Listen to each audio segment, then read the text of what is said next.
If I'm feeling wild, I'll go with a good right Twix. I don't know. Right Twix, just like the vibe fits. I get that. I don't know. I've never in my mind been like left Twix. Is there a difference? Probably not. No. I love their commercials though when they're like right Twix, left Twix, and they show the whole factory. Yeah. I think it's so funny. If I had to choose one though, right Twix. Kudos to the Twix marketing team.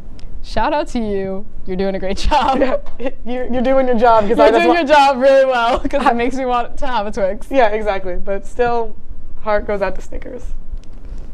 Yeah, I'm going to have to disagree with you on that one. I'm not going to lie. I think you're wrong. I mean... You think I'm wrong a lot of times. I do think you're wrong a lot of times. But, I don't know. What about the Three Musketeers versus Milky Ways? Milky Ways. Ugh. The dark chocolate Milky Ways. The midnight ones. Oh my god. And whenever I'd see those, I'd be like...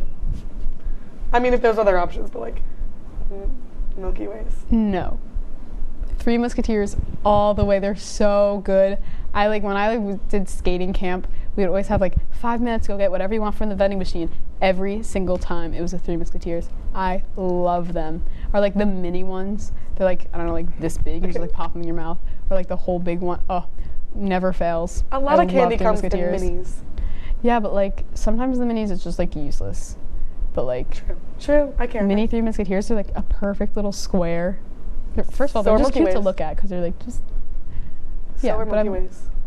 Okay, that's great.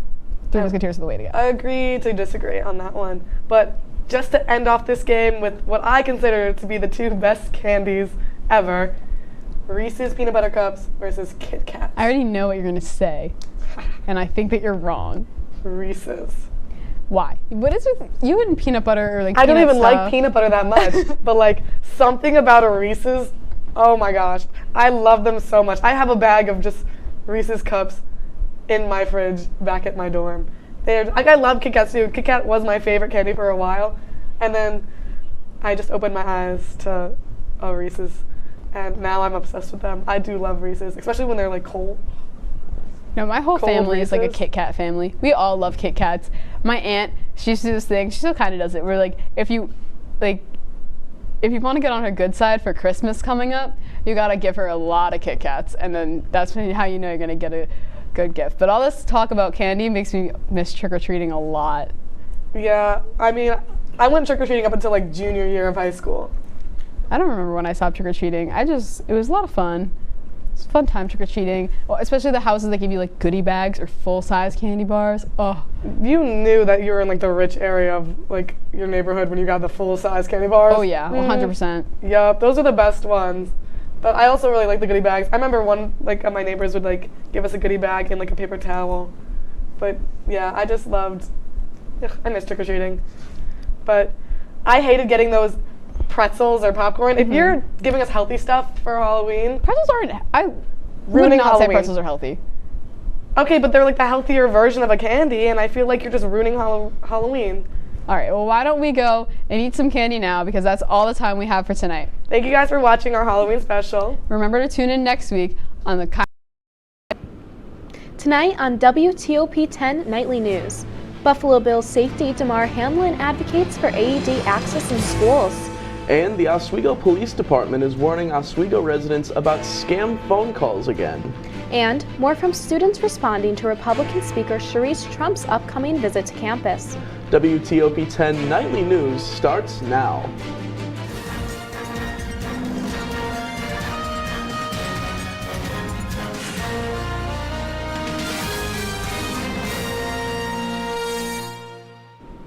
Good evening and welcome to WTOP 10 Nightly News. I'm Madeline Cummings. And I'm Riley Jones. We're getting more updates tonight on a story that we first brought to you yesterday morning. Student leaders met tonight to discuss the controversial upcoming campus event featuring conservative speaker Sharice Trump. Tonight's meeting was between the college Republicans who are hosting the event and several members of the Alana organizations. Trump is set to visit campus next week and speak about issues surrounding free speech on college campuses. The event is getting a lot of backlash from many students on campus. Sharice Trump, who has no relation to the former president, is an executive director of Speech First, a nonprofit advocacy organization that supports free speech for students on college campuses. Students opposed to Sharice speaking here at SUNY Oswego say that her views on Title IX, diversity, equity, and inclusion, and LGBTQ+ rights do not align with what the SUNY Oswego campus stands for. The issue for students who are in opposition to the speaker is that campus officials do not have authority to allow the speaker to come to campus or not, due to this being a public institution. We spoke with student leader and activist Tyler Johnson earlier today about the event. He says it is important for both sides of the issue to have the ability to share their opinions. By trying to cancel this event, we are infringing on Sharice Trump's First Amendment right and the group that is hosting the event. By trying to make the campus cancel the event, we are no better than they are. And I think that a lot of students don't understand the importance of that and don't understand that the campus can't do anything. We have reached out to the college Republicans for an updated statement after tonight's meeting, and we have yet to hear back from them. Here's a statement they gave us yesterday. To be inclusive, the school needs to be open to all sides and opinions. As of right now, our organization is not supported by the institution or the student body. You do not have to agree with us, but we should be treated as any other club would, end quote. We will continue to keep you updated here on WTOP when we learn more about the situation. The Oswego City Police Department is warning city residents after it says there are many reports of people falling for scam phone calls. Police say these scammers may do things such as ask callers to purchase gift cards and read them the card numbers or send them pictures of the card information. The scammers often target elderly people, so the Oswego police say to stay alert. SUNY Oswego is testing New York State alerts. Earlier today, subscribers to the alert system received an email and a text message to test emergency communication systems. The messages say in case of an actual emergency, information on standard response protocols will be included. The SUNY Oswego Search Committee is holding another student open forum in efforts to find the best candidate to be SUNY Oswego's next president. The forum will look into candidate number 5 and will include a 15 to 20 minute presentation with time for questions at the end. Those interested in attending the April 3rd event can go to room 114 in the Murano Campus Center at 4:15. Good news for fans of HarborFest. The Oswego Common Council has approved a $60,000 funding request to help finance 2 events at the annual Summer Festival. The money will fund a fireworks display and a concert. HarborFest Executive Director Dan Harrington is thanking the sponsors and the community for their support throughout the years. The festival is set for the last week of July. SUNY Oswego is preparing for its 3rd annual maple tapping event. Students and staff will collect sap from local trees to create maple syrup for the campus and community. Community members can try the syrup on April 22nd at Fallbrook Lodge during brunch from 9 a.m. to noon. Tickets will be $10. Buffalo Bills safety Damar Hamlin is supporting bringing AEDs to schools. The player joined lawmakers at an event on Capitol Hill earlier today. The Wednesday event highlighted a bipartisan bill to bring life-saving equipment and training for sudden cardiac arrest to students. The Access to AEDs Act would extend access to medical equipment and increase CPR training. It would also enable the creation of cardiac emergency response plans in schools across the country. Hamlin suffered a cardiac arrest during Monday night football game on January 2nd and survived after receiving immediate CPR and defibrillation. A moment to acknowledge several families who are here today that lost a child due to sudden cardiac arrest. I'm humbled beyond words to be here to support each of you and the work that you have been doing. Now let's take a quick look at the weather with Storm Team 10 meteorologist Caitlin Farrell. Caitlin joins us from outside the Murano Campus Center where it was snowing earlier this evening. Caitlin, can we expect the snow to continue?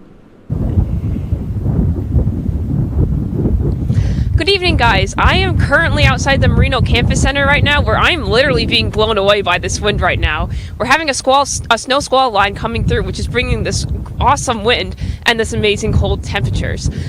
So, taking a look ahead at the headlines, spring or winter, what's it going to be this week and into the weekend? And how will this impact everything that's going to be happening? Days to come, what is the weekend and the next week going to look like? How are our plans going to be to serve for the weekend? That's it for everything, guys. Thank you, Caitlin. Still ahead on Nightly News, 2 Alabama police officers have been shot following a reported domestic violence attack. And a former teacher of the Nashville school shooter speaks out.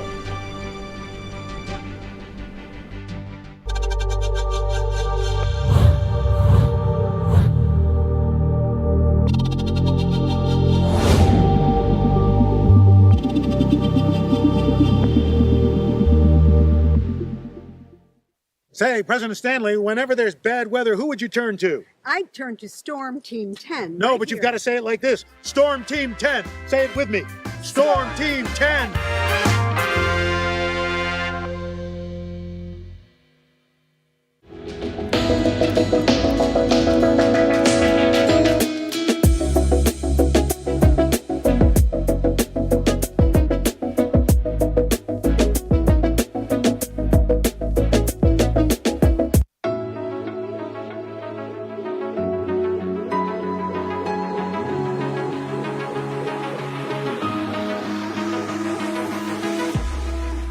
Roll it.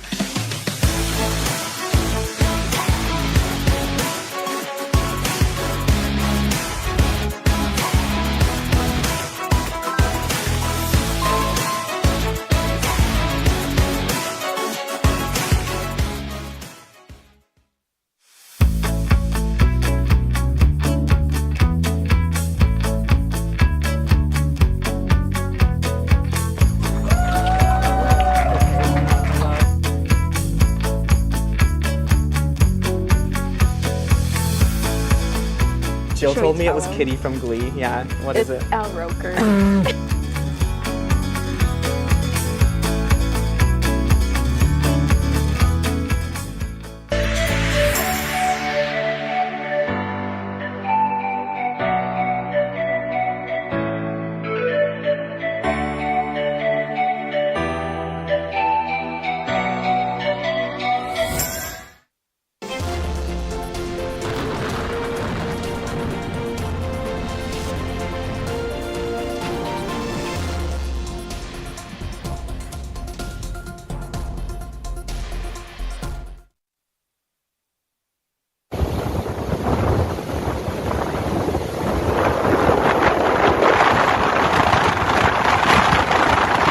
Good evening, everyone. Thank you for tuning in. I'm your meteorologist, Caitlin Farrell speaking.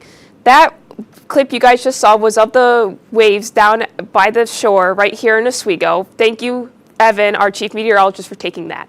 So, for the weather headlines, spring or winter, what are we going to be seeing? Bursts of heavy snow. We are going to be getting some snow tonight, but how much are we getting and how much will stick? And then the days to come, how is our week going to end and how is the next week going to begin? So, taking a look at everything outside right now. Today, it's been mostly sunny, about 36, winds of 11 to 17 miles per hour, heading west. For tonight, we are seeing temperatures of 24 degrees, winds of 20 to 31 miles an hour. It is going to be very breezy with the winds heading west. And then heading into tomorrow, we are seeing some snow showers and then some rain towards the end of the day. High of 36, still winds going to the west. As we look across the state right now, temperatures are they're kind of scattered all over the place right now. We're having central New York about 40, 50 degrees in Syracuse, 46 in Cortland, 50 in Binghamton, but then as soon as we start getting more west towards Rochester, Buffalo, we are seeing temperatures in the 30s. Maybe even hitting the 20s. We're currently having that squall line go through, which is bringing that cold weather. As we look ahead across the country, we're having a lot of different elements happening. We've got 4 low pressure systems with some stationary fronts, cold front down to the bottom that is going to be coming across the country. High pressure system over to our side, and we're having, again, some more low pressure systems with an occluded front, which are bringing those awful weather phenomenons like tornadoes that are happening. And then as we get over to our side of the country, we are having currently a huge cold front going all the way, stretching across the center of the country. As we look ahead, and for, again, the snow that we are supposed to be getting, some driving tips. You want to make sure you check your air pressures. Always check them, make sure they're at the right pressure before you go. Removing ice and snow off your car and skidding. As we look ahead into the 7-day forecast, tomorrow, high of 36, low of 27. We're going to be getting some rain and snow. Friday, 48, low of 42, some AM snow and PM rain. Saturday is going to be our best day, looking 50 degrees, almost reaching 60, and going to be some windy and some snow and some rain showers. Back to you guys. Sources say that Audrey Hale killed 6 people at a Nashville elementary school on Monday. A former instructor, Maria Colomi, is speaking out about previous interactions with Hale at the Nosy College of Art and Design. She told the New York Times that Hale had an emotional breakdown on the first day of classes 6 years ago and cried while trying to set up an online account. Years later, Hale posted on Facebook asking to be addressed by male pronouns and a new name. Nashville police have not determined a motive for the shooting. An Alabama police officer is dead and another is in critical condition after being shot at. The officers were responding to a reported domestic violence attack in Huntsville. The suspect, Juan Roberts Laws, barricaded himself inside an apartment. The officers have been identified as 36-year-old Garrett Crumby and 34-year-old Albert Morin. The suspect has been charged with capital murder of a law enforcement officer and is being held with no bond. The Food and Drug Administration has approved for the first time an over-the-counter version of the opioid antidote Narcan. The OTC nasal spray containing naloxone will come in packages of 2 doses. The naloxone nasal spray can be given to anyone, even children and babies. The FDA commissioner says the approval is meant to increase access to the medicine. A Colorado family is sharing their close call with a shark. Cristiana Lopez shares how a young boy survived the attack. We were in Cancun, Mexico. The Armijo family was enjoying a fun spring break vacation in Cancun earlier this month. We wanted to go play in the beach. He and his brother were down in the water, just like knee-deep water.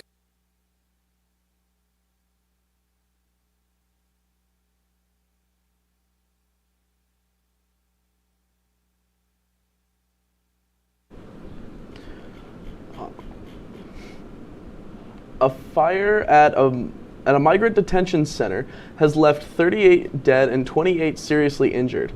The detention center is located in the Mexican border city of Ciudad Juarez.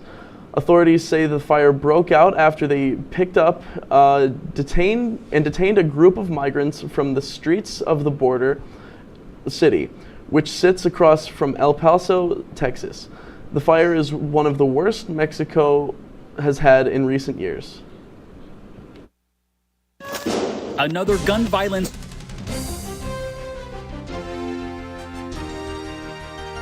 Gun control debates continue after a recent fatal shooting at a Catholic school in Nashville.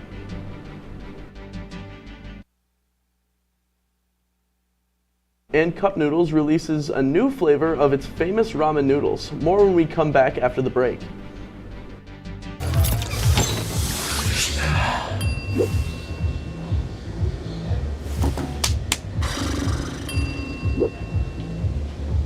If you need to do something to feel okay to drive, you're not okay to drive. Don't drive buzzed.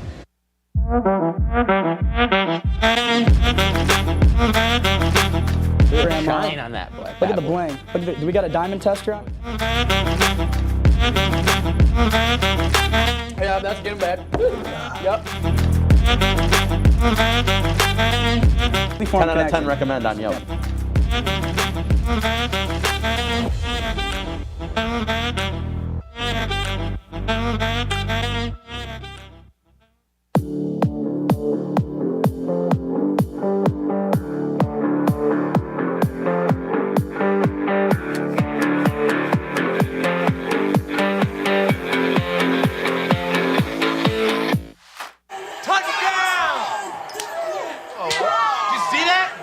We scored? score, we're going to the playoffs. I can't believe I missed that. Every time I'm buzzed, I spend too much time on my phone. What? I should take your phone away. No. I'll call for a ride. Hey, why does my face look like that? I'm playing with these new face filters. Okay, you know what? Yep, that's mine. I'm going to need that back. No. Kevin!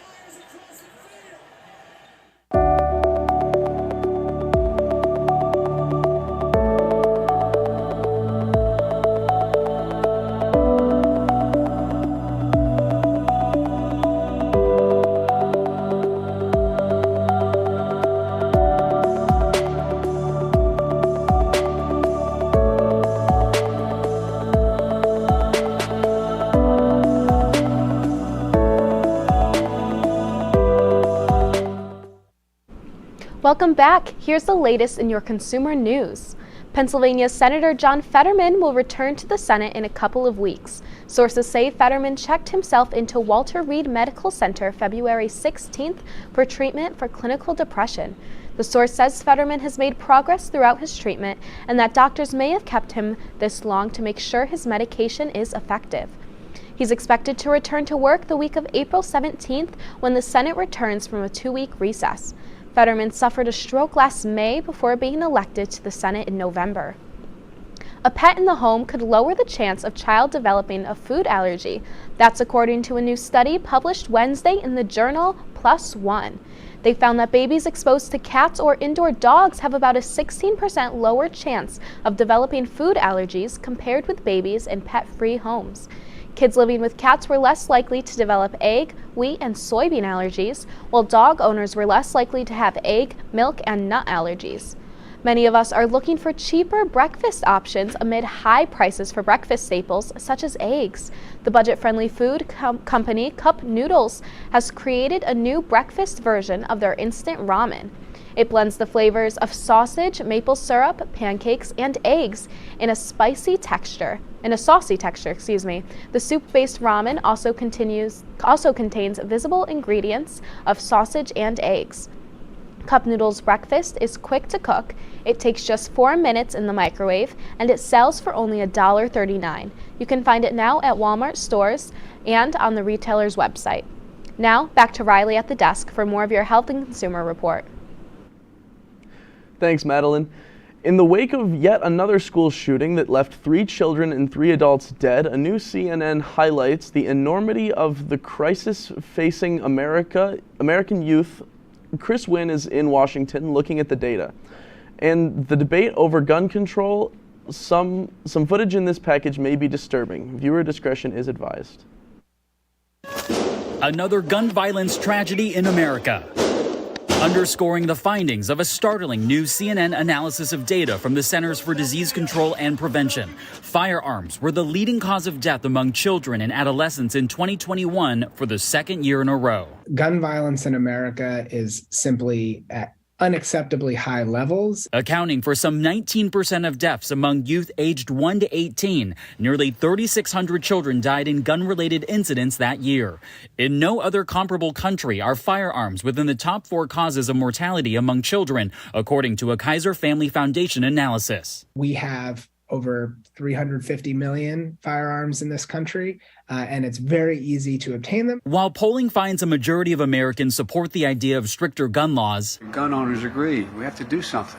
a divided Congress means more meaningful legislation is unlikely to move forward. You want to legislate evil, it's just not going to happen. The laws don't work. But Nick Saplina of the advocacy organization Every Town for Gun Safety says gun laws do work. Across the board, states with strong laws have lower rates of gun death, and states with weak laws have the highest rates of gun death. And says it's incumbent upon lawmakers to treat the issue as a public health crisis. Until we take meaningful action, comprehensive action on gun safety, guns will remain the leading cause of death for children and teens. In Washington, I'm Chris Wynn.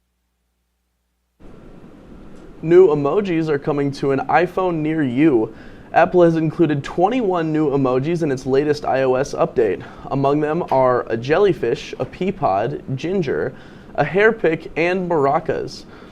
That brings the total number of available emojis on Apple devices to more than 3,600. Or for most of us, a few different smiley faces, a pile of poop, and 3,598 others we never use.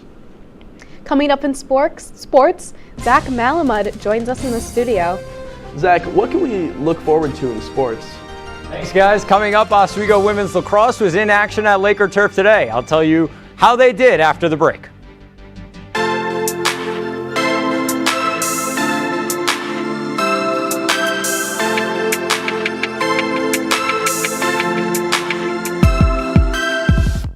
Hey guys, it's me, Isabella Gomez, filling in for Smokey Bear because he's got more to say than just... Only you can prevent wildfires. Like, if you're outside enjoying a barbecue, don't let a hamburger distract you from fire safety. Make sure you aren't dumping your hot coals or ashes onto the ground because that could start a wildfire. So take wildfire prevention seriously and let's save the world one day at a time.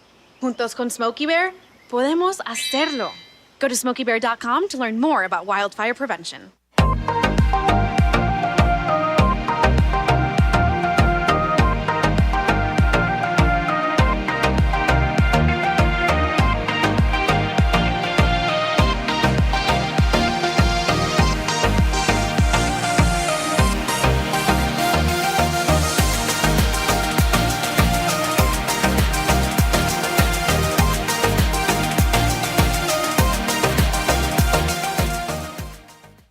When I was in foster care, I never knew when I would have to move, so I always had my suitcase ready to go.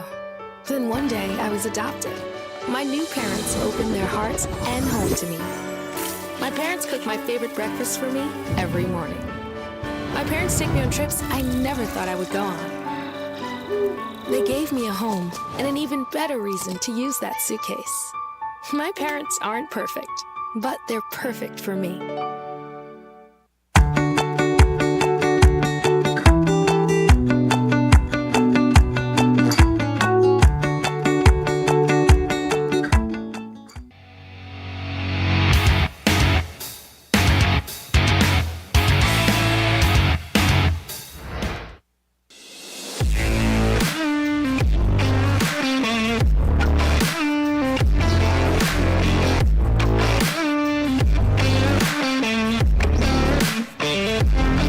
Welcome back to WTOP 10 News. I'm Zach Malamud with your Wednesday Sports Report. The Oswego State women's lacrosse team were back in action earlier today against the Fredonia Blue Devils. This one was all Lakers as they won 19-2 at Laker Turf.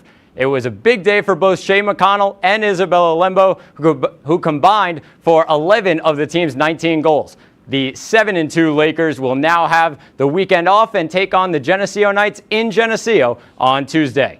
The Oswego State baseball team had their doubleheader today against the SUNY Oswego Fighting Tigers postponed yesterday evening.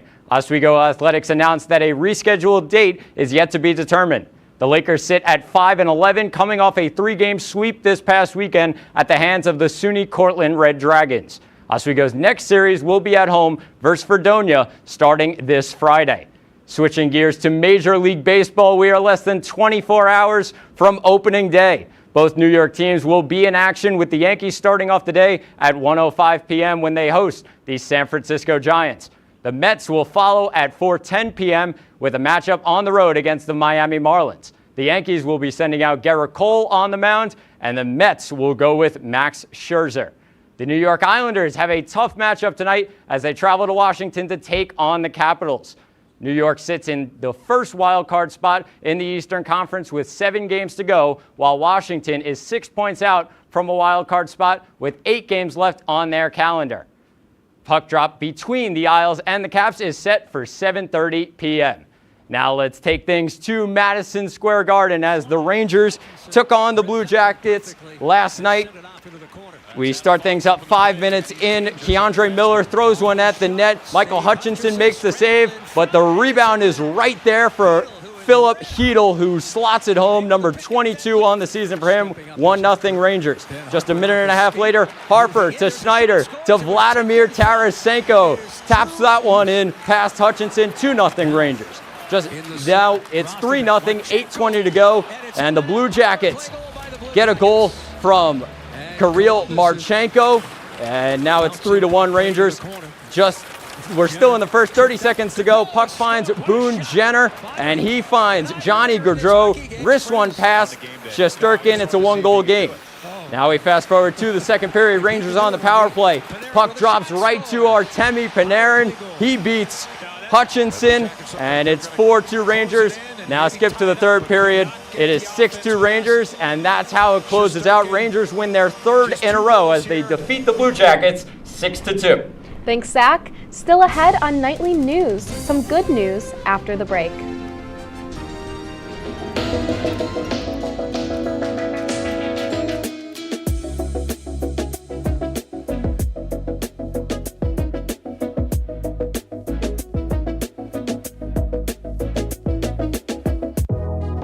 Welcome back to Major Discussions.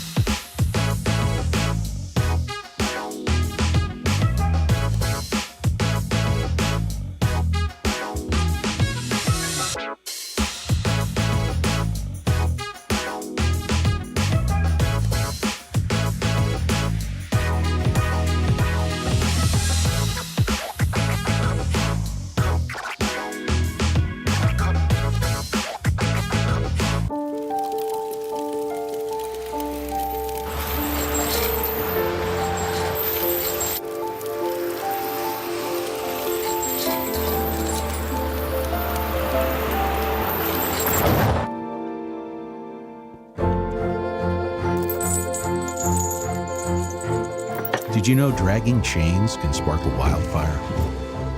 Only you can prevent wildfires. When I was in foster care, I never knew when I would have to move. So I always had my suitcase ready to go. Then one day I was adopted. My new parents opened their hearts and home to me. My parents cook my favorite breakfast for me every morning. My parents take me on trips I never thought I would go on. They gave me a home and an even better reason to use that suitcase. My parents aren't perfect, but they're perfect for me. Hey there, I'm Al Roker, class of 76. Yes, way back in 76. Back when the earth was cooling. You're watching WTOP. Welcome back to Nightly News. Today is Manatee Appreciation Day, meant to raise awareness about the gentle sea giants. They have no natural enemies, but they are a threatened species because of pollution, climate change, and hunting. Many also end up injured due to collisions with boats and ships in shallow water. Manatees are friendly and are nicknamed sea cows because they spend about 8 hours a day grazing on seagrass. Oh, look at the manatee, isn't it so cute? Definitely. I think they're kind of funny looking, but I bet they have big hearts. I'm sure they do. I mean, they call them gentle sea giants. Of course. Absolutely, absolutely. I would think so. To watch tonight's full newscast and lots of content from WTOP 10, check out our YouTube page. From news to live sports and original productions, it's all on YouTube at WTOP 10 TV. Well, that's our report for tonight. Stick around for the Kinda Late Show. Thank you for watching. Have a great night, everyone.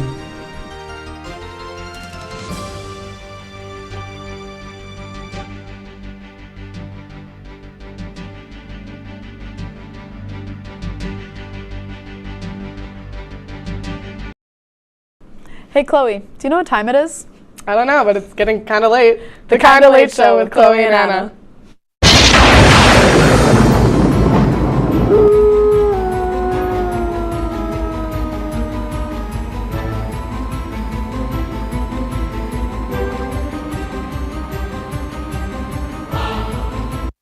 Welcome back to the Kinda Late Show. The show where we talk about anything and everything going on in our lives and yours. So for today's episode, we're going to have a special guest come later, but for right now, we have to do our recap, of course.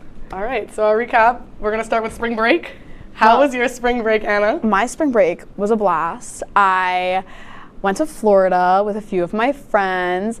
We flew down, except our flight, me and my one friend flew down to Florida, and then all of our other friends drove in one car and met us down there.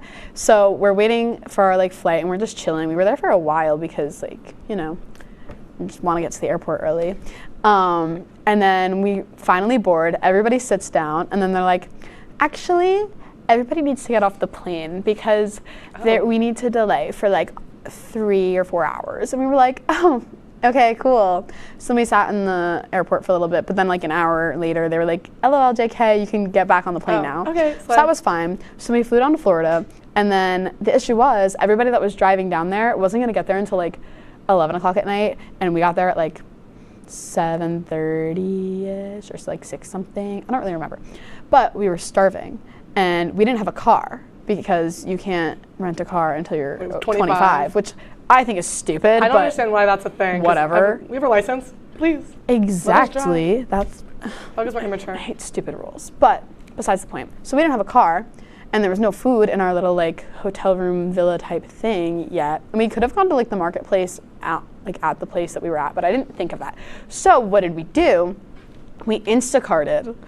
Oh, Instacart. A box of Kraft mac and cheese, milk, and butter because all we wanted was Kraft mac and cheese. So we Instacarted everything we needed, and then we made mac and cheese. So that was fun. Then we watched The Hunger Games because I have never seen The Hunger Games. I just don't appreciate so the I Kraft. watched The Hunger Games. Why don't you appreciate the Kraft? That's not the best mac and cheese. It is though. It's the only one I will eat. I like the Annie's because I'm a picky eater, as we know. You do. Then everybody got there, so that was fun. I'm trying to like think of what we did. We went to Disney Springs. We went shopping. Cute. That was fun. We went to Top Golf. That was a lot of fun. And then we went to the beach, which was like an hour and a half away. So we had to like drive really far. And there were a bunch of tolls, which I didn't know they existed because I've never like really driven around Florida. I've only gone to like Disney and Universal. Yeah. But wow, there were a lot of tolls on the way to the beach. So that was a time. That's kind of foul because you're already paying to be in Florida, and then they just and it was like $1.50 every like somewhat miles. Oh. We were just like dropping bands. It was something else. It was really an experience, but it was fun. And I'm tan, so that's really all that matters. Where were you staying? In like a hotel in Orlando. Oh, Orlando. Okay. Yeah. And then Disney was right there. Yeah, but we didn't. We were gonna go to Disney, but then we didn't go to Disney, and then we were gonna go to Universal, and then we didn't go to Universal. So we'll find more about Disney later. Anyway. Yeah. What about you, Chloe? My break, uneventful. It was very uneventful, I will say the least. I had a lot of trouble with the bus systems, so let's set the scene. Okay. I wake up disoriented on a Saturday morning. I look at my phone, text message. Your bus has been canceled. I don't know what to do because the dorms close at 10 a.m. It is like 8:30 right now. I have to get back to the dorms and somehow unpack and find out how I'm gonna get another bus. All the buses are sold out for Saturday. So I'm like, oh my God. She's mega stranded. What am I? I'm stranded. I have nowhere to stay. Getting yelled at by RAs. Yeah, I'm getting yelled at by RAs to go get out of the room because I'm like not finished packing. Well, I was mostly finished packing. I had to get like my face washes and stuff, the things I would use in the morning to pack, and I had like nothing. And I was like, oh my God, it was me and my other suite mate there, like getting ready to leave. I'm so confused on what I'm gonna do because I don't know where to go. I got lucky because my friends at the Volleyball House were like, you can stay here for the night, and I was like, you're a G. And then she was like, I'll drive you to the bus station the next day. So that was bus cancellation part 1, which was coming home. So I didn't leave until the next Sunday, and my teammate drove me to Syracuse because I was going to take a bus from Oswego to Syracuse and then take a bus from Syracuse to New York City because that's what I normally do. But then so my teammate drove me to Syracuse, and I took a bus from Syracuse to the city on Sunday morning instead. So there we go. Then I went throughout spring break. It was nice. I saw my family. I hung out with some friends. I didn't have a car, so I couldn't do anything. My family still had jobs and school, so I was pretty much alone. My best friend did not have spring break the same week, so I didn't see her at all. I saw like nobody because nobody was there. So I had like my home friends that like commute to college, and then nothing else. And I didn't have a car. I couldn't do anything, but I did see my cats and my dog. My dog was actually really nice to me for once in his life. That's actually, so exciting. He's nice to me all the time, but he's cuddly, and he's not cuddly normally. So we love him for that. And then the bus station strikes again. Okay, so this one's funny. Yeah, it's terrible. I go to New York City for I have like a 7 a.m. bus. Ew. I'm on the first bus on Sunday driving back to school. And mid-bus at like 8 a.m., I get a text again. And there was already a delay on the bus, another hour delay. And I was like, oh my God, another one. They canceled my second bus. So I went New York City to Albany and then Albany to Syracuse. So there was 2 buses, there's a little transfer. Second bus gets canceled as I'm on the first bus. I don't know what I'm doing. What am I supposed to do? All the other buses are filled. So she texted in our group chat. She's like, I'm gonna be stranded in Albany and then right I now. left Somebody's gotta help me. I didn't answer them, so I left them questioning, like a good friend I am. Such and then, a good friend. Yeah, I know. And then I'm in Albany, and I'm texting, or on the way to Albany, I'm texting, like trying to figure out like what I'm supposed to do. There's no buses. The next bus was at like 8 p.m. and my parents didn't want me in Albany by myself for like 7 hours, 8 hours. And then the buses weren't until the next day again, other than the later one, and then the train was filled. So there was nothing I could do but be stranded in Albany. And then if I got stranded, my dad was gonna come up, which is just 7 hours for him to drive. So we didn't really have much to do. But my friend is from Saratoga Springs, and I texted her and I was like, oh my gosh. Yo, pick me up. And then I stayed at her house for the night. And then I stayed in Saratoga Springs until like overnight with my friend. I got to see her, which was really nice. I love her. I missed her. I haven't seen her in a while. And then she drove me to the bus station the next day. And then here we are. And then Chloe returned after not telling us what her plan was at all. And then I'm back. So I did leave them scared. But yeah, that's another dilemma for another time if we ever talk about buses again. But we're going to have event sesh because me and Anna are both going through something. We've had a rough few days. It's been a rough day. One day. Well, mine was yesterday. Mine was Monday through Wednesday. We've had trouble with something called parking tickets. These are our daily dilemmas. Anna, you go first. So, yesterday, I was just like having a rough morning. And I was just like, I'm really not happy today. I am going to cheer myself up and get Kiyomi later. Yeah. Now, Kiyomi's closed on Tuesdays. I forget this every time I want Kiyomi, and I always end up wanting it on a Tuesday. So let's just keep that in the back of our minds. So I'm like all excited for Kiyomi all day. And I had to go to like the Mix for something, and the Mix, woo. I was going with my friends, and we stopped at my one friend's house for like a few minutes because we had to drop something off. We ended up going, I pulled in her driveway, and her housemate was like, I have to go to class. And so I was like, oh, okay. So I parked on the street, go in for a few minutes, come back out, 2 tickets on my car. One for parking on the wrong side of the street. Sorry, my bad. I don't live over here. I was there for 2 minutes. And then the other for my registration being expired because I only have my temporary up there because I don't live here. And so my mom has to mail me my new one, and she just hasn't done that yet. So thank you, Kelly, for that. And then I get back in my car after I got the tickets, I go to the Mix, and then I get back in my car, and then it wouldn't start, and it didn't start until like the 3rd time. And then my friend texted me that Kiyomi was closed, and it was just like a really rough day, and that was my day. So now I have to figure out what to do about those tickets. So now she got 2 parking tickets and no Kiyomi. Yeah. But I got KQ instead, so it was fine. Oh, okay. It's fine. My parking tickets, UP has it out for me. Officer 46. Officer 46. Officer 46 has it out for me because I work Friday mornings at the Mix. I work at the Mix, guys. Chloe works at the Mix. And so I go straight from work to my first class. Otherwise, I'm going to be late. And the thing is, I have like a parking pass, but only for West Campus. West Campus is nowhere near the buildings. It would literally take longer to walk than to drive and park in I'm going to park in West Campus. So I park in the resident spot, East Campus, but it's residence. So I'm like, okay. At first I was getting employee tags for parking tickets because I was accidentally parking in the employee section. So I was like, okay, whatever. I got like 1.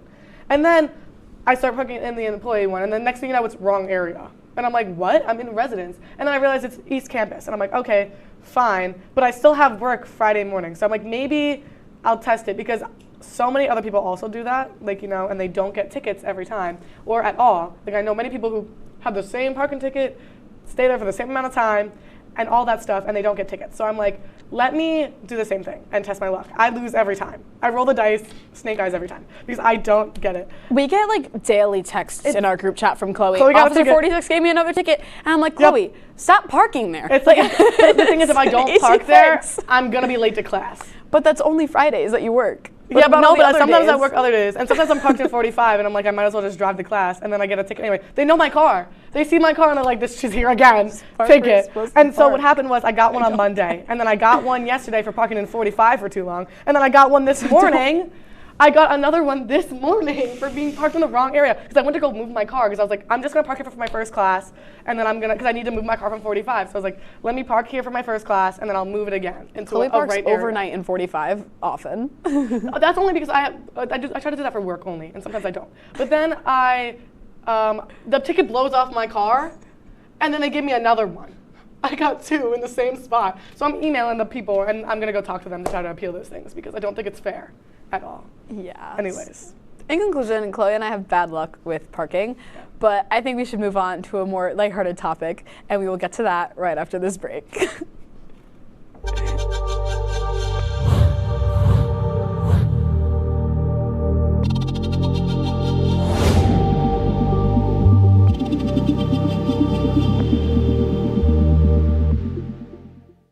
Say, President Stanley, whenever there's bad weather, who would you turn to? I'd turn to Storm Team 10. No, but you've got to say it like this. Storm Team 10. Say it with me. Storm Team 10.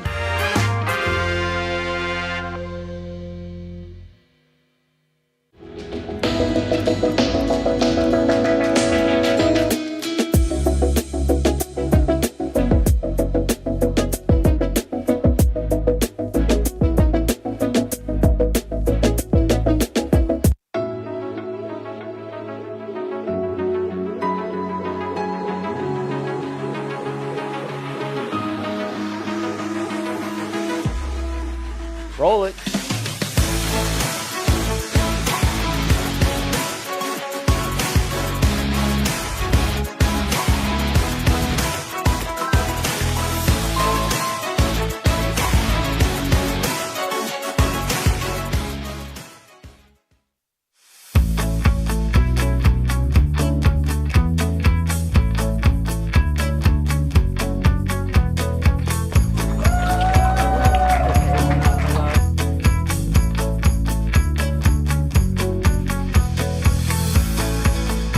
Jill told me it was Kitty from Glee. Yeah, what is it? Al Roker.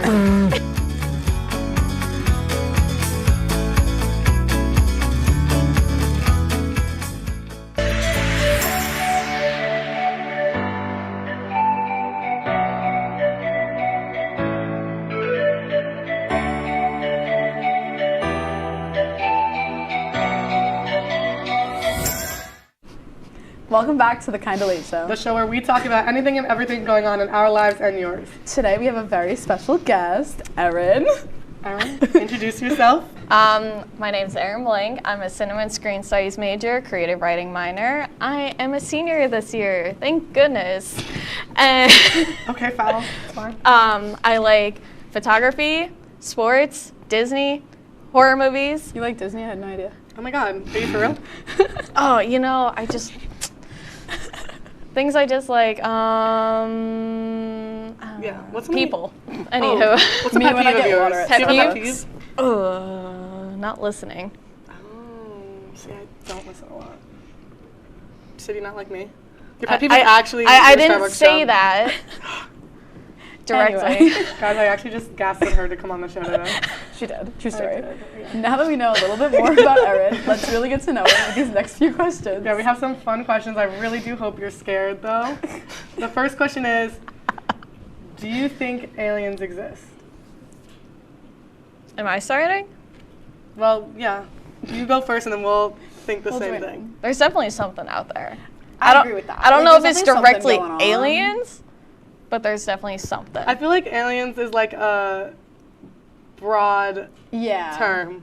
Like it could, I feel like it would determine like the other stuff out there. Like I feel like definitely not like the little green guys. No. Yeah, but I think there's But, like, definitely something. Yeah. That's what I have, because you have to think about this. How big the universe is. You would think that there was nothing? There's so much Seriously. stuff. You think that there's nothing else here. We're here. Uncovered. Ooh. It's like the ocean. The ocean freaks me out because there's so much of the ocean that we just like haven't like. Ooh. Oh, I don't like the thing about the deep ocean. I like the ocean. Just I like not the ocean, part but of like it. once it gets like deep, I'm like, oh. Yeah, it's a no-no. Well, it's just like freaky to think about. But Do you think aliens think we exist? I wonder if they're like smart. Do they think like, that? do they have like common knowledge? Is that like a thing? I'm sure they just spy on us. It's actually just a simulation. This They're entire definitely thing. like so much smarter than us and like watch us live our lives and they're like, you're stupid. They watch us like a reality TV show. Oh my god, that'd be kind of funny.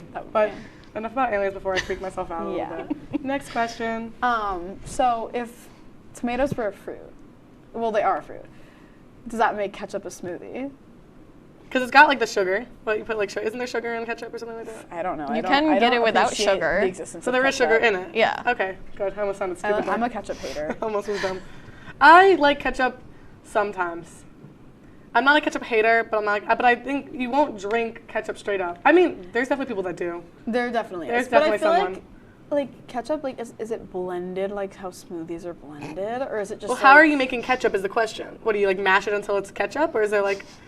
You know, I really wish I knew. We should have Googled this. What's the process of ketchup making? What is over break? I'm looking up how you make ketchup because now I'm curious. Yeah, because I feel like that also determines on if it's a smoothie or not. But it's also like you wouldn't use smoothie as like a condiment. True. You know. Well. Because wouldn't that make mayo? No, because mayo is literally eggs. Because I was like, oh wait, yeah, like mash the eggs up, but eggs are just not literally a fruit. Anyway, it's okay. Anyway. Next question, and this is like a really opinionated one. If someone smelled terrible, would you tell them? And if so, how would you go about it? I actually have a story about this, a really traumatic story about this, and it was really I have a traumatic story as well. I'm going to be so straight up, and you guys can't hate me for this. I would not tell them, but I would definitely tell somebody else after. See, I would have been like, yo, that person was rank. I was at this like little like 3-day conference thing with my school, and there was like a dance at the end of it, and it was at this like hotel, and our rooms were like way over here, and the place where the dance was like way over there. That's important, I promise. And we're all like dancing, having a good time in our nice little dresses, and my guy friend looks at me and goes, Anna, you might want to go grab some more deodorant. And I was like, and then I like just like left, and all of like my girlfriends that were staying there, they're like, why would you say that to her? Like, if anything, say it to one of us, and then we like, that's like a girl to girl thing. Like, you don't say that. And it traumatized me, and I would be traumatized. And then he came to my room after, and he's like, I'm so sorry, and I was like, no. I was like, I'm not doing it was trying to be nice, but like that kind of hurts. What do you think? Would you tell somebody? No, because my story, I did not tell the girl, but everyone, we were staying in a hotel room. The one girl smelled bad. I was sick, so I couldn't smell anything. The other two girls, they said, we can't stand the smell. So they hopped in another girl's hotel room, and I had to stay in this poor room with the girl. So then when she woke up, she's like, where'd they go? And I'm like, they went to go get breakfast. Yeah. We just all have that one kid that you know smells, but you don't say anything. But moving on. This is making me insecure. How would you handcuff a one-armed man? I was talking to, when I was looking up these questions before, I was talking to Dom, and Dom Perone, bestie. I met a man with no arms once. Really? He came into Dairy Queen, and I didn't know how to give him his ice cream. No. It was a really weird experience. He said to the belt. Handcuff them to the belt. Oh. Yeah. I feel like that makes the most sense, but I feel like it's a funny thing. That does make sense. What about someone with no hands? How do you handcuff someone with no hands? Their arm. Yeah, but you just... I don't really know. Yeah. It's probably, I don't know. Would you use zip ties at that point? Oh, maybe. Yeah, but what is that still like? I feel that's but so if you easy do it to so tight. It depends on like what kind of handless you are. Yeah. Yeah, are you like nub handless? Are you like how? Anyway, I feel like that's enough of that one. The last question. Describe the color yellow to a blind person. I don't think I could. I genuinely don't think I would know what to say. Like, because you'd want to say, like, when you close your eyes and look up at the sun, but they're not looking up at the sun. Bright? Like, feel the warmth. I like warm, I feel like warm. Bright. Yeah. Sometimes bright. really ugly. Depends on, like, what Just kind of... depends on the yellow. Like, is it mustard Like, yellow? Is it... I'm going to be so honest. Don't do Stitch like that. I would not want this color yellow as, like, a shirt. Don't do Stitch But like that. But it's cute. It's cute, though. How dare you? Right. Well, anyways, yeah, no, I really don't think I would know how to, like, explain yellow to a person who cannot see. Right. You know what? Well, and is blind. Do you think, do you think bald people get dandruff? That's the next question. I feel like depends on how, if they take care of their scalp. Because it's scalp like if you get if you're pieces, bald and you get sunburn on your scalp and then your scalp. Oh yeah, I used to get bad dandruff when I was a kid. I had to use Head and Shoulders. I was a Head and Shoulders kid. But now I don't have dandruff, so we're chill. I got lice a lot when I was a kid. So did I! I got lice like 3 times. I had to stop being a softball catcher because I had lice. I told that story once. I never had lice. In kindergarten for having lice. You never had lice? Knock on wood. Really? Nah. We had the special shampoo. We had the special shampoo in our shower. They knew. Yeah. No, me having lice almost 20 years ago is gonna come back right now and give you lice. I'll give you the sweatshirt that I wore when I was 8 and had lice, just so you can get lice. I'm good. It was actually in the cubby of another kid who had lice, and that's how I got lice. Oh, that's because there was another kid in my grade that was known for lice, and then he was known for lice. He was known for lice in 3rd grade. Imagine being known for having lice. Because he had longer hair, and it was always kind of crusty. Rest in peace, brother. That's tragic. Sorry. But it's okay. Back to the dandruff question. Do you think that they could? But is it like you're constantly getting water to the... Yeah, I mean, like, it depends on how well you take care of your bald scalp. You know? Yeah. Scalp care. Scalp care. Is there something special for bald people to get rid of scalp? Like, to get rid of dandruff? Get rid of the scalp, actually. They scalp them. Like, what would be... I don't even know. But anyways, that's too much thinking. That's enough for now. So that's enough questions. After this break, we are going to get into a little more fun. So we'll see you then.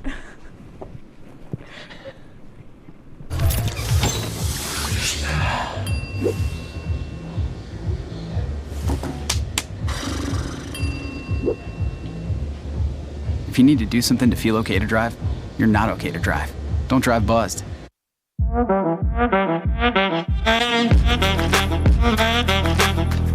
Shine on that black. Look at the bling. Look at do we got a diamond tester on? Yeah, that's getting bad. Yep. 10 out of 10 recommend on Yelp.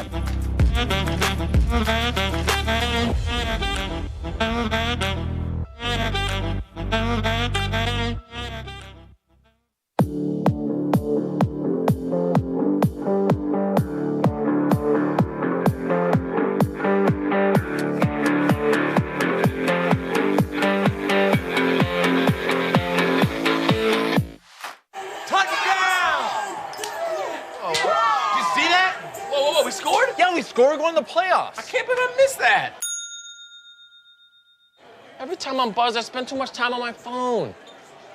What? I should take your phone away. No. I'll call for a ride. Hey, why does my face look like that?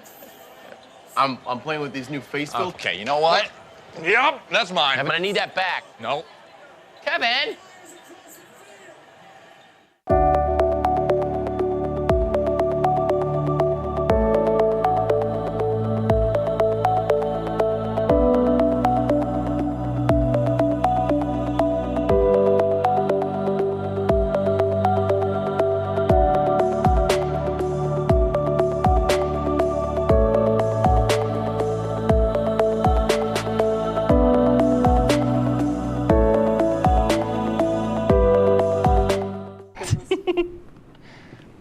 Welcome back to the Kinda Late Show. The show where we talk about anything and everything going on in our lives and yours. So today we are doing a segment that we stole straight from Off the Clock. Yeah, we're going to take some BuzzFeed quizzes, and they're going to be about Disney. As said before, Erin is a big Disney fan, so we'll talk a little bit about that while we take the quiz, because she did spend a whole semester working for Disney. Yeah. Now, but throwing back to what we were talking about right before the break, the ketchup is a smoothie. From what we saw from that short, we watched a little video about the making of ketchup, and I feel like the answer is no, it's not. It looked like a powder, so the fact that they had to do something to make that a powder just did not sit right with me to be a smoothie. So condimented is. Conclusion, ketchup is not a smoothie. Yeah. Thank you for coming to our TED Talk on ketchup. Yes. So the first one we're doing is, which Disney villain are you? Now, how do they handle Disney villains in, Disney? You there from a working perspective. Honestly, there's a mixed crowd. A lot of people do love villains because they talk about possibly having their own villain land. Ooh. And a bunch of people got so excited for it. I would have so much fun at a villain land. Right? That would be so much fun. I've already come up with so many ride ideas that I want to be Imagineers. What's your top one that you've come up with? Hades boat ride. Ooh. See, would it be like a Pirates of the Caribbean kind of? vibe? But the water would be green, the souls and all that. That'd be cool. And then I would think you're battling Hades in a sense, but then Hercules comes in. Of course, as he does. You know. See, I like Maleficent. Oh, you're answering. Oh yeah, you're answering. The first one was what's your greatest quality? And I said being manipulative. Oh, I'm saying the I same thinking gaslight, girl. Gaslight, gatekeep. Girl boss, for real. I love gaslighting. What's your ideal lair? I said a castle on top of the mountain. I feel like that's so fun. Like, Deep and, like in you the look woods. up and you're like, oh my gosh. See, I was gonna say a castle deep in the woods, but I feel like I get freaked out by the woods too quick. Yeah, because I think there would be something more evil in me. Yeah, like I'm gonna get mauled by cocaine. But I would get lonely on top of a mountain too. I'm gonna do a palace in a kingdom. I feel like that's Oh, my boy. vibe. I get really bad FOMO. Like I would need to be surrounded by people. FOMO. Like I would not be able to live on The top villains of are having a mountain by party myself. together. I didn't get invited. Oh no, what Like I feel like that'd be the happened? kind of villain I would be. It would be like Maleficent, like she didn't get invited to the party, and that was her whole big issue. Like know, that would be for me. real, Like, though. She's like getting I'd be seeing all the FOMO, villagers respect. and same with like the Grinch. Sorry, I love the Grinch, but like he was just like upset at the wanted to- Who's for being like all wanted fun to be involved. together, and he wasn't a part of it. And then like at the end of the movie, not to spoil the Grinch if you haven't seen the Grinch, but they're all like happy and singing the together, Grinch. and he's like, I want to be happy and sing with them, and then he goes and sings with them. I love the Grinch, but that I feel like that would be the kind of villain I would be. Ooh, my Inclusion. preferred sidekick. Oh, I want someone you guys funny. Are so much cheaper than Ooh. I am. Oh, this is tough. We have to focus, guys. Yeah, I keep distracting myself. I don't know what kind of sidekick I'd want. Insane? No. Yo, that'd be kind of fun though. I went with wisecracking. Like I love. went I sly. love Yeah, a you good love like this. giggle. Yeah, like the what's it called? Iago, the bird from. No, not Aladdin? Iago. I'm not thinking of a specific person. Like the comedy relief character. What is the best motivation to be evil? Out of jealousy. Revenge. Revenge, bro. I love being petty. Ooh, spite's a good one too. Actually, though. I don't love being Right. petty, Mom. To obtain lied. power, everybody loves a little power. You I'm not know, spite. What's the best accessory a villain could have? A cauldron. staff, though? You walking around with a staff? I like the long I don't robes. like the staffs because I feel like then you're just like, oh, I'm old, I need this to walk. But if it's cool looking, then you got like the little spice factor of it. But I think I'm gonna do crystal ball because I Are you want to like calling see the Maleficent future. old? Like kinda. I'm doing crystal ball because that has Like, actual isn't she powers. though? No. Oh. I want to put I'm going with curses the on cauldron people. because I used to like. make Oh little wait, they say potions. spells, being able to use magic spells. I want to be a witch, bro. You want to be a witch? My power color, red. Wait. Weapon of choice. Which one of these powers is the best? I want to Magic. hypnotize people. Get people to do what I want. Which of these do you hate the most? True love. I want to put curses on people. Okay, Sorry. I'm so lost. Not being included. They literally have FOMO as an answer. There it is. What's your weapon of choice? I'm gonna do Hey, you're speeding through these, Chloe. Like, Erin and I are still talking about our weapons. because we got 2 minutes left. We need to get them our Okay. answers. Hold on. Okay. Let me What's focus. the best way to get back at Magic, your of enemies? course. Put a curse on them. Chloe, Emotionally you're- manipulate them. Um, This is so fun. Oh my god. What is the best way to get back at your enemies? Definitely putting a curse on embarrassing them. Killing them. them. Emotionally manipulating them. Emotionally manipulating one of their loved ones. I like that one better, honestly. I'm just doing them because why hurt someone else when you could just hurt them instead? Because hurting someone else hurts somebody for fun and also hurts them. Yeah, but Did you sometimes not watch gotta Hunger be, Games? But the best kind of villains are the ones with the soft spot. Okay. Your biggest fear. Being left out. Oh, my results are Someone being better calculated. So. Oh, and I got Maleficent. Who saw that one coming? Oh. At least she's like cool. I Losing your guess. power over others. I'm Ursula. I also got Ursula. I love Ursula. Look at us. We do.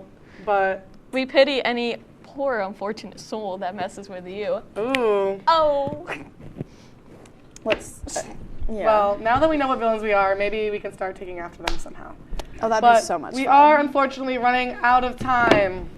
We are. But thank you guys for tuning in and watching us. Make sure you follow us on Instagram at WTOP Kinda Late, and from there you can follow us on all of our other social media platforms. And Erin, do you have any socials you would like to plug at the Yeah, moment? plug.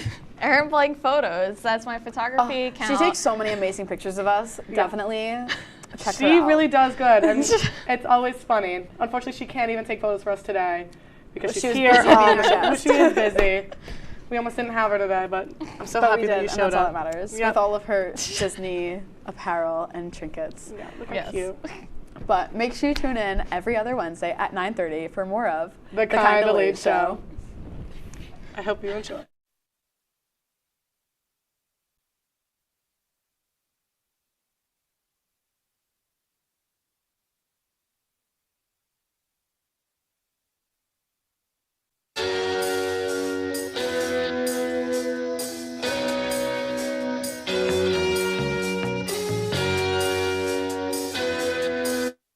Well, welcome back to Off the Clock.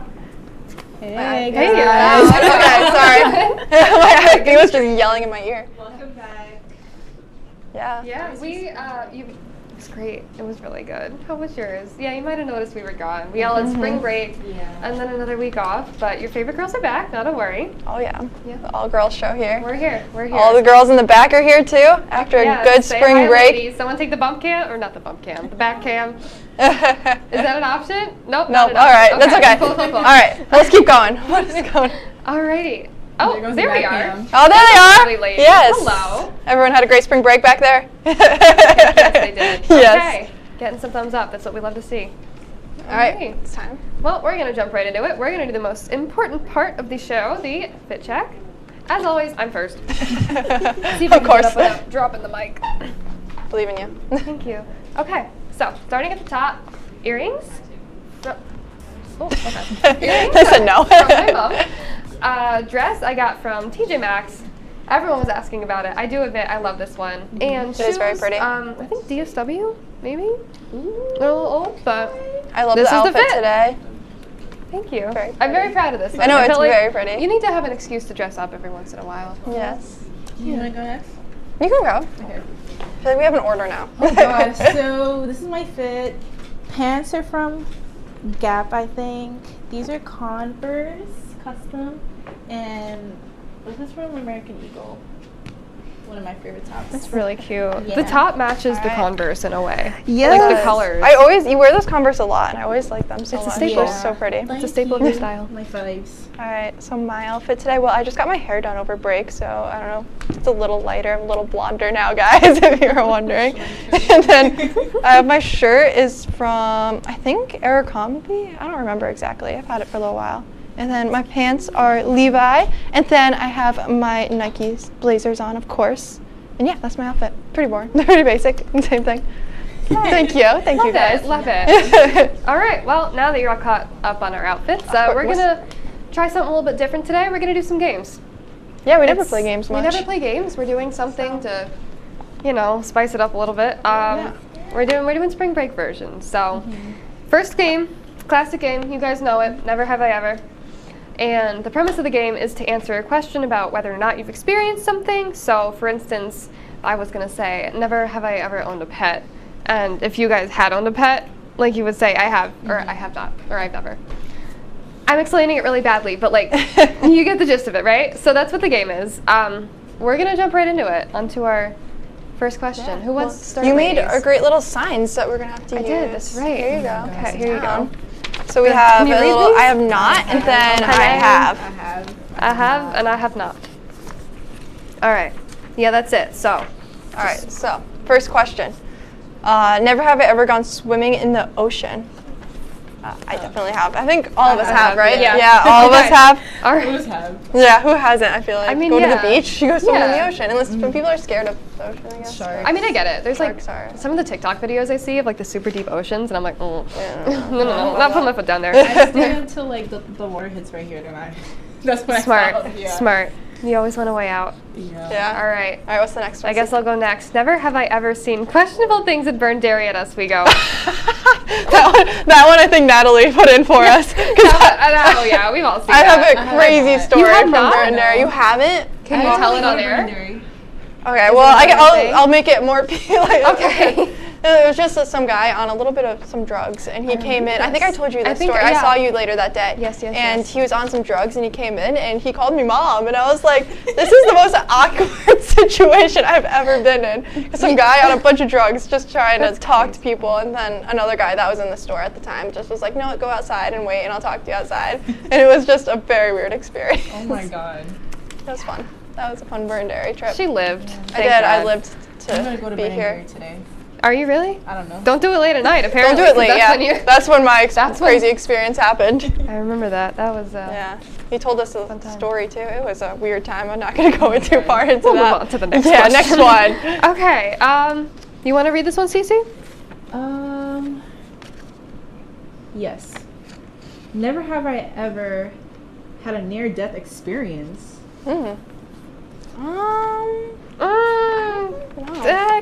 I'm gonna go half and half and just hold the paper like this. I don't know, honestly. think I have. Yeah. I mean, it's like sometimes, I don't know. Does like riding your scooter down like a big hill count? Did you fall off? Yeah. Yeah. Then maybe. Okay. Maybe. Depends how badly you were injured. I mean, if that counts. I have a scar on my my left shoulder. Oh yeah, I got a bunch on my knee from skateboarding. Yeah. Oh god. There were some disasters, some slight accidents. It happens, guys. It does. It's the best of us. You're right. All right, read the next one. Okay, never have I ever done a road trip longer than 10 hours. Oh, I definitely have. I've done that. Yeah. Longer than 10 hours? Yeah. I have not. You All have those not. family I think vacations. the longest one was to school. Really? How long was that How for far you? a drive is that? Up to like 5 to 6 hours. Okay. Oh, Okay. nice. That's far. Yeah, Unless that's a long you're drive. speeding, like 3 or 4. Still under 10. Yeah. Damn, you cut off 2 hours by speeding? How fast are you going? I don't drive, so blame the driver, not me. Okay. Blaming the driver. Okay, so the next one is never have I ever been injured on vacation. Have you guys been injured on a vacation? I don't think so. Sorta. Yeah, Well, it's not very entertaining. I went to my aunt and uncle's lake house once, and I was like 10, right?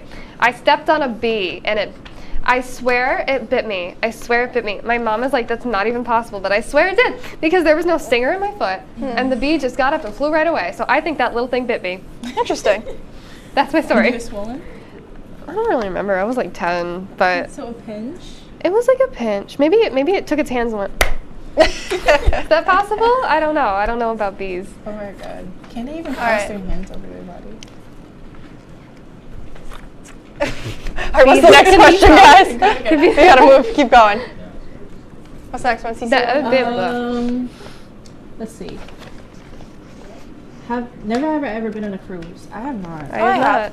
Oh, you have? Yeah, I Okay. went this past summer. It was really cool. Where'd you go to? It was out of Florida, and we went to the Bahamas and an island in Haiti that was owned by Royal Caribbean. Both Imagine islands. owning a whole island. I know, right? The whole cruise line just owns like a bunch of islands. It was really cool. The fact that like people own islands too. Yeah, I know. Like it's that's a weird thing. to me. That's a It's really thing. weird. I know. I don't know. All right, next one. Next. Next. Let's talk about that next. Never have I ever stayed in an Airbnb or something similar. Yeah, like a hotel kind of thing too. Airbnbs. I have. Yeah. I didn't get it. Okay. Did we have good experiences in our Airbnbs, ladies? Yeah, for the most part, yeah. Okay. Did you guys? Yeah, I did. I've stayed in some really nice ones, so Yeah. it's been. Yeah, it's cool. Yeah, I'm on the next question. I guess or not 2 questions. 2 questions from now, I got a story. All right, let's keep going. Relating then. to my Airbnb. Let's keep going. Yeah. We're running out of time. We're gonna go Are we? speed around it. Have I ever visited all 50 states? No. not. No, I wish. Great. That's a goal, though. So we're all uncultured, all untraveled. Great, All right, good let's to know. keep going Okay. then. Never have I ever experienced severe weather on vacation. That one I have. Yeah, I have. I got stuck in an elevator once because of severe weather. I think that's another question. Oh my god, it is! Never have I ever gotten trapped in a hotel elevator. Okay, I have. 2 years later then, I guess. But my turn. I need to tell my weather experience. What's So your we turn? stayed in this townhouse. We went down to South Carolina, Hilton Head. It was really nice. But my sister and I, right? My sister and I were in the top room and like right in the sky. And the last night we were there, this thunderstorm forms over our house. Literally, not even kidding, it formed directly over the house. And so I wake up and the beds are shaking, and I'm like, what is going on? And it was horrifying. And then we just kind of waited it out. There was really nothing else we could do, but it was pretty cool. Yeah, I'm looking when Pretty cool. All right, so you've been trapped in an elevator. Yeah, we were on a vacation at the beach, and we were walking on the beach, and then all of a sudden there was just a bunch of lightning and thunder and lightning struck the sand, like right next to where we were. So me and my siblings were like, all right, let's go back to the hotel. So we go back to the hotel, and we start to go up the elevator, and all of a sudden it just stops. And we were in there for probably like an hour, and I was just calling my parents, like, I don't know what's going on, but we're stuck in the elevator right now. So they At had to least you call. weren't outside. Yeah. That would be bad. So I think there was 2 buildings too for that hotel. So then the other building, the elevator got stuck too. So they were my fixing gosh. that one at the same time. That's horrifying. But yeah. All right. But stay tuned because after the break we will be taking some BuzzFeed quizzes. So we should get some interesting answers. Oh yeah.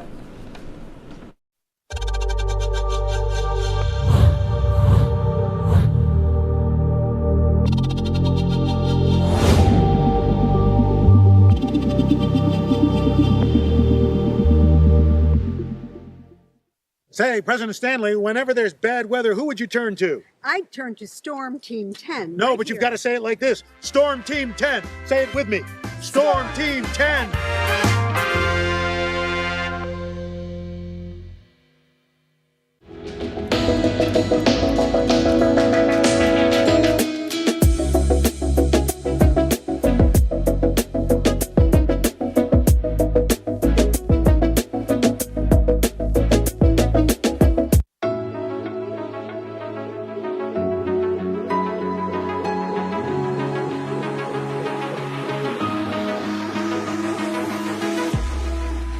Roll it.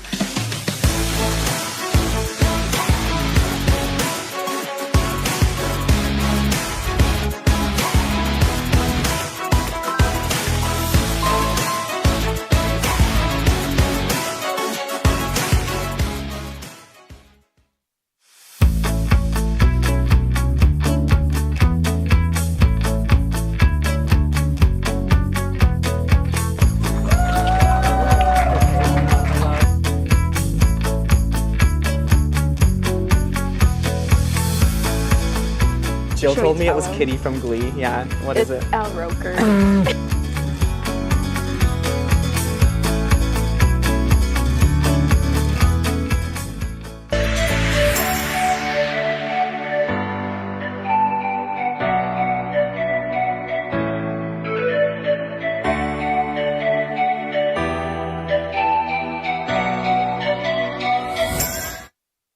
Hi guys, welcome back to Off the Clock. So now we're going to take some BuzzFeed questions. So this should be interesting. Yes. Yes, it will. All right, so the first quiz we're going to be taking is we're going to be finding out our icks By answering random by answering just random questions on this BuzzFeed. And maybe we should explain what an ick is. Just Okay. something that like yeah, makes you go Ew. like, something ew, that you like, don't why? something that is like disgusting to you, I guess. Yeah. That makes Yeah, sense. something you just don't like about, like something that someone else might not like necessarily like about Turns you you. the wrong way. Yeah. Yes. Like when someone does it and you're like, like you like someone, then they do something, and then you're like, I don't really like you anymore because of that. Yeah. That's Yeah. kind of like how I would describe it. All right. All right. Pick a cake. Yeah, first cake. question, we got pick a cake. We got Chocolate, obvious 6 for me. options. See, I'm Lemon gonna go with poppy red seed? velvet. Oh, it's good. Have you ever had one? No. You should have one.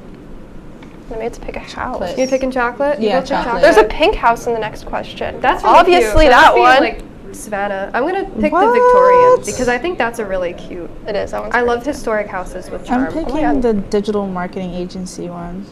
What? What? That's what it's called. What? That's probably where they got the got it from. I was gonna say what? Like Okay, now a vacation okay. place, guys. Vacation place. Obviously, I think I'd do Sweden. Barcelona. I do Fiji. I want to do Sweden. I feel like New York I would want to live there. Yeah, Otherwise, I've I been would to New York. vacation I went there last week. You went there last week? Yeah, been there, done that. Yeah, it's fun. Okay, and then an activity.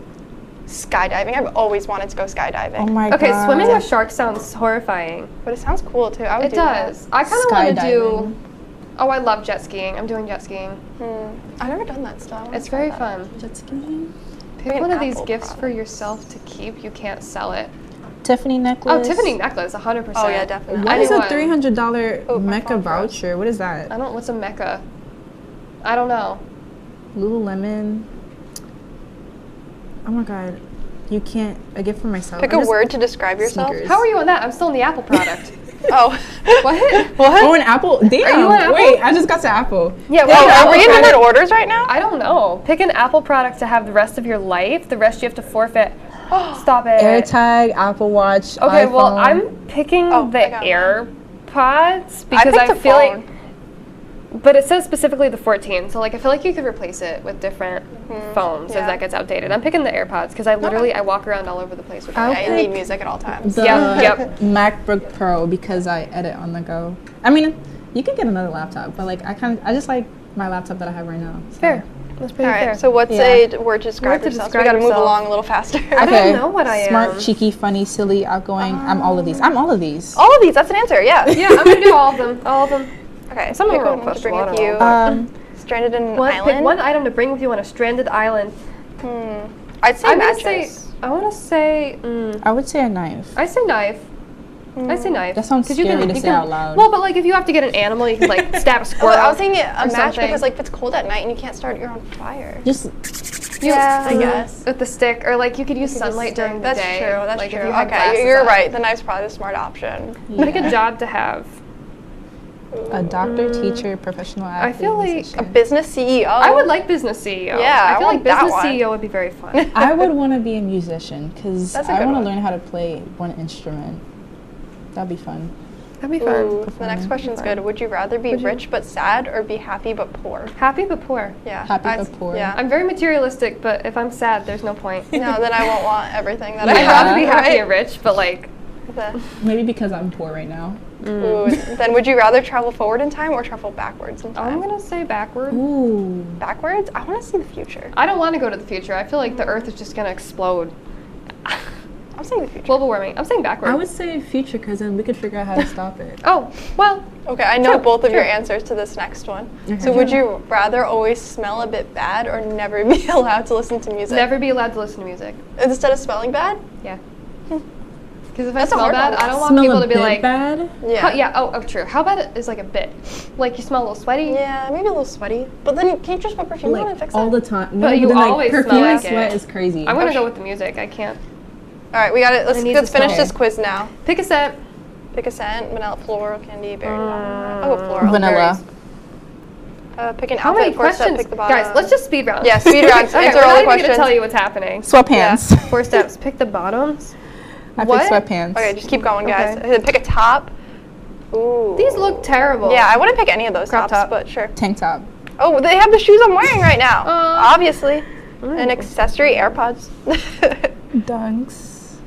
My phone is not liking me right now. Pick your type. What? Oh, the guy? Oh. They have Bill? AirPods as an accessory? I guess. Bruh. Oh my god. Ankle. Pick a Pick a song, song. lastly. Pick a cake. Oh, Bohemian Rhapsody, obviously. Taylor Okay. Swift, I think my Wildest page just, Dreams, like, of reloaded. course. I got it. What's everyone's? What's you want? yours? Should I go first? Yeah, you first. Okay. I'm My page just stubborn. reloaded. Hold on. Mine says Yours says what? stubborn. Stubborn. Okay, mine says humorless. Humorless. I can see that. I can. Really? Yeah. I don't think you're humorless. No. Like your ick is this. Oh, This oh. is what your ick is. Okay, yes, So yes. like you don't like people who are stubborn, Yeah. and I don't like people No, who have yeah. no sense of humor. That's fair. That makes sense. Yeah. That makes a lot of sense. I like that. And Cece's restarted. I'm pending. So why don't you do that? We're gonna load up the next quiz. Do we have time to do another quiz, guys? Do we?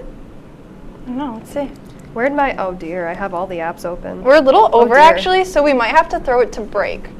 And Well, then when we come back, though, figure out what we're I going am. to we're gonna figure out what Cece is, We're figuring what out what Cece's Cece is, and then we're gonna have a member of our crew come join us for the question of the day. So stay tuned. Bye. Bye. Bye. Bye.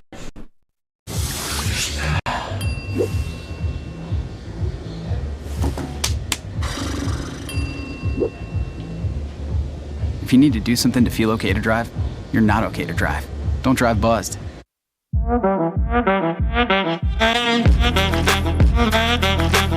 Shine on that black. Look at the bling. Look at the, do we got a diamond tester on? Yeah, that's getting bad. Yep. 10 out of 10 recommend on Yelp.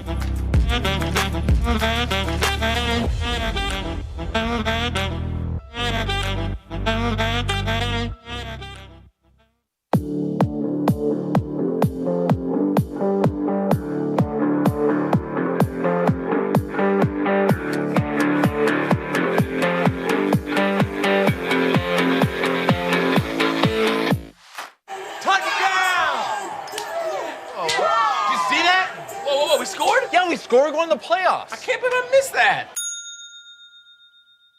Every time I'm buzzed, I spend too much time on my phone. What? I should take your phone away. No. I'll call for a ride. Wait, why does my face look like that? I'm playing with these new face filters. Okay, you know what? Yep, that's mine. Kevin, I need that back. No.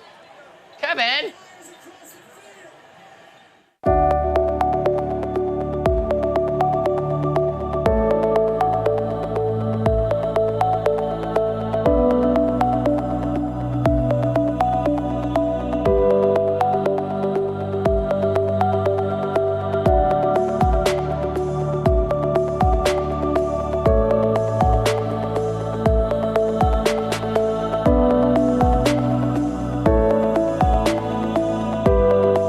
Welcome back, guys. During the break, we realized we have a little bit more time, so we're gonna take another quiz. Can you Yeah. describe the next quiz for me? All right, the next quiz. We found out I'm stubborn, by the way. Oh yeah, we forgot. Cece's result. So her ick is, your ick is that you don't like people who are stubborn. I don't like people who are stubborn.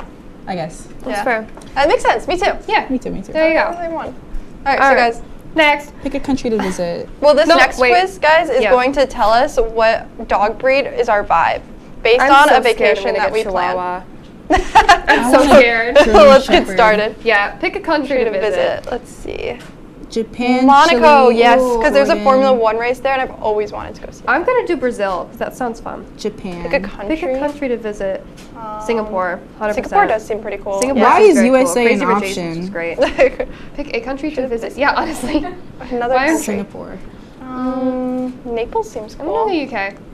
Oh, they're all pick a country to visit. Wow. I'm so No, United so it's just Kingdoms. different countries that you would pick. Okay. Norway. Italy for sure. Venezuela. Oh, Bulgaria looks Thailand. fun. China. No. Pick a Where is country to Ireland? visit. I want my Ireland. Oh, they're all countries? Yeah. Yeah, it's just picking different. Excuse you, why can I not pick Denmark? I've never seen what Cambodia Peru. looks Ooh, like. Peru looks really pretty. Ooh, Greece is an option France. too. Ooh, I think I'd pick Greece there. Y'all seen the France meme? Kenya. Like, The Maldives though. You wouldn't want. You would go to France over the Maldives? yeah. I don't like sun. I'm really pale. I would definitely go to the Maldives over. Pick a country. Which country now? Austria. Australia. Yeah. No, I said Ooh. Austria. You said Australia. Oops. South Close. Korea. Sorry. Switzerland looks so pretty. Oh my god. What? I got the result. Oh, you already got it? Yes, I Okay, did. hold You on. went, I'm almost you done. were speeding through. Yeah, you went through that like fast, girl. Countries. I Hold don't on. know. I know what I want. I got mine where too. I wanna Okay. go. Did you get Chihuahua? No, I got Pomeranian. Oh, okay. What'd you get? I got a Shibu Inu. Oh, those are so Shibu. cute. Yeah, look at them. Aren't they adorable? Shibus. Oh, those are You guys want to see? Look how Uh, cute yeah. he is. Can they see that? Oh, you see him? Look how cute. I'm dead. Look at my Pomeranian. I'm okay with being a Shibu What are you, Inu.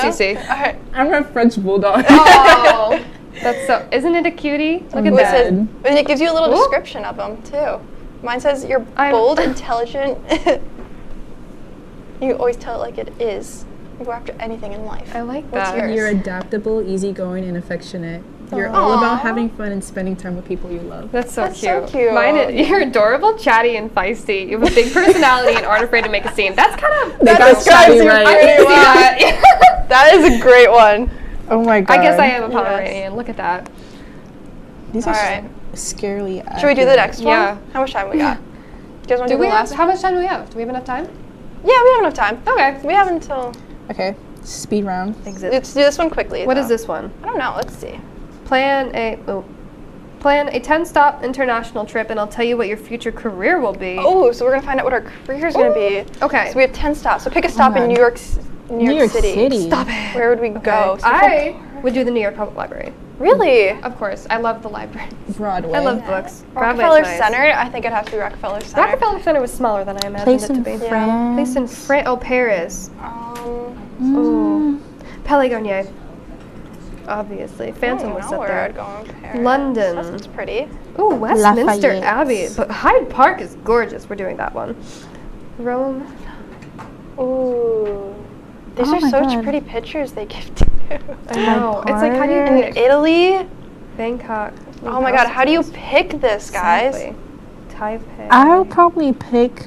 I don't even know how to say that. Just pick whichever Terrified is the Fountain. nicest. Oh no, Roman Forum. Ooh, that park that looks Trevi? Trevi? No, I'm not picking that one. Roman. Okay, Tokyo. Okay, speed round, guys. Let's go. I'm confused. There's too many trees.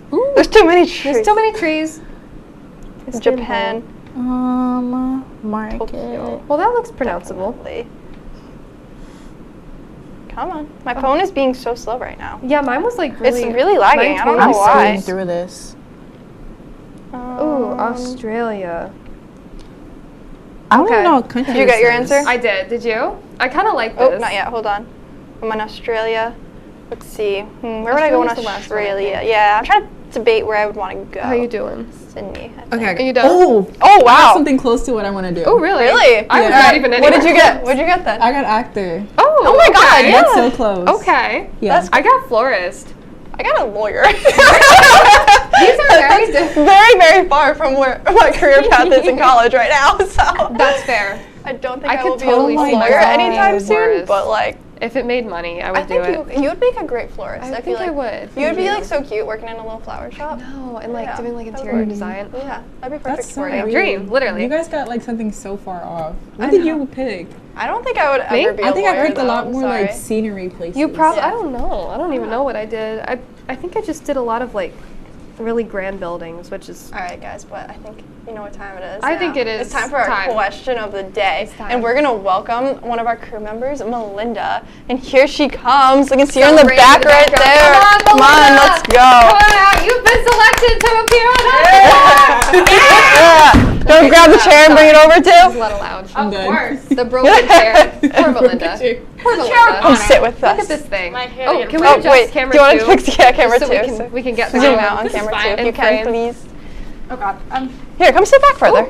I gotta hold on. I have Don't to- fall. Oh, Oh, yeah, put don't those down. fall. Don't fall. This is the one broken chair, so. This is fine. We might get sued if Broken she falls. things are beautiful The back too. one is also not. Yeah, there's no back, Hang so on. don't lean. Okay. Don't lean I back. want to push the back lock. It's not lock. It's all locked. It's not doing the Not lock lock. thing. I'm gonna fall down. Could you also No, fix you're camera okay. 3 so you can see the both of us? Cam 3? Okay. Yay. Awesome. Yeah, look at that. Okay. I'm very happy to be here. Yeah. Yeah, do you want to introduce yourself? Tell us a little bit about yourself. Let's hear it. Hold on. Am I in frame? We planned ahead. No, come over here you're more. good, you're Sit good. back. Right here. Yes. Yep. There we go. There we are. Perfect. It's an honor to be here. My name is Melinda Mercado. I am a triplet. I am the PR manager for WTOP, and I'm also the host to Major Discussions. So, Yes.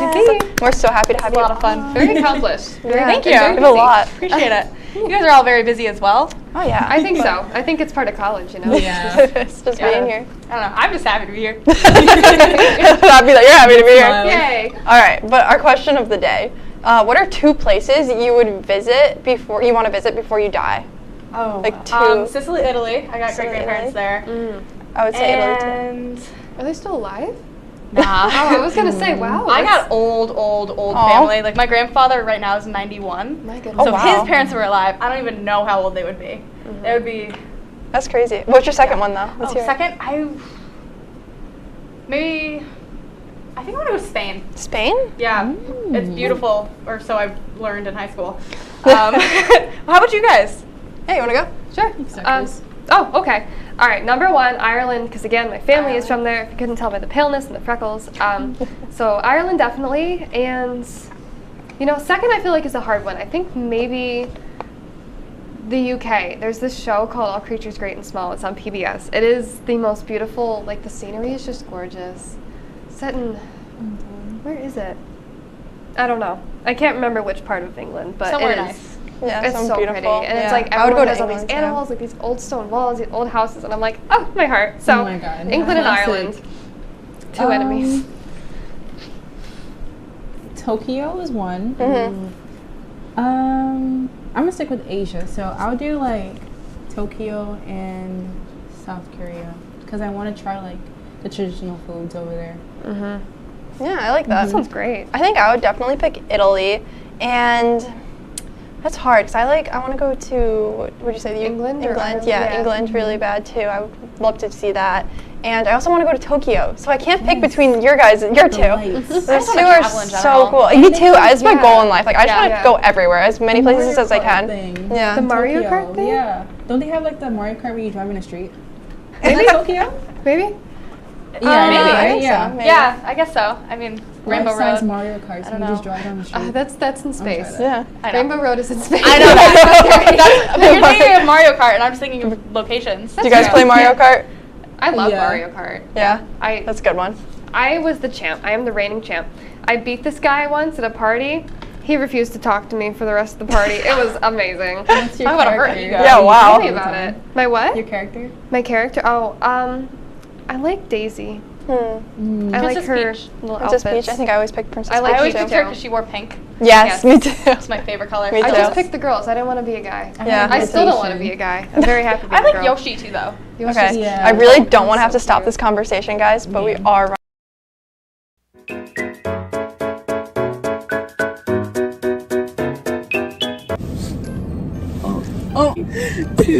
Just go. Hey! Welcome to the second installment of Drive-Thru Fiesta. We're off to Duncan. Of course. It's a cat. Maybe I can get a refresher, but I'll get it with coconut milk too. That'll change my I got it once.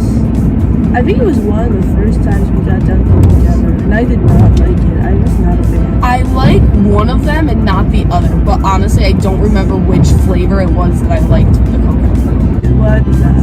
It's like a skunk. Because when I drove over, it smelled so bad. Have you ever been sprayed by a skunk? No, but didn't we like, for some reason, have this conversation not too long ago, and I said yes, like as a joke, and you were like, bro. You have to send it tomato soup? I was like, yeah, it's just chilling in the bath. Wait, so you lied to me? Well, I told you amongst that conversation that I was kidding. I don't think I remember. Maybe it wasn't you, but I don't know who else it would have been. I don't talk to anybody else. We had the Dunkin' truck. Oh, let's hop on. We have arrived at the second. Dunkin'. Okay. Because I don't know what I want. Ooh, I want a breakfast taco. Don't listen to the... Don't listen to my rumble. car. It's always dying. It's our favorite one. Do you think he watches our show? He goes to school here. Probably not. Thank you. Wait, turn into the school. Oh, not here. I said turn into the school when we get to it. I was like, I can't even turn there. What did you say again? I don't know. I've never gave her a name. Let's name my car, guys. Baja Blast. Baja. That's his name. We're gonna go eat by the lake. No, we're gonna explore. There's like a scenic route. Never.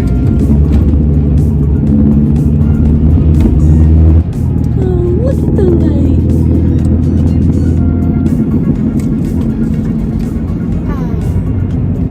Alright, so today's episode, we're gonna, we have a little craft to do. No spoils though. Oh no, wait, am I going right or left? Oh, I don't know actually. I would say flip a coin.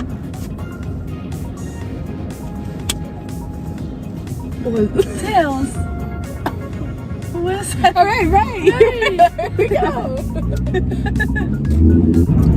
Anyways, after our little craft, well, Or not I think it after, would be like during or before or like, above. yeah. We're gonna talk a little bit about our New York City trip.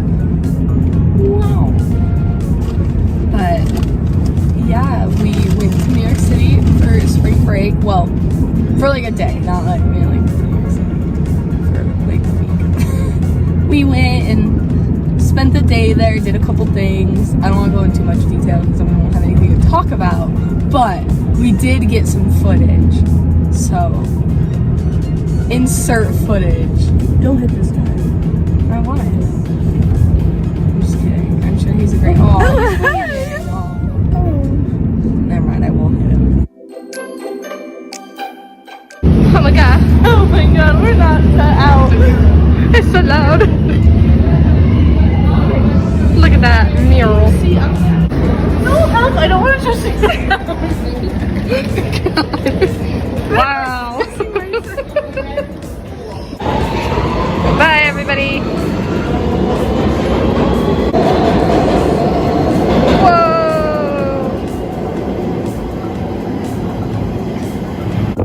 That is awesome. Whoa.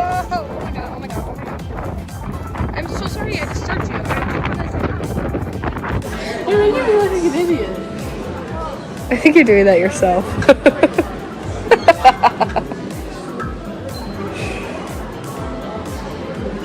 Oh, good job! Good job, you made something. I think I did that. Oh. Go to the next one. Yeah. Oh. Where are we going? We're coming this way. Oh. Oh.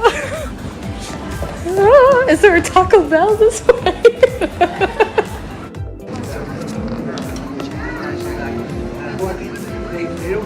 No, I got you. Look at that. Yes, because the sun is definitely see the buildings.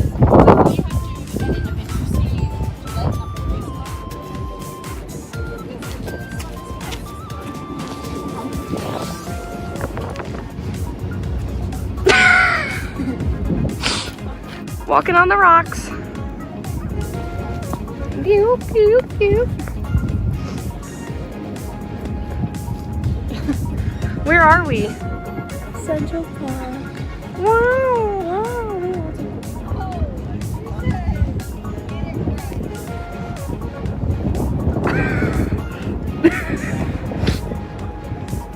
Oh. I was gonna get a video of you. Saying it's my mom. Oh. Look at that view. Whoa, look how nice she looks. Me? Yeah. Look at the city over there. It's so cool. I love being on this side of it and not in it.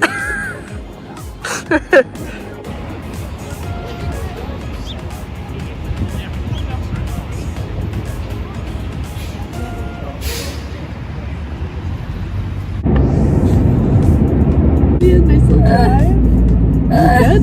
Oh my god, I can't see. You put your thing I gotta put my visor down. Sorry, guys. I'm like, where are we? I just didn't feel.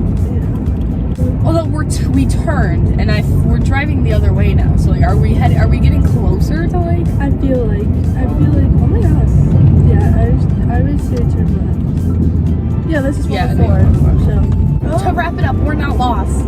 We aren't lost. We saw a sign. We don't need directions. We got this. Yeah. That got cut off, so. And then and it was important. We needed to make sure you guys knew. Because otherwise we wouldn't be able to make it to the show. Yeah, I already know where we are. Oh yeah, we have a little brown track. But alright, we'll see you live in a few after this break.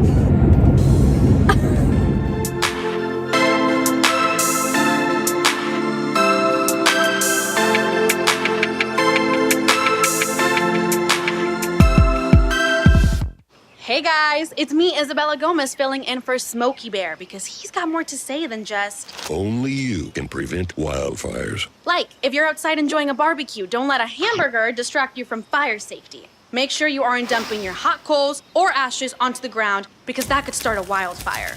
So take wildfire prevention seriously and let's save the world one day at a time. Juntos con Smokey Bear, podemos hacerlo. Go to smokeybear.com to learn more about wildfire prevention.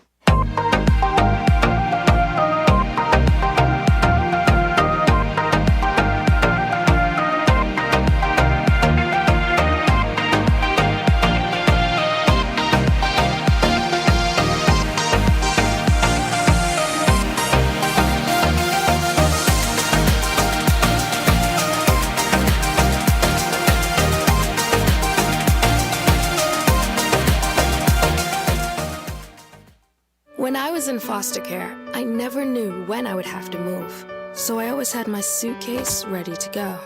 Then one day, I was adopted. My new parents opened their hearts and home to me. My parents cook my favorite breakfast for me every morning. My parents take me on trips I never thought I would go on. They gave me a home and an even better reason to use that suitcase. My parents aren't perfect, but they're perfect for me.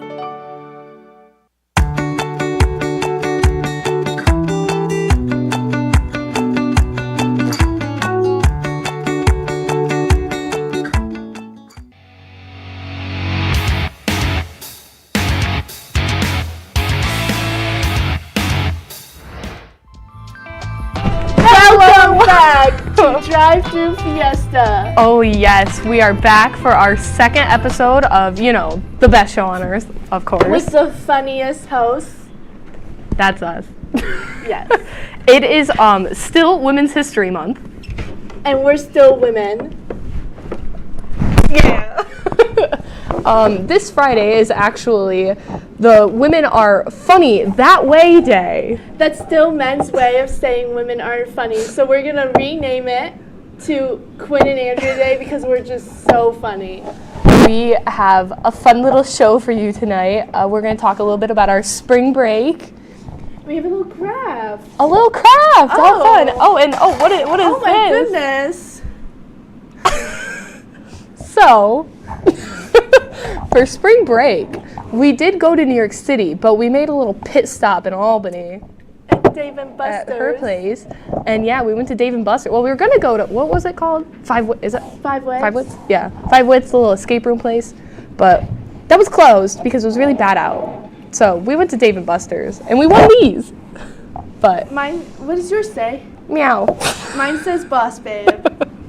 But yeah, so then after that day, the really bad stormy day. Oh my god, it was terrible. We almost crashed. A couple times. Because it was me driving. Yeah. We already crashed even this time. I've never crashed in this car, but I currently have. Oh, well that's good. I'm glad. But after our little day in Albany, we went down to New York City. Yes, we went to New York City for the day, had some fun. Me, Andrea, and Ryan went. We went, well, okay, so we were in the train station. I don't know, what do you want to start with that story, or? Unpopular opinion of me and Quinn.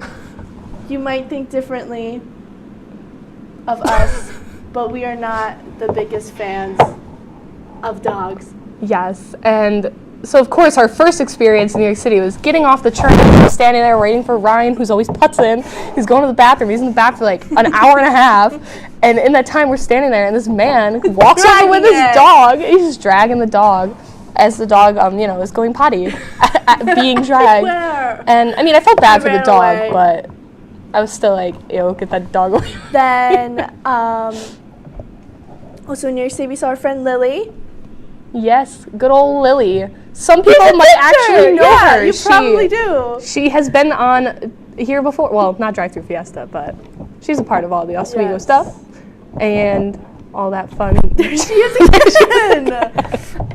We also went to the Natural History Museum. Yes, that's kind of what we spent like a lot of time at the Natural History Museum. I wanted to go there.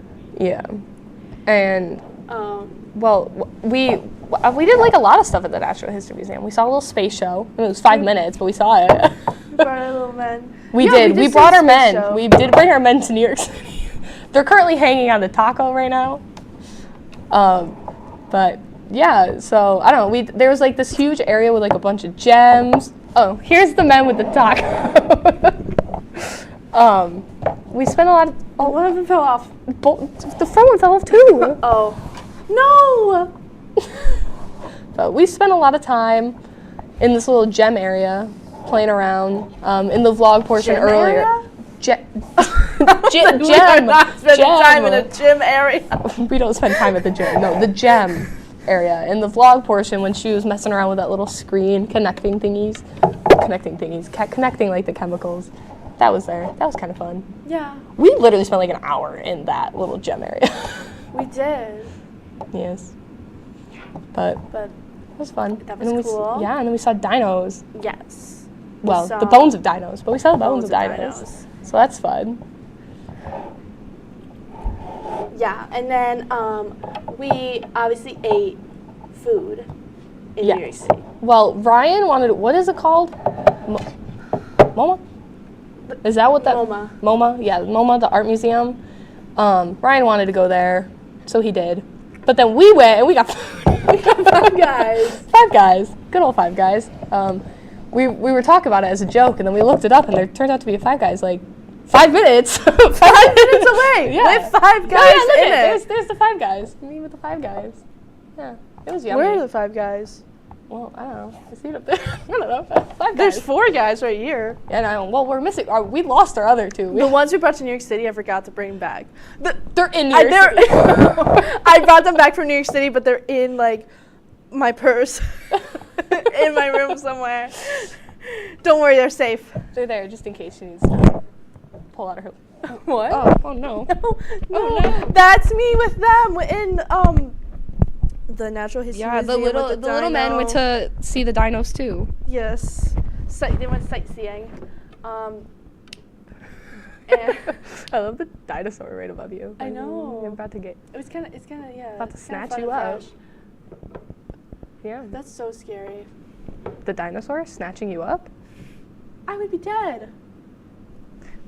I wouldn't be complaining. You would have to do the show by yourself. Perfect! Just kidding. No, I would never. I don't even know what I would do. Yeah. Talk about Taylor Swift.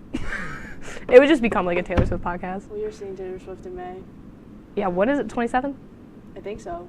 We think it's the 27th. But. Taylor Swift, what day is it? Yeah, Taylor, yo. You're watching. Yo. I do want to, we need to somehow record my dance and get her attention to it. Be like, Taylor, look, I did this dance to your song. Well, we can put Please reply to me. We can put it on the DTF and yes, the good old DTF Instagram if everybody wants to follow. Oh yeah, the DTF Instagram is at Drive-Thru Fiesta. Yes. Well, Please so is everything. Everything is at is Drive-Thru that. Fiesta. Nothing is tagged DTF. That's Nothing a little. is DTF Except our merch DTF. one day. We will. That would This still is be getting so funny if we had. Yeah, we can stop talking about DTF. We have our cake cups again, and it's still Baja Blast. We're not switching that up yet. Maybe one day we can get a Dunkin' Refresher. Maybe one day that we'll have our own Baja Blast. Oh yeah, would it be purple? A purple Baja Blast?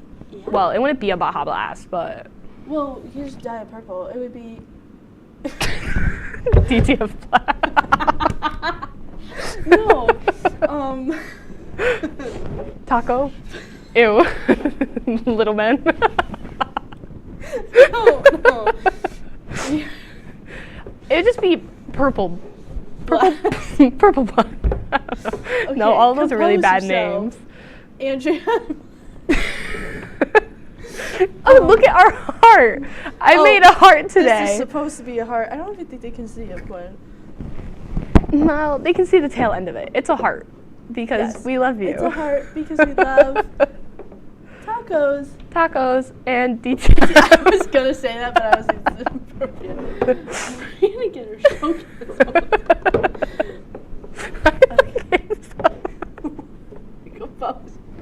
Okay.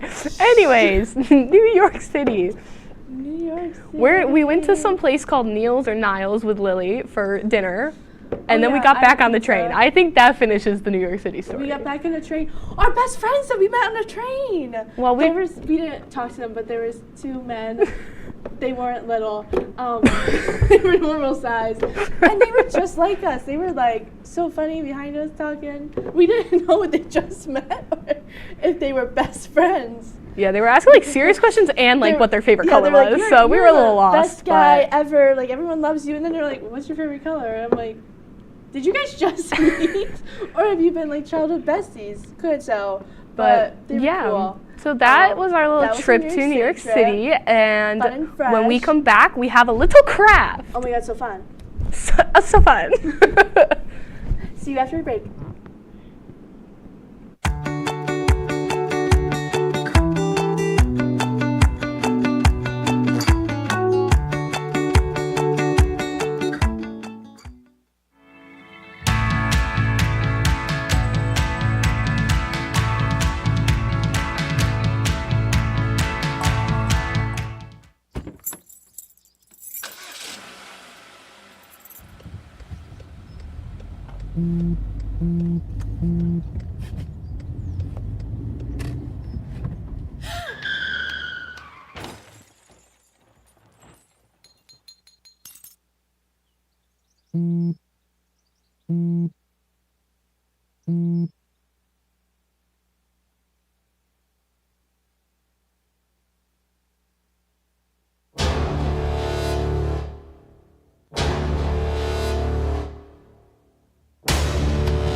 Hey guys, it's me, Isabella Gomez, filling in for Smokey Bear because he's got more to say than just... Only you can prevent wildfires. Like, if you're outside enjoying a barbecue, don't let a hamburger distract you from fire safety. Make sure you aren't dumping your hot coals or ashes onto the ground because that could start a wildfire.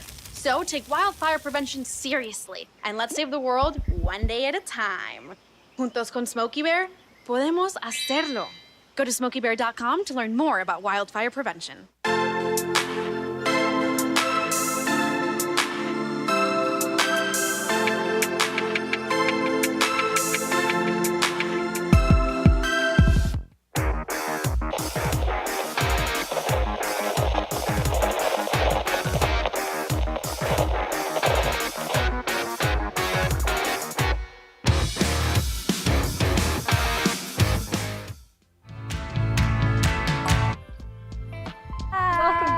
We have our craft.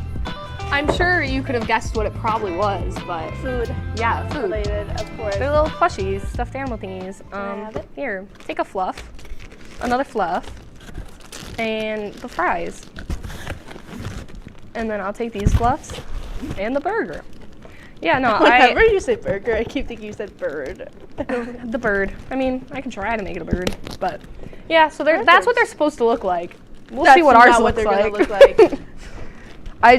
They were at my work, and I was just chilling, you know, ringing people, ringing people up. And I saw this in the little kids section, and I went, "That is perfect." So here we are. You worked? Oh, these just stick on. I was like, "What are these?" You work? You have a job? Sadly, I don't work. I do work and have a job. I'm too pretty to work. Although, unfortunately, it's not all just these fun little crafts. Although I wish they were. Wait, Quinn, what do I do? Read the instructions. Here, you need instructions. We're making a mess. I think your taco comes, taco, oh my gosh. That would have been better if they were tacos, but, yeah, here you go. Set up your work area. There you go. There's so many layers to this, so many more layers than I thought like, this the was. fries are gonna be easy, just for you, Andrea, because you can't do anything. Well, you said you wanted the fries. Don't do that. Well, we know a specific someone who doesn't think I can do anything. Well, yeah. Wait 1 second. Okay, I'm working on it. This is so much work. What is this piece? Okay. This is so much work. Girl, I'm gonna do both of ours if you don't Please. start. So, how was your day? It was fine. It felt very long. Mine too. I'm still trucking along. All right, I'm gonna add the fluff to my first portion. What are you doing? I can promise you that is not. You're just making like a worm. Is that not what you're supposed to do? I mean, you're supposed to make fries, not a worm. There's a difference. I think I just clipped the mic. Okay, I'm just gonna start with this. I don't know if this is right, but I'll make it right. And then you just tie. They're like those blankets that you just tie. I haven't made one of those blankets where you just I have made too many of those blankets, and they take so long. They're not. Sometimes they're not even worth it. But then in the end, they are once you're done. But they're not worth it when you're doing it. Were they comfy? Oh yeah, they're comfy, and they're fun because like you can pick which because What it's pattern? two different sides. What so pattern did you do? Well, one time one was just like a plain, like one side of it was just plain purple, and then the other side had dinos on it. That is not correct. You're telling me. Okay, maybe you should have taken the burger. My bad. I This looks so overestimated good. you. This looks like a fry from McDonald's that I would eat. I mean, I guess it could be a singular fry. Wait. No, I'm literally doing it correct. I'm just not very good at it, though. But that's literally what I'm supposed to do. So, yeah, you're gonna make zip the little tie it. I was supposed to say that. It's like Bop It. Oh, yeah, we should play Bop It. We would suck, but I used to have Bop It. I think it play would all be the time. funny. Or Twister. We play Twister on the table. No, stop. I think mine's working. Yours looks like human flesh. Thanks. I at least just want to finish the top half and stick the. I'm getting all my fries done, so you better catch up. Oh my god. And they say women aren't funny. I hate ketchup. That's a fun fact about God, me. we should talk about your ketchup I literally hate ketchup so much. Like, I don't want to say I'm starting not to like it. What is it called when you have like a really bad fear? Phobia? Phobia, yeah. It's on the close to being a phobia of ketchup. It smells disgusting. It tastes disgusting. It looks repulsive. It's just red. Ew. Sauce. It's just gooey. Ew, ew. Yeah, I used to eat ketchup like on things. Like I used to dip my fries in ketchup. Not anymore. Never again. I'm trying to think, like even my nuggets. I used to dip nuggets in ketchup, and that sounds so gross to me. Mustard gal. I guess I do like mustard more than ketchup, but I don't necessarily love mustard either. So. Here, I have another one done.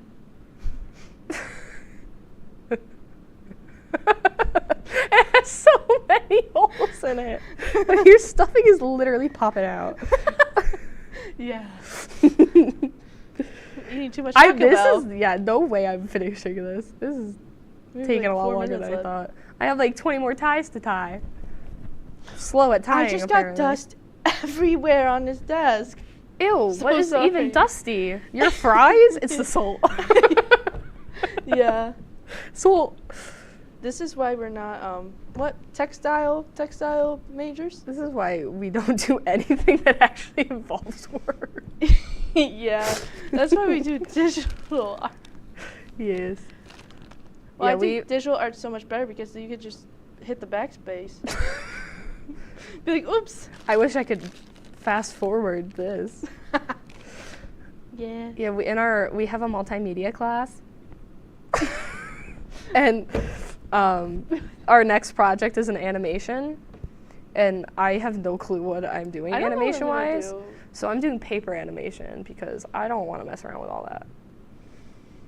I was thinking claymation, but I know someone's gonna be like, I don't think you would be capable of doing that. Oh, we're getting a little too far. I can't. But my fluff we'll see is how it goes. popping I'm out and thinking getting in my way. Of doing something food related. I'm also, I don't know what I was gonna say. I mean, it's like coming together. You need to tie it more. There's so many I ties got on another this fry thing. done. Your fries take 2 seconds to tie. My burger takes like 20 minutes to tie. There's too many ties.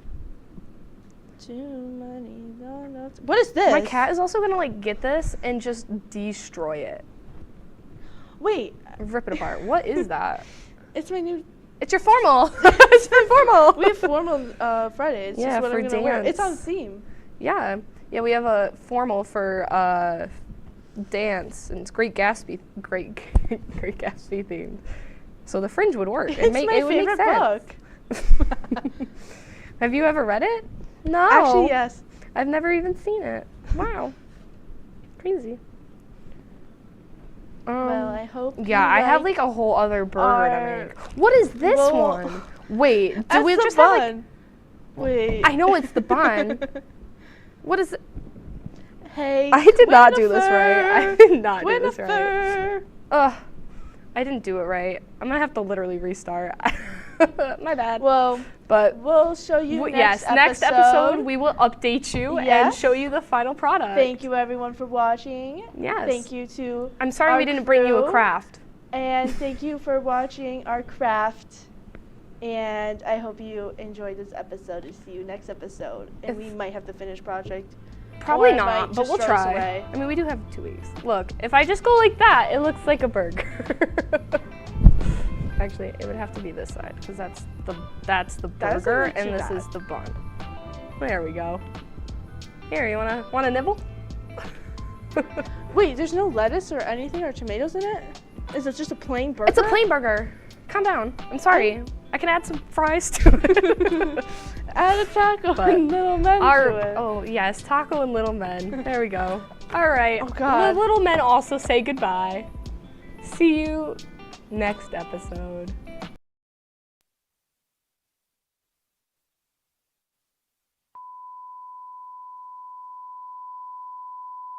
Welcome to our cooking segment.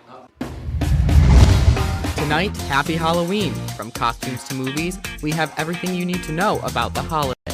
Plus, the big 2-1. Tomorrow's a big day and we're celebrating. And let's get cooking. Join us as we cook up a spooky treat right now. From the Al Roker Studio and the Murano Campus Center, this is The Break with Scott Brubaker and Kate Donahue. It all starts in 3, 2, 1.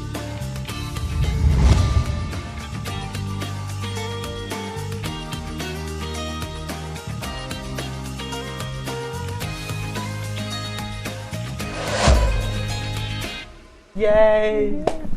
Oh, where are we? Hi, everyone. Woo! Welcome. Don't worry, I'll get my own Oh, chair. shoot. I'm so sorry. Next Just kidding. episode. Yeah. Next episode. Eventually we'll get it. Next episode's a good episode. Well, Yeah. this one's going to be a good episode, too. Yeah, so it will. welcome, by the way, to episode 3 of The Break. It's our Halloween episode. Yeah. Before I'm we get excited. started, as I'm searching where to plug myself in so I can hear, there we go. I wanted to congratulate Kate because Kate just got accepted to grad school today. Let's give her a round of applause. I'll clap for myself too. I'm excited. Okay. So we have a full show tonight. Let's get right to it. Oh, all right. We're gonna start right away with our favorite segment. How real are we? Okay, so I'll start us off this week. This is my slacking Be Real. I know my parents watch this, and I just want to let them know. All you can see are my pants in this. The Be Real caught me on the toilet, and I was inspired by Scott, and I wanted to document my moment on the toilet too.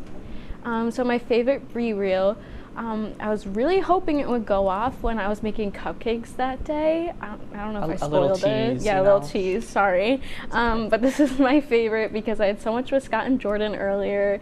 So much fun, and then we got to watch the Vocal Effect concert, and it was just like a really good day. It was. I went to the concert too. I enjoyed it. So my favorite Be Real is me and our technical director, Jacob Bradley. That is after the first hockey game of the season. Go Lakers.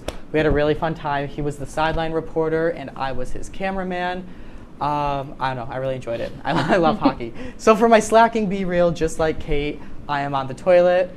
I was so upset because if the Be Real went off literally 30 seconds later, I would not have been on the toilet. So I was like, wow, really got me there. It really did. Like, I don't know. I thought it was funny, so I just wanted to copy you. I know. It's cute. All We're right. cute. Okay. Okay. So last episode, you briefly got to meet our new The Break moderator, Jordan Whitney. Oh, this week we are getting to know her even more. So ladies and gentlemen, please put your hands together to help me welcome Jordan Whitney. Woo! Jordan. Yay, Jordan. Jordan. Hello, how are you? Good, how are you tonight? Excited to be here. Yeah. Oh, so Jordan, tell us a little bit about yourself. My name is Jordan. I'm a communication major and a business minor. I was a Laker link with Scott and Kate, and I still work with Kate in the orientation office. I'm also a marketing intern with the marketing and communication office, and I'm an advisement guide. So, And you even mentioned we used to work together too. Before True, Laker Link, we were before Laker Launch. We were RMs together. We were RMs together. It was so much fun. Yeah. So we decided that we wanted Jordan to join us today for our discussions. So our first topic, Taylor Swift's new album. I know, Jordan, you're a big Swiftie, aren't you? Yeah, I am. Okay, so I'll let you kind of take the lead on this one.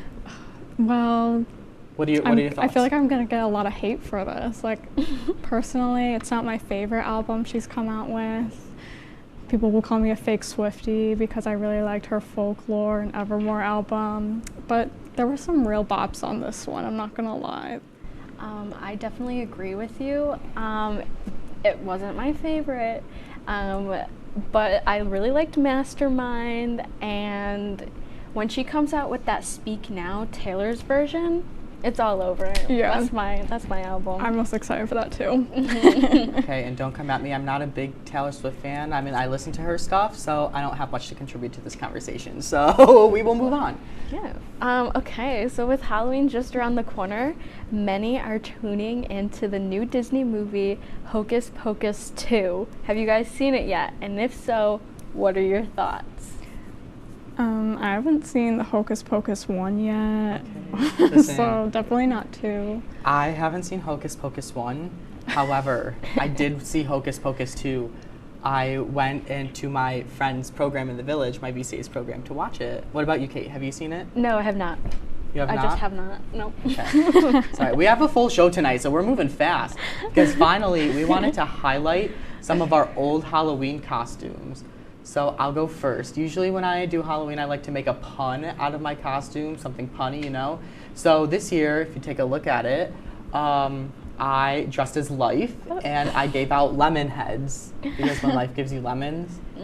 Scott, Okay. I love that. Love it? All right, what about you, Kate? So this was a picture of me before I went to school that day, and I looked like a little baby sheep, and I was going as a Southern Belle, and this was probably like 4th grade, 3rd grade, I don't even remember. So yeah. Jordan, Yeah. what about you? So this is the only picture I could find from my mom's Facebook, but I really am loving the purple hair moment in the back. I wish I had that still today. Me too. So we'll do this one real quick. Okay.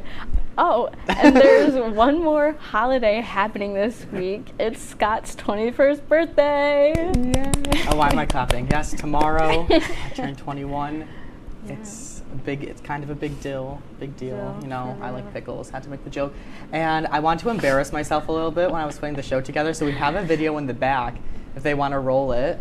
We're kind of on the Halloween theme as well. Mm-hmm.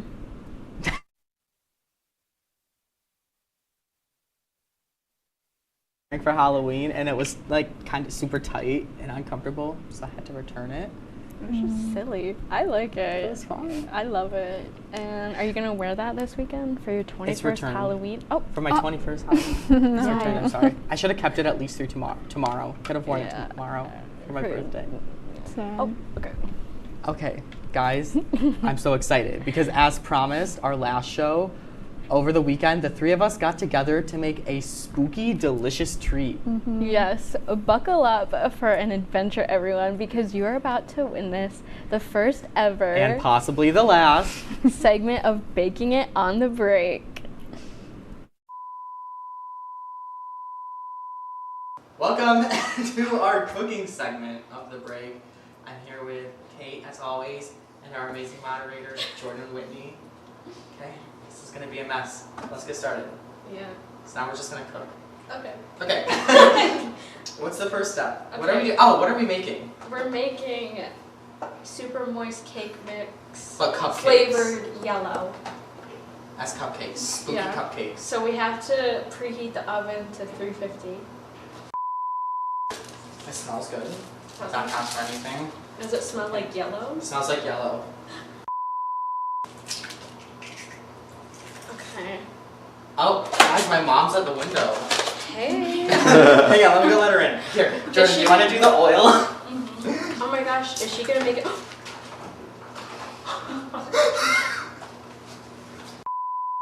Sure. Hopefully. Yeah. I Here, we can find do this. The eggshells that I. I smell it. Delicious. Bedford.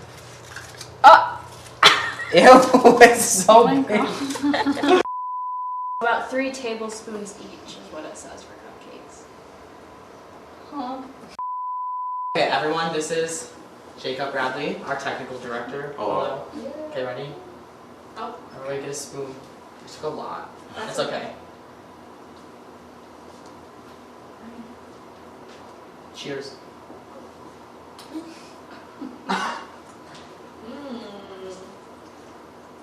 Delicious.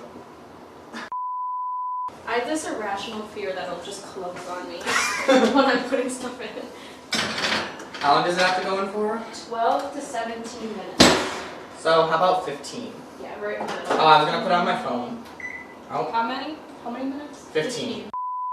Okay, everyone, this is my mom. We need I need the a knife. We need the air horn. Where'd that knife go? In the sink. Here, we'll get another one. If it wasn't for copyright, I would be playing Glee music right now. Well, if you stand here, stand right where I was. You can smell the cake.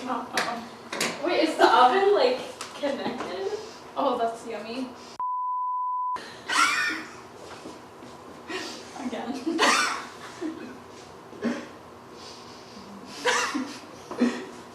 Jay Brad, you want to sniff the air? I think I can smell it from here.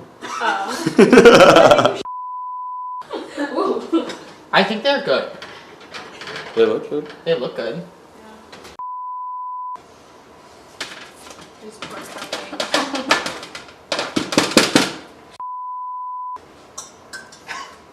Oh. There we go. Yay! This is so hot. We gotta get the liners in for the second batch. That's so true. So true. As our director Thomas would say. And Okay, so, bestie. So and true, bestie. Jill would be in our ears like, you got 10 seconds. You have 10 seconds. She literally does. She yells at us. But we love Jill. We love Jill Plant, WWE wrestler. She's a Jill wrestler. Plant. So cute. Jacob Bradley has to leave. His parents are here, so I'm gonna say goodbye. Bye. Thanks for having me. You're welcome. It's always a pleasure. So Good the luck with the camera rest will of be it. stationary the rest of Yeah, the dynamic segment. thing works over. Sorry. Okay. Thank you guys. Bye. See you later. Have fun. Thanks. That's a little bad. It's okay. Oh, what? No, I was just like, because it's just legs. Kate, can you give us a little sample of what you would freestyle at this weekend? Yeah. Hello and welcome to Family and Friends Weekend. Grab your family and hold them close.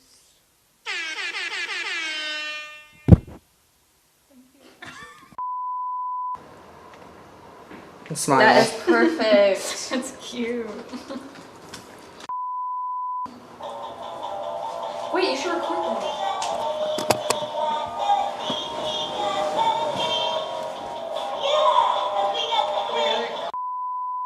They sing this song in Glee. This is me like, I'm having my Ratatouille moment right now.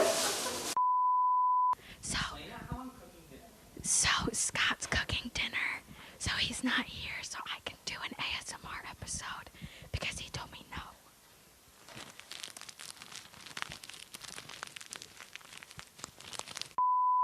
I'm gonna go try some dinner right now.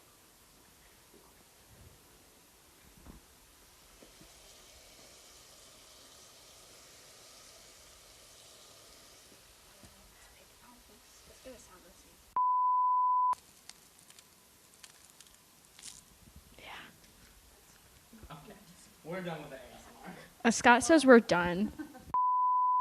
Oh, Okay, the cheers. wrapper broke. Cheers. Oh. And all over my face. All right. Stay tuned.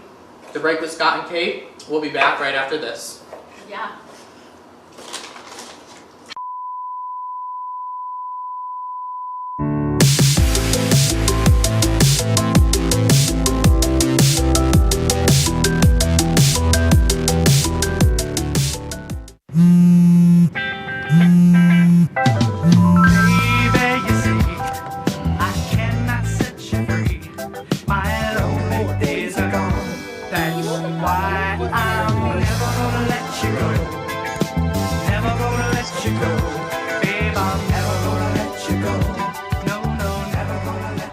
Here you go. Thank you. Thank you.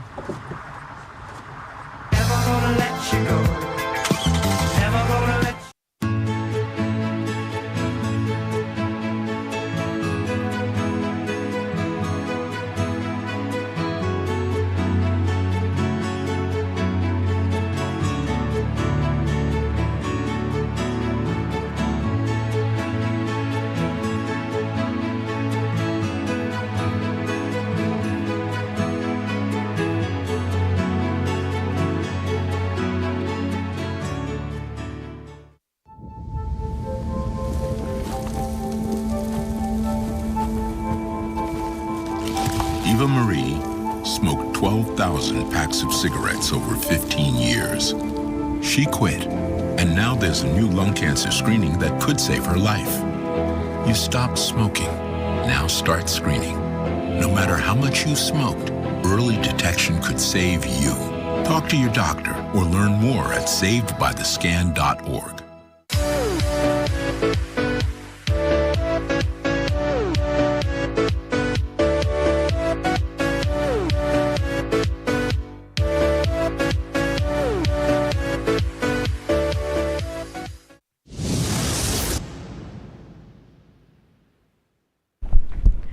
Okay, welcome back to the break. Time has arrived for Scott and Kate to reveal their costumes. So to get started, I wanted to share what I'm wearing. So I have my little witch hat, if you can see it. I was not prepared to dress up today, so I got this at Walgreens for like $6. So let's see if Scott and Kate can outdo me. So let's welcome Scott Brewbreaker. Yay! Okay, guys, I tried to think of a funny milk pun when I was back there, but I couldn't. But I love milk, so I am milk. I drink milk with ice. Jill's telling me in my ear, she's like giving me crap about it. I drink milk with ice. Real fast, I did want to point out, because I forgot to do this at the top of the show, my beautiful wife, Natalie, is across the hall working diligently, producing news. I told her I'd give her a shout out, so love you, Natalie. Slay. Anyway, milk. We love milk. I love milk with ice. Okay. Okay, now let's welcome Scott's partner in crime, Kate Donahue. Yeah. Woo! I'm stuck. Oh, I got stuck. Sorry, everybody. I'm a cookie, as you can see. I wish my neck was longer, but I'm really happy I didn't have to be the milk. Sorry. She is, yeah. That smart cookie. That's my pun, because I'm going to grad school. It's your pun, you know. Yeah. Oh, I'm the milkman. Thanks, Joe. Milkman. Yeah. All right. So now we wanted to highlight some of our crew members wearing costumes tonight. So over here, who do we have over here? I'm Abby, and I'm the teleprompter, and I'm dressed up as the Cheshire Cat. Amazing. Let's head right back here. All right, what is your name? I am Jacob. Hi, Jacob. What are you dressed up as? I'm the king clown. Very cool. What is your name? My name is Thomas Caffarella. And what's your title? I'm the director. Okay, and what are you dressed up as? I am dressed up as a disappointment today. All right, that's sad. Okay. Who do we have here? Hello, I'm Sam. I do graphics. And what are you dressed up as? I am a softball player. Oh yeah, can you show me the back? Oh, I got my name on it. Very cool. Very cool. Hello, Jill. Hi. What are you dressed up as? I am a hot dog. I was gonna say something else, but FCC. All right. And what is your name? Alex. Alex, what are you dressed up as? I'm Seth Appleby. Very cool. Your roommate? My roommate's Seth Appleby. That's interesting. And what is your name? I'm Erin. Hi, Erin. What are you dressed up as? Alice in Wonderland. Very pretty. I love it. Let's head back. Oh, okay. Coming up, we're playing a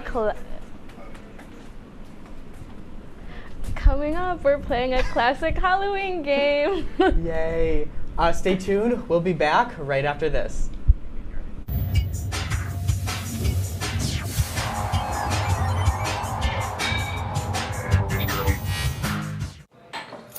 What do you think you're doing, Kevin? Was just gonna drive home. There are several warning signs present that you shouldn't be driving. Like hearing voices? Like your text-to-emoji ratio? Oh man, the selfies. Selfie, nailed it. We all have warning signs that let us know that we're probably not okay to drive. Mine is pretending to be your subconscious. Craig, come on man, let's put a ride home.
All right, welcome back to the break. It's time for a very fun game.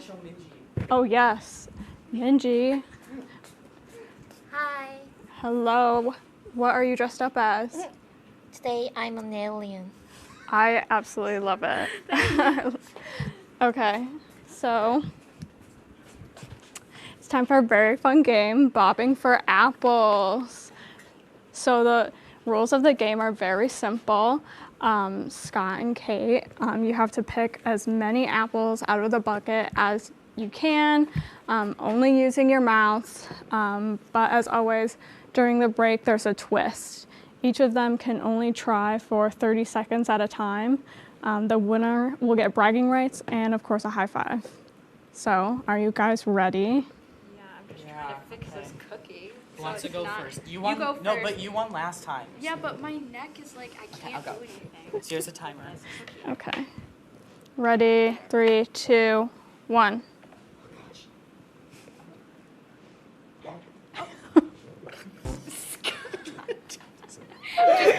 Just bite, go for it. 10 seconds. Oh, 1. First apple.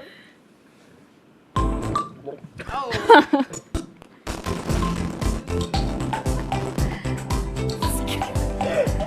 5, 4, 3, 2, 1, and you're done. Okay. Scott got 2 apples. Okay. Oh, wait, can I show off? Scott has monogrammed towels. Scott MB. Okay. Okay, ready? 3, 2, 1, go.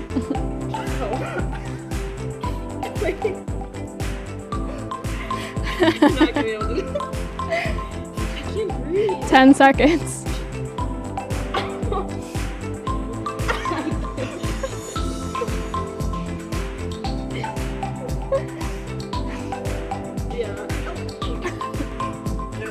Go, Kate. Go, Kate. Go, Kate. Oh, and that's 30 seconds. Oh, so it looks like we have a winner. Oh, we're gonna keep going. Oh. We have more time. Oh, okay, we have another round. Okay, so Scott, are you ready for your second round? Okay, 3, 2, 1.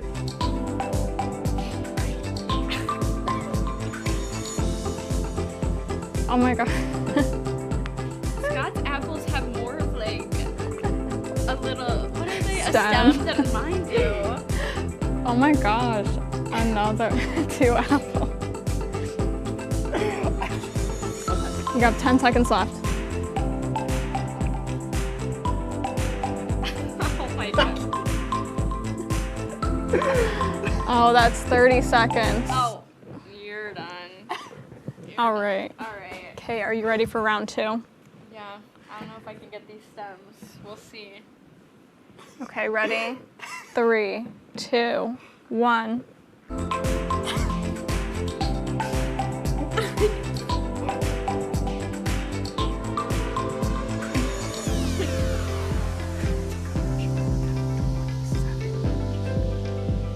Oh, here, I got one. 1 apple. Oh, finally.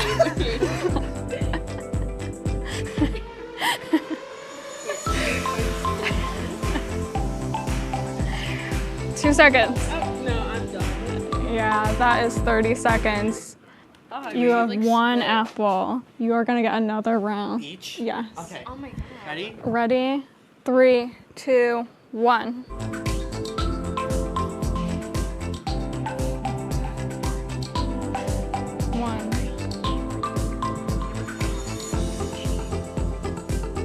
That was a good one. I'm cheating. I'm trying to get the stems out. It's okay. There's always cheating in the show. There's absolutely no stems. Like, how am I supposed to pick this up? 5 seconds. Oh my god. Stop. And that is time. All right, Kate, your final round. I think you can redeem yourself. Wait, can I just show the camera the the stems that I'm working with versus the ones Scott. Oh, we gotta go quick. Oh, yeah. Okay, ready? 3, 2, 1.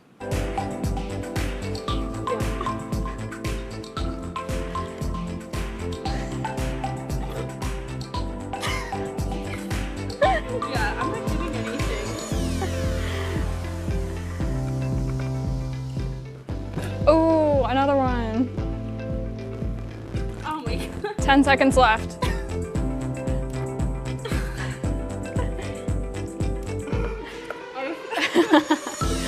Three.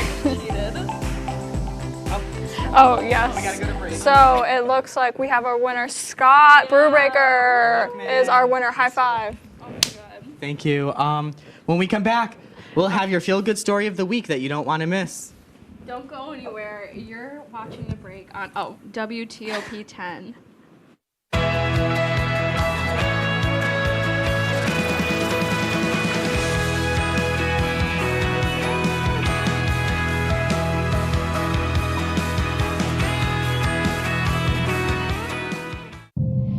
You quit smoking and thought, that's that. But here's the thing about lung cancer. By the time you see the symptoms, it could be too late. But now, there's a new scan that can detect lung cancer early, when it's more curable. If you smoked, get scanned. Talk to your doctor or learn more at savedbythescan.org. Good evening and welcome to WTOP 10 Nightly News. Total, Baldwin faces 32 charges. Saturday, I went to Woodchuck Saloon. Too much temperature change. 1310 meteorologist. 2 as well. Predictions from Tanner Smith go to 2-1. 2 with 6 and 10 on the year.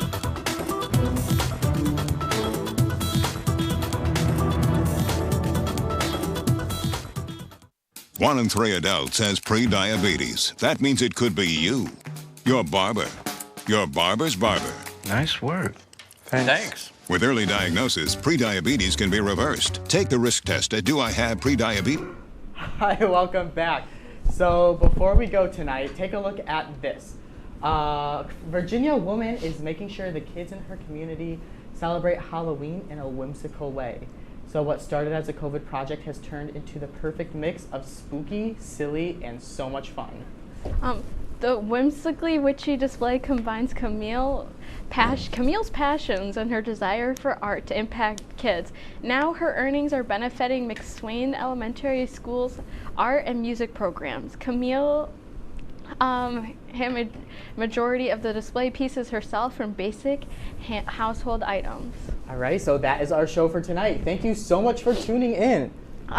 Stay tuned when we come back in 2 weeks for a very special episode of The Break. We don't want to give too much away, but we'll give you a hint. It has to do with my favorite TV show. That's a pretty big hint, Scott. We'll see you in 2 weeks. Have a great night, everyone. Woo!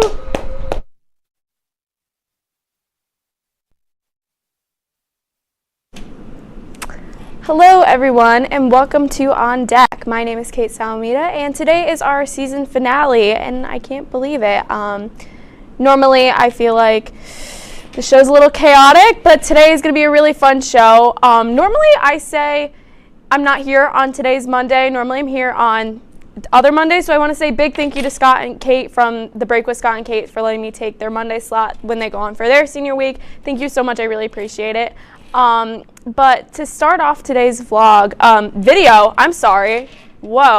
Today we're going to be doing a really fun vlog. I had the opportunity to go to the United States Women's National Soccer Team game down in New Jersey, and obviously I don't really know a lot about soccer compared to the other sports I know. Obviously, I've done a Yankees episode. I do other sports here at school, but the sport I know the least about, I will say, is definitely soccer. So being able to go down there and see these amazing women play was something that was really cool. And obviously, I have to share it with you guys because, I mean, it's definitely a little bit of a chaotic vlog, but I mean, what is on deck without a little bit of chaos? So without further ado, I will stop talking, even though literally this entire vlog is me talking, and I'll just get right to it. I hope you guys enjoy, and then I will see you guys right after the vlog. The vlog will be right after this break.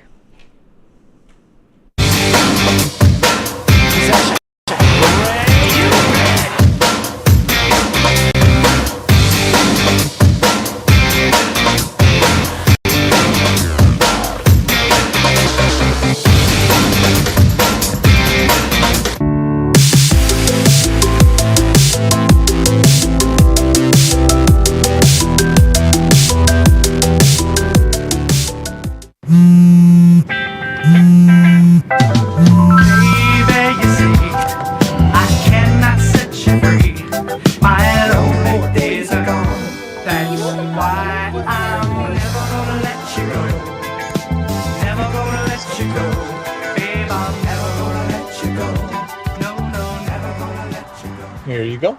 Thank you. Thank you.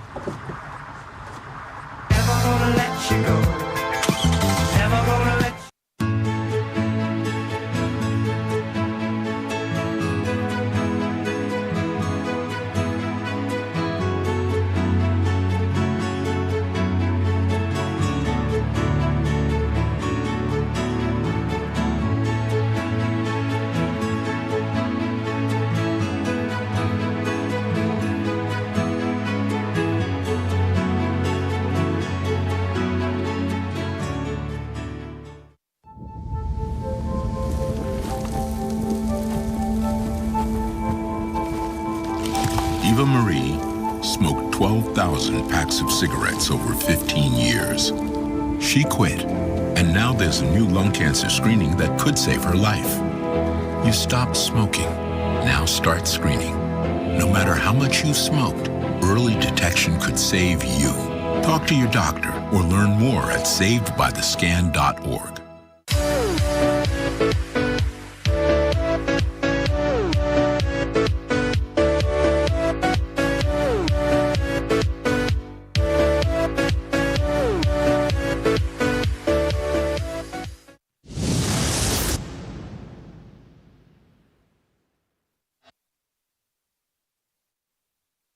To introduce my friend Jill. Hi. Jill. Yeah. Jill, you want to tell them a little about yourself again? Yeah, so I was on the show a little bit, like one of the first shows. The first episode ever. Yeah, it's been a while, and I'm just about to graduate. So, you know, one woman in sports is leaving, but I'm so excited to, you know, pass the torch to other girls in the in WTOP. Yeah. I can't wait to see you like succeed and everything. Yeah, so kind of this vlog, to touch on it a little bit, is about like women's soccer, and they've had a fantastic season so far. But one thing I want to really talk about with women's soccer is how much this team has really fought for equality in sports. Obviously, the last women's World Cup was in 2019, where the United States team beat the Netherlands to win the World Cup. But this team has not only been unstoppable on the field, but they have contributed so much for women and young people in sports off the field as well. They've been huge activists for equality in sports, and that's something obviously both Jill and I are passionate about. Me with this show, Jill does so much with sports, and when she graduates, she's going to work at the WWE, which is like literally crazy. So I just want to talk a little about the impact this women's team has had. Players like Megan Rapinoe has used her voice and her platform to fight for social issues like ending homophobia and transphobia in sports, along with advocating for equal pay in sports. And Alex Morgan funded the Together with athletes Sue Bird and Chloe Kim, who are obviously both women who are icons in sports, and Smo Manuel, to bring attention to women's sports and highlight young girls who are, you know, going into sports that are typically more male dominated. And not only is she absolutely incredible on the field, she's a household name, she's a mother, she's an author, and she was named one of Time's most influential people in 2019. And these are just two of the people on this team, this roster of dozens of girls who made a huge fight for equal pay. And the United States Soccer agreed to pay these players $22 million back in pay. They've also agreed to put $2 million into a fund for the United States women's national team for their post-career goals and other charitable funds which players can apply for to give donations to. And most importantly, in my eyes, the Federation of Soccer, the United States Soccer Federation, also promised to provide an equal rate between the men and women's team, which is really important because a lot of people say men's sports are better than women's sports, but especially when you look at soccer in this case, it's not exactly true. The women's team has won 4 championships. The men's team has never even made it to the finals, so it makes no sense why they would be getting paid any less.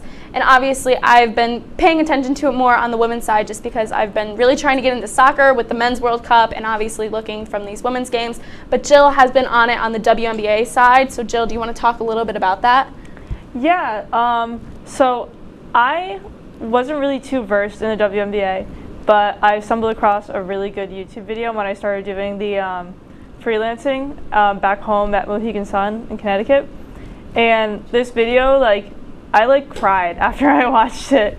And I cry a lot about a lot of things all the time, but this was wow, how mistreated these girls are it's literally insane to me how mistreated the girls are.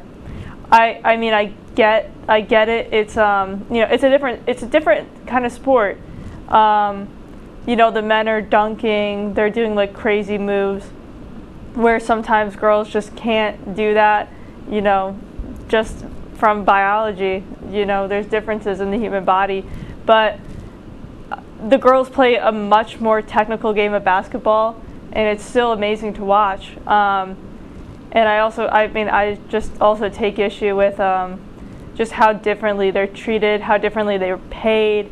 When I was working, all the girls would come in, they would do like a little fashion show, the WNBA photographer would be there waiting for them, take pictures of them and see it on Instagram later.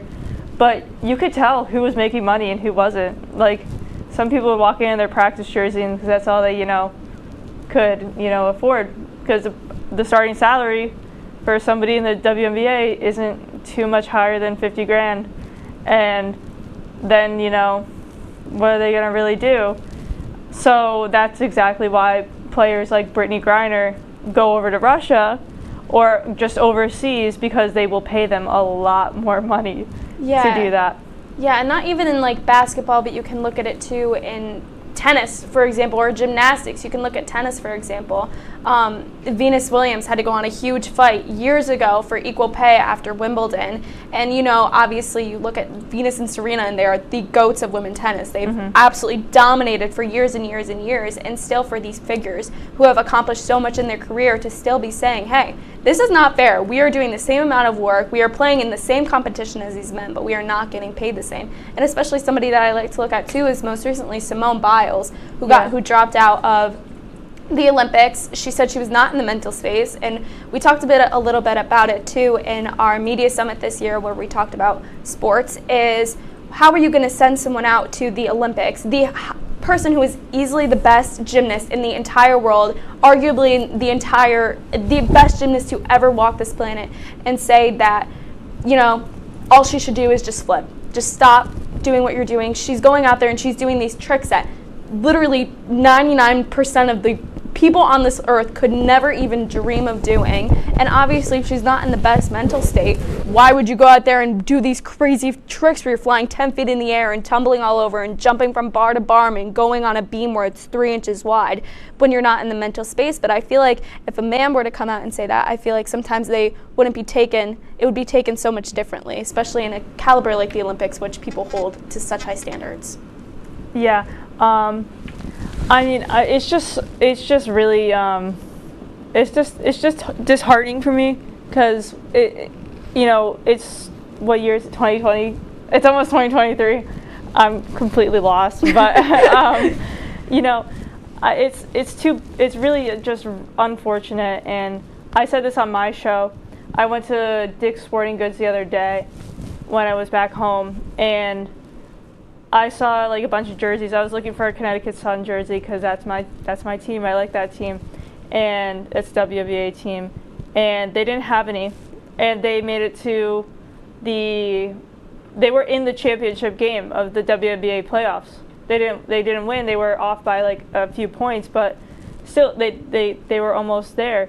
And no shirts, but all the teams from Connecticut that also lost, that they had all their shirts and they were all guys teams. But yeah, I think it's maybe time to take a look at that vlog. Oh, is it time to take a look at that vlog? Well, I am so excited to show you guys this vlog. Obviously, I talked a little about it in the intro, but I got the opportunity to go to the National Women's Soccer game, and it's a little bit of a chaotic vlog, but let's go to break first. Let's just go to break first. Because, yeah. Thanks, right. Joe. Yeah, we'll have the vlog after the break.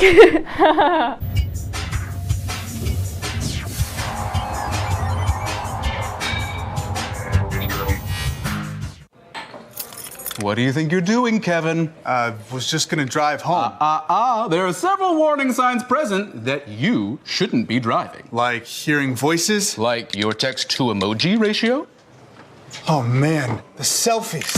Selfie nailed it. We all have warning signs that let us know that we're probably not okay to drive. Mine is pretending to be your subconscious. Craig, come on man, let's split a ride home.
with all that we've talked about with women in sports in this vlog coming up, I just wanted to come on quickly before this vlog starts to say thank you so much to everybody who's tuned into On Deck these past couple of weeks. It's been a little bit crazy, a little bit chaotic, but what would On Deck be and what would literally I be without a little bit of chaos in my life? So this vlog was super fun. I had so much fun going down and going to my first soccer game ever. It was such a fun experience. As I said before, and I keep kind of saying it, and I say it in the vlog a few times, I don't know as much about soccer as I really would like to. And with the World Cup coming up and being able to go to this game, I've learned just so much more about soccer just in these past couple of weeks, and I enjoyed it so much. The atmosphere was really great, especially for a women's game. The attendance was over 26,000, which was really, really awesome to see. And just to be so close to some of these players, I am such a big Mal Pugh fan. Like, I literally follow her life. It's embarrassing. Obviously, Alex Morgan has been honestly so amazing over the past couple of years just to follow, not only as an athlete, but just an advocate and an activist for equality and women in sports has been really awesome.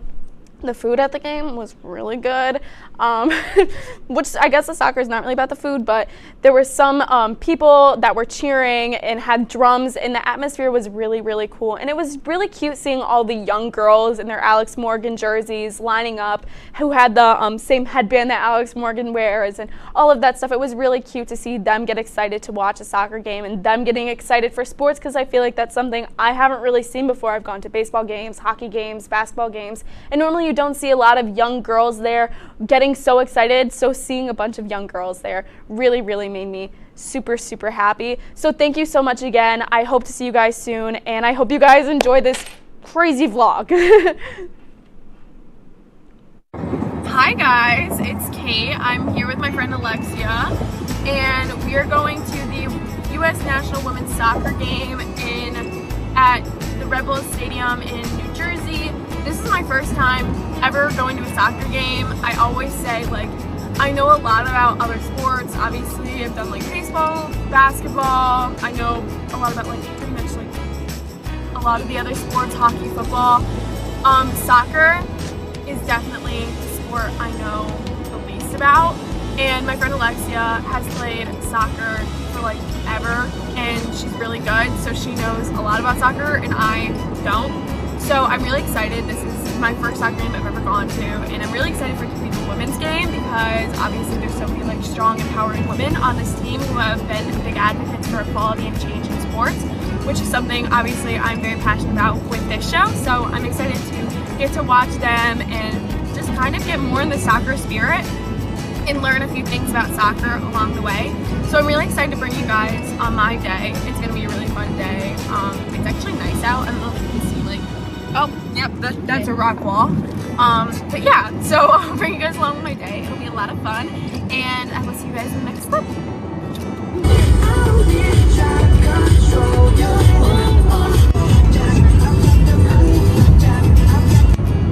Not to alarm anyone, but I just learned that the Delaware Water Gap is where we're going through, is where the Dolan twins are, so I'm planning on seeing the Dolan twins right now. Just saying.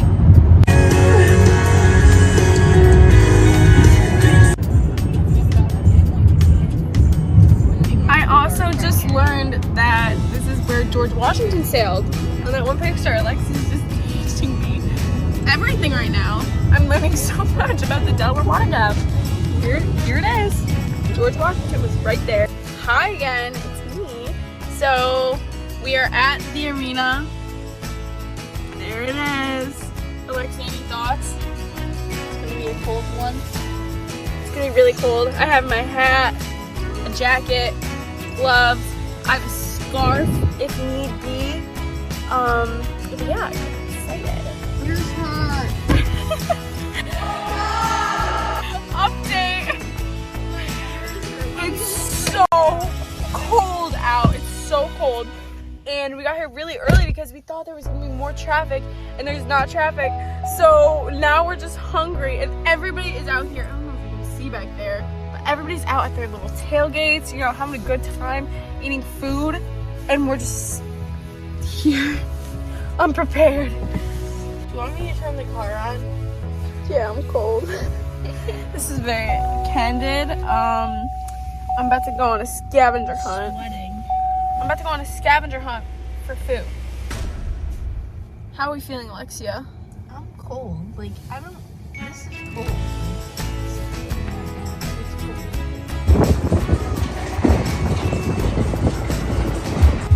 Your friends were calling you out. You gotta come up next, alright? What's your name?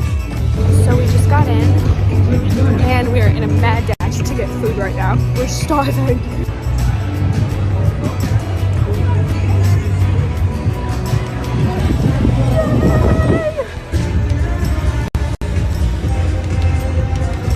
Guys, look!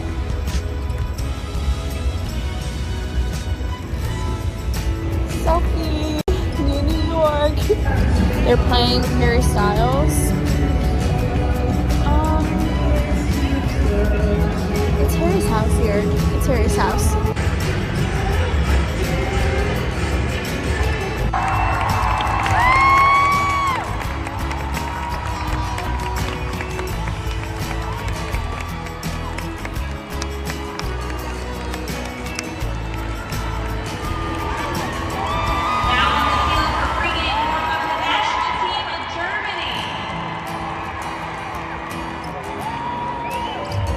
Okay, question for Alexia. Who's your favorite player on the team? Alex Morgan, number 13. Number 13. She featured me in her video during COVID, so that's why she's my favorite. And we play same position. Ooh. I just like Mal Pugh because, as we all know, I love baseball, and she's engaged to Jansen Swanson, who's one of my favorite players. So the way I keep up with her life is honestly kind of embarrassing, but love Mal Pugh.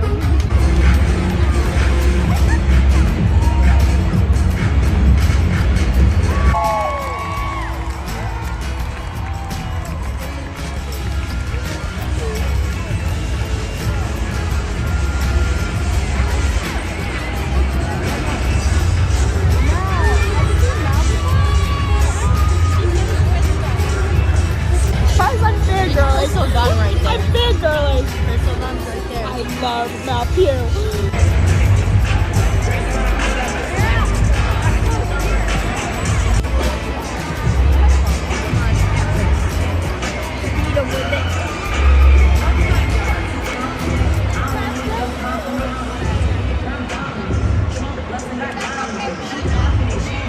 So, fun story. One of Alexi's friends is on the team that's getting recognized like today. The Paralympic team. So it's really cool. They won the World Cup. Yeah, they won the World Cup this year, which is That's why we're here. so that's why me and Alexia are here, because one of Alexi's friends is getting recognized.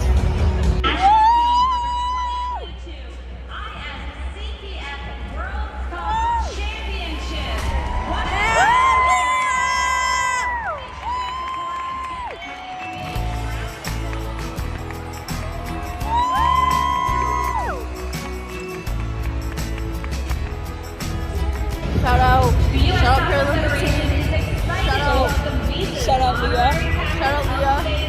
Love Leah.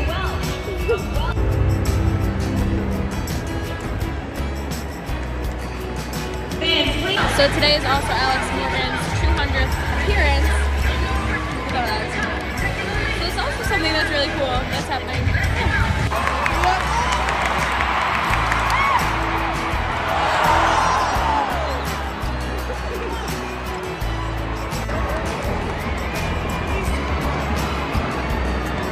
How are we feeling, Alexia? You know, they weren't really showing that they were going to score first, so good job, Germany.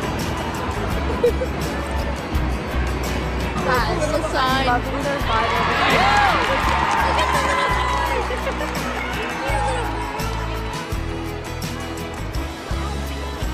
Guys, I'm loving the vibe of the people with the drama. Oh!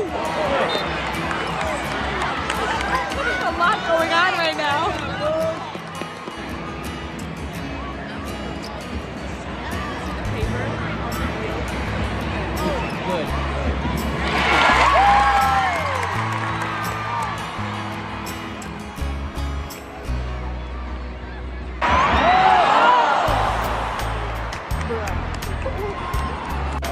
In case you're wondering what's happening.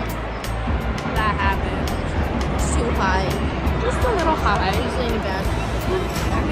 That piece of paper is still there.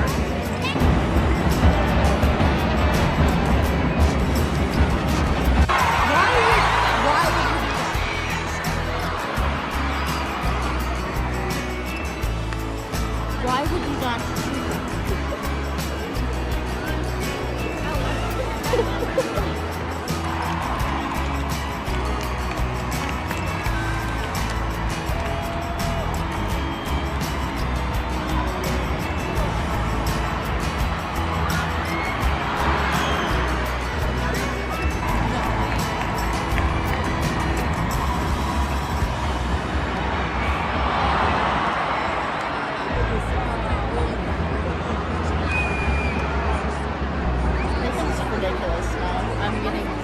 with the finishing. This needs to be turned around the next half. We'll be back to after halftime. Update, it's halftime. We're currently going into the bodega because it's warm. I'm pushing my way through people like I'm pushing my way through Alley Cat right now. Alexia, thoughts? It's really cold.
You spill your coffee absolutely everywhere. It's like spilling everywhere. It's only getting worse. Oh my god. USA! USA!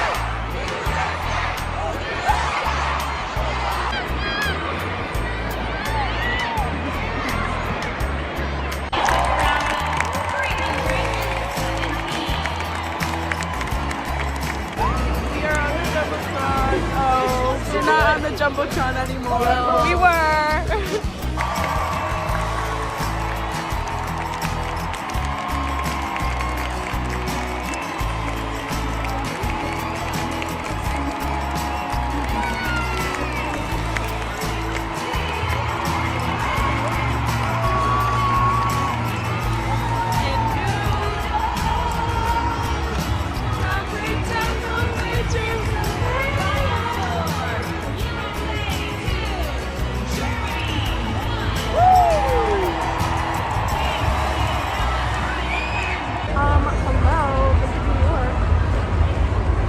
Back in the car.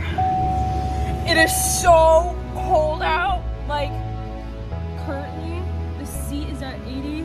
Seat warmer is on. I hope you can see that.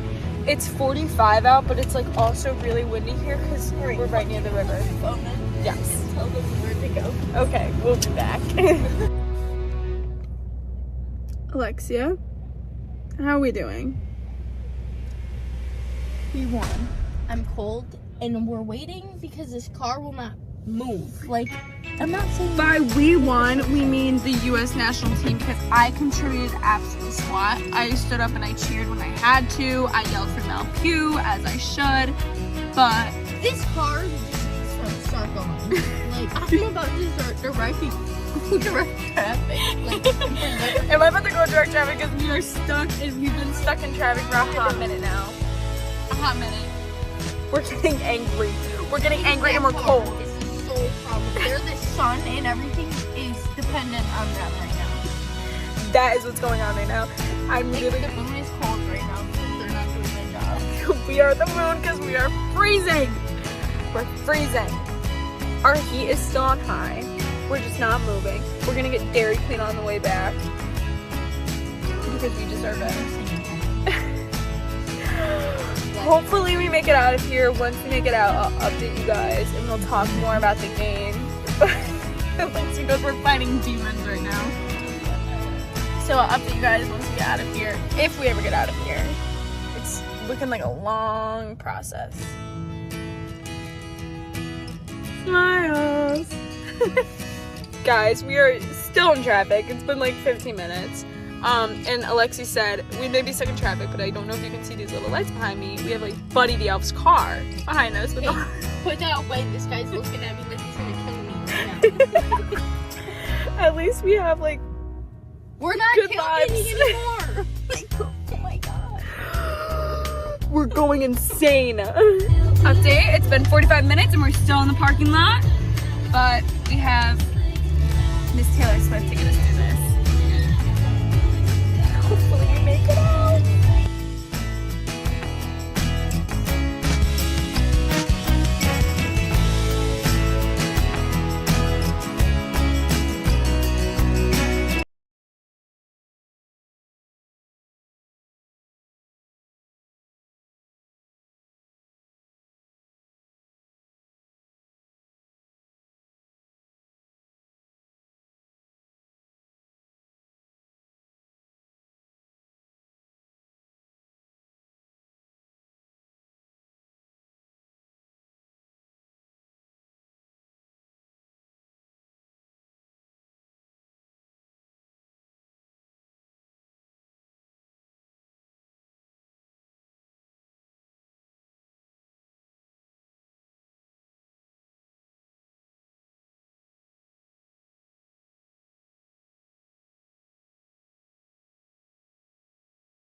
Like, you know, let's just say you're driving up to Oswego 4 hours, and you stop at a gas station, and you have like a pile of American sweets in front of you because they typically have those at the counter, like right below. Yeah. Which one are you picking up? Which one or two are you picking up? What I'm picking up? Yeah, like which one's entice you? So as a drink, I'm gonna pick up Minute Maid. What? Yo, Jason, what's good? Yo, on, baby. See you. What's good, Jason? Oh yeah, real quick, Jason. This is my boy Henry. He's from Germany. Nice to meet you. Germany. He's from Germany. We got quite a bit of Europeans here. I guess I met a whole bunch of French kids. Really? Yeah. They talk French, and I speak French too. Really? Here you go. Listen, all I know is bonjour. They say 5 calzones. Not bad. We got 5. Like give them 5 and done deal. They didn't even ask where it is. Yeah. Listen, Jason, I appreciate it. Thank you so much. Definitely go check out Wanzone's Calzones. Definitely. I might need to bleep that because WTOP don't let me, just give free plugs. But you're the free plug. You're the free plug. You gotta plug. You know, gotta throw the plug, right? Yeah. Where to? All right, so real quick, oh my God, I love Jason. Yeah, real quick, I love. We're gonna dig into this after we hear your candy review, real quick. Which one are you doing? As a drink, Minute Maid lemonade, obviously the normal lemonade. Pink lemonade? No, not the pink one. Oh the my normal. God, I haven't tried that one yet. I didn't get to try that We're one. gonna try it. Pink lemonade's my favorite. For sure. And I get Takis, the red ones, red flame Takis, ones, okay. Takis. And I probably get Nerds, like the Nerds? sour. Like on this. like on the string, or like just the individual individual tiny like ones. not on like the gummy rope. No, not on the that. gummy rope. Nah. Just a little throwback real quick. So this is an OX5 calzone. Okay. This is actually my own personal calzone, and we made it halfway, I think, in the second season of OX5, out on our own Oswego, the show that I was producer and host of. It is buffalo chicken. It's buffalo chicken mac and cheese. Did I say that right? Does that make sense? Yeah. Buffalo chicken mac and cheese with bacon in it and mozzarella cheese with a side of blue cheese. So please open it up. This is a little gift from me and Jason. I will also eat. I will also have some as well. So respectively, I would say you and me have together collectively we've traveled probably all around the world. You probably hit like every country in Europe. Yeah. I've traveled to Peru about 7 times, Mexico 3 times, Jamaica, Puerto Rico. Yeah, exactly. I've traveled all throughout the United States. Yeah, it's bussin'. All right, let me get to the question before you start breaking down into tears. Try it with the blue cheese. But yeah, respectively, we've been all around the world. So tell me, what do I have here? If you could relive one trip that you've taken, what trip would you relive? Probably Cameroon, because I'm originally from Cameroon. So like I feel like this is home, really home. Even more than like Germany, and you feel like, a real connect there. Exactly, and I love it. It's just so nice. Like I was posting like pictures when I was because this year I went to the beach for the first time in February for a marriage. My uncle got married. And it was my first time on the beach in Cameroon. I got to the beach. It was beautiful. Every beach that you say is the most beautiful, this is the place to be. Even like Africa, well, you've been in Jamaica. Yes. The beaches there are really like similar to that. So like. I feel like that if I could choose, that would be the place. And what's a typical like food? Caribbean dish? Dish. It's like Caribbean food, to be honest. So we have like things like jerk chicken. It's not called like that. But my personal, for like my favorite one, I'll say is probably what's it called? So we have fried fish, but like the whole actual fish, right? The whole actual fish with plantain, either with plantain or something called bobolo, which is basically manioc or yam. And then you basically put that in leaves and let it dry out. It doesn't have a real taste. We eat that with hot sauce, and it's just like chili sauce. Smacks hard. Yeah. So that's if you could put any of those dishes into a calzone, what dish would it be? Yeah. I don't know if the Cameroon calzone. All right, tell us right now, Cameroon calzone. What would be inside the Cameroon calzone? Plantain instead of the mac and cheese. And jerk chicken instead of the buffalo chicken. That's what I put in there. Okay. Yeah, 100%. And what is it? What's the side? The side? You have blue cheese right there. Like, what does side be? Like, you dip inside. It's chili. It's homemade chili. Homemade it's chili? Really, it's not called chili, but it's really hot. Okay, so I can't handle that. If you guys will eat it, I'll probably probably die on the spot, but I'm used. I'm used to it. You know what I'm saying? I'm used to it. Get my boy Tim. He wouldn't be able to survive. Cletus, get my boy Tim. He would not be able to survive that. I don't think so. It's different. Hey, you got to be born a warrior to eat that. I got warrior blood in me. Alright. No, it's smacking though. I ain't gonna lie. They only use Facebook. I don't know what's good with Europeans. They don't use Snapchat or even South Americans. Sorry, I'm burping a lot from this council. No, but like y'all don't use like Snapchat or Instagram. Y'all use like Facebook Messenger. And, that is not me, bro. Yeah, yes, bro. Honestly, I will say half the camp from 2019. I only have them on Facebook. Okay, I hear that. I ain't gonna lie to you. I was not in the 2019 group chat, bro, because I didn't have Facebook back then.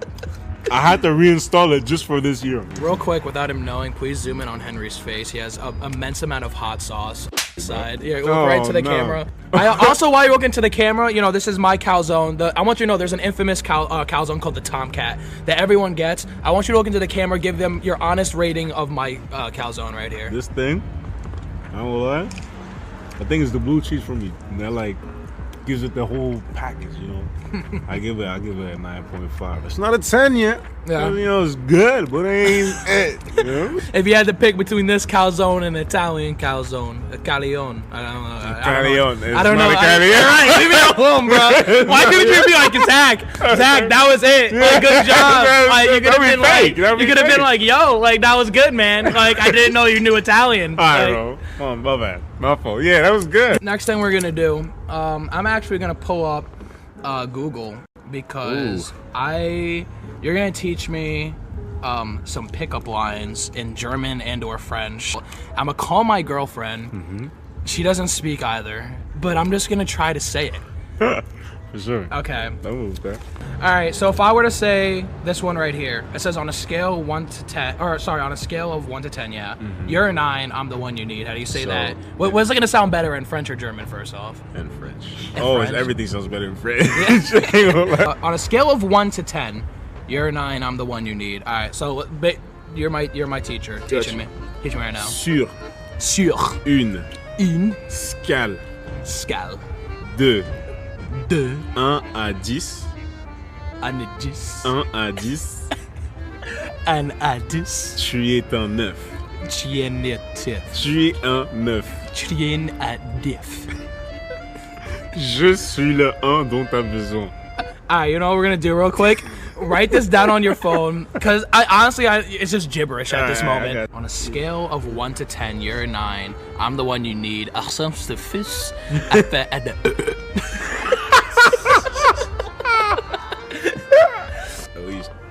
Sur une scale de 1. Tu. See, in Spanish, that's S. S, but you don't say it. So just write an E, delete the S. Okay, sorry. They're supposed to make it easy for you. Tu es un nuevo. Tu es un neuf. Tu es un neuf. Je suis. Je suis. Is it le or It's lu? le. It's like. Oh, okay. All right, keep going. All right, okay, le. I think I'm ready. Okay, I think I'm ready. All right, keep that right there. All right. All right.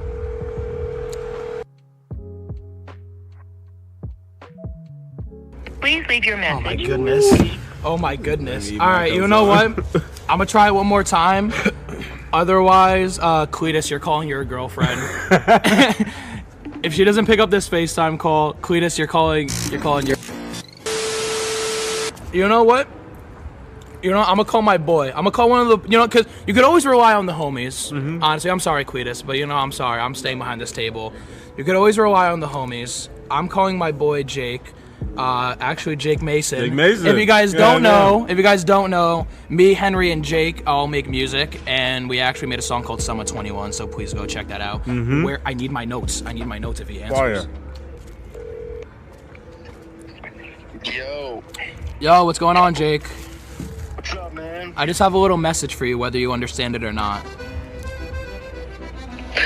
Yeah, what is it? Sur une scale de 1 à 10, tu es un 9, je suis le un dont as besoin. Sounds like French. Yo! Yeah, that was French, bro. I just want you to know, I'm doing a podcast right now. I literally just called Simone twice. She didn't answer. Yeah, that's why I could always rely on the boys, you know? I don't know what it means, but I know that I can hear the language. Just know I'm trying to seduce you. Yes, sir. Nah, I'll tell Sexiest language. I'll tell you right now. It says on a scale 1 to 10, you're a 9. I'm the one you need. And also Henry's with me right now. What's good, yo? What's up, bro? You good? Yeah, but listen. Y'all could catch up later. We're doing a podcast. Hold on. Do you feel like you got seduced?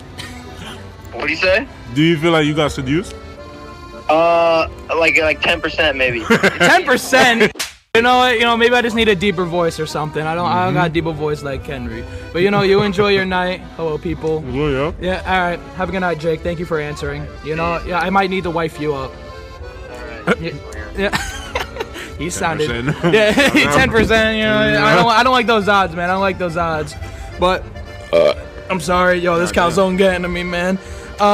Yeah, I think we're gonna keep eating our calzones, but we're gonna swing it to the best B block you guys have possibly ever seen. It's a segment called Cletus's Corner, where our camera guy, our editor, our everything, he's everything to me. Cletus is my everything. He's gonna go out and interview guys in the streets. It's gonna be a lot of fun. You guys are gonna be able to talk to him, say your opinions, and kind of just like whatever, kind of just like shoot the shit.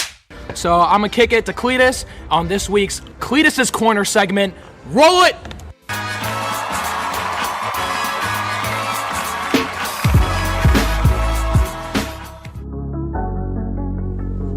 I'm Cletus. How do you know? Because it's the dinosaurs. She threw us with the curveball there. It stinks because we were born into this. We really don't have a say. We're here in college trying to make a name for ourselves. We don't have a say in this. What major are you, Ava? I don't have one. You don't have one yet. And how does that make you feel? North America, South America, Antarctica, Africa, Europe, Asia, Australia. Pat, P-A-T. Don't have a last name. Don't have your last name? So your parents just kind of never claimed you? Never had parents in my life. I don't know what to say besides I love the piercings and the dyed hair. What's the square root of 4? Square root of 4 is 2. And I like to believe that it will remain 2 for the entirety of my life. Okay, let's hear it.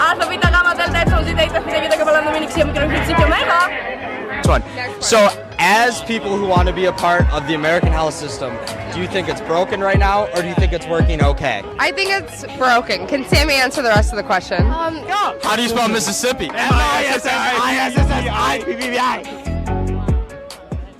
What? He says crack. Oh, okay. Just gonna toss heroin in the bag. What do you like better? I don't know. I'm lost. I've been to New Hampshire. It's a beautiful state. I care about New Hampshire, so you. Oh, dude, I gotta think of one. Is the best SUNY rugby program out there. SUNY Oswego. We'll f any team up. If you play rugby, SUNY Oswego will f you up. 257 feet tall. I don't even have a guess. What's your favorite place to go? Pick up our delivery! Hey, this is WTOP, in and out. God bless America. God bless SUNY Oswego. And welcome to the first episode of Cletus's Corner. That was so great, right? Cletus's Corner, doesn't that look so fantastic? Well, if you want to watch the full thing, it's also right here below me. Please go check that out. The link is right here. Or just go to my own personal page, which should be right there. So please go check it out. I appreciate it. And let's get back to your regular scheduled programming. I hope you guys enjoyed that segment, Cletus's Corner. Me and Cletus enjoyed making that so much. It was a lot of fun, but it's time for the end of the show, man. And what better way to end it with a new segment, and a segment we're just going to do every single time, called The Mystery Bag. And kind of the concept of the mystery bag is it's just a bag filled with 20 different things, and it's just going to be how we end the show. So, yeah, let me get this bag here. One quick. Okay. How's it going, fellas? How's it going? What's going on? Bonzones, calzones. You know what's good, man. You know what's good. Come on.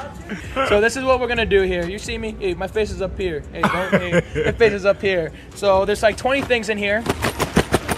And he's going to reach in, grab something, and that's how we're going to end the show. All right? Right. So you ready? Yeah. All right. Get in there. And make sure it's... No! What does that mean? Yo, you got a whole clipper. That been functioning. We're shaving my head. Oh! Shaving his head out. Well, how should I quit this? What should I? Should I take my shirt off? I don't want to get it hairy, right? Take it all off. Take it all off. Strip for the camera. Alright, I'm taking this off.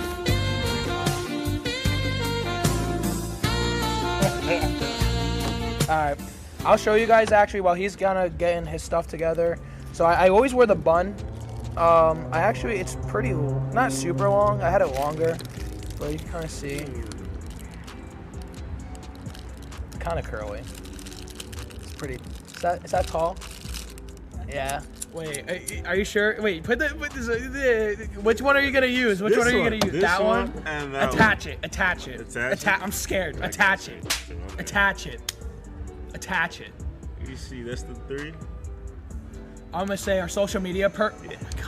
Yeah. Antonio, you better be getting this for social media. That's all I'm gonna say. Cletus, show Antonia. That's our social media person for the night. She doesn't know how to do anything else but work a phone. All right, all I'm gonna say.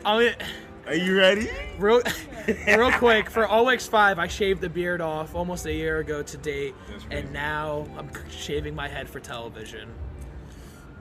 Man, you can do it like this. You know how they do it in the sumo movies, the Japanese ones? Yeah. Bro. No, bro. I feel it. You're man long too, man. It hurts. It feels like my soul is being ripped out of my scalp right now. Ow, that kind of hurts. Ow. My bad. No, I'm kidding. Just say, oh no. Oh no. That ain't no professional. Oh no.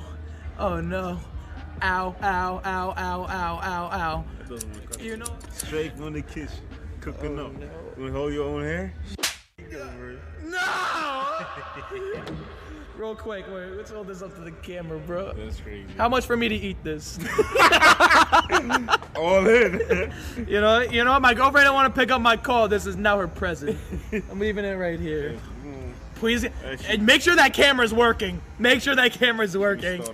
Any specific haircut or fade you like? Just fade me up nice, man. Fade me up nice. I don't like the look on Tim's face. I don't like the look on Tim's face right now. Looks good. Yeah. What you looking at? Oh no. I'm trying to make it even. I didn't even put it on the 3. I put it on the 5. Oh no. Just to make sure. Hey Alexa, play Despacito.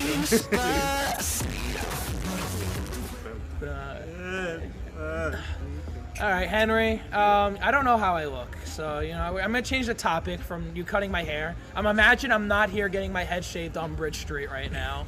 Oh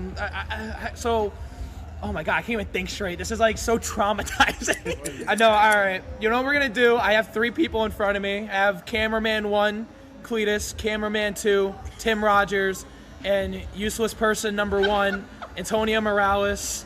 And you guys are gonna need to rate my cut before I even see it. And you guys need to tell me what I think, how I'm gonna think it looks. How about that?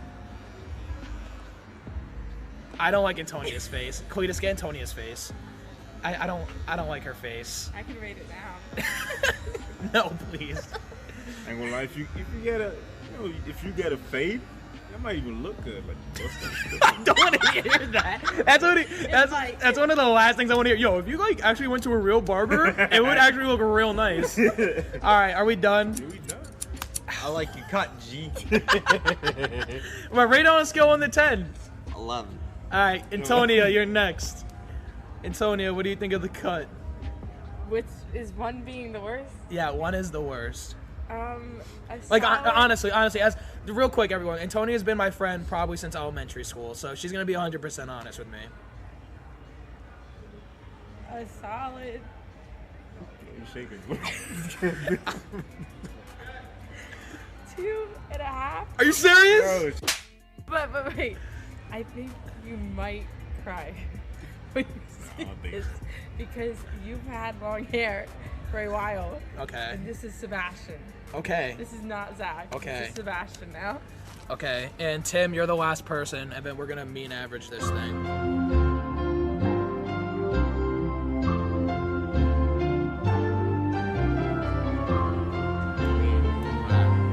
Tim Rogers, everybody. Oh my God, he is pretty. I'm just saying, it's hot sauce. I mean, as far as like on the buzz cut scale, I give it like a 5. Oh no. 2, 5, 11. All right. Well. Can't work with that.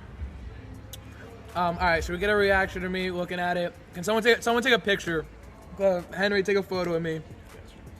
You don't cut the cameras. Take a photo and just show me. I'm gonna take a video with flash on. You ready? Oh no. All right. Hold on, wait. He's doing a video.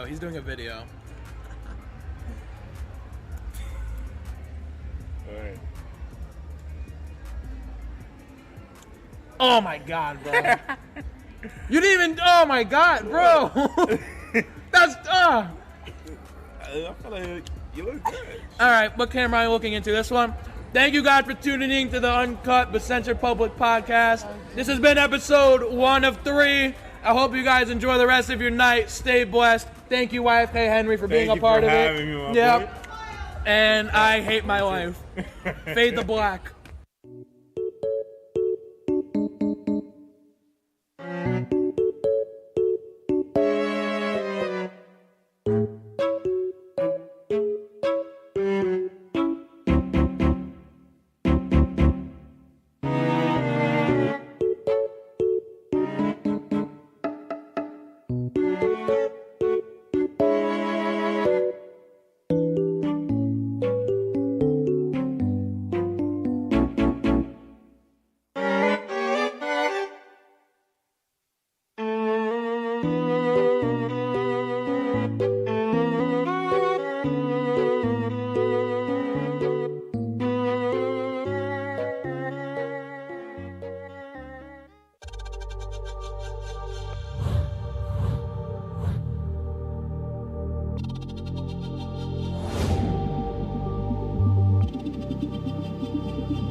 Say, President Stanley, whenever there's bad weather, who would you turn to? I'd turn to Storm Team 10. No, but you've got to say it like this. Storm Team 10. Say it with me. Storm Team 10.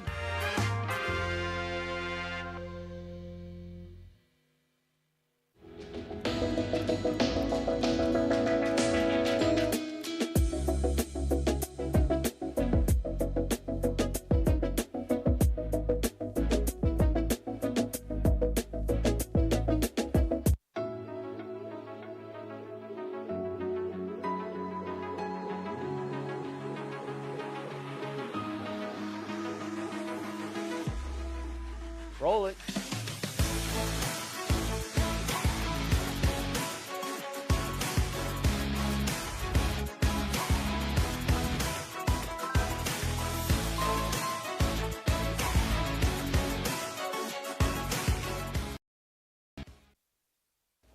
Oswego is full of family-style diners. From Maria's to Wade's, you can get a satisfying, delicious breakfast for relatively cheap.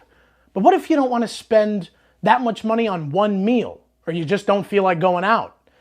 I'm going to teach you how to make what they call a lumberjack-style breakfast, all for under $15. So go wash up and get ready to eat, because you're watching Dom's Dinner Bell.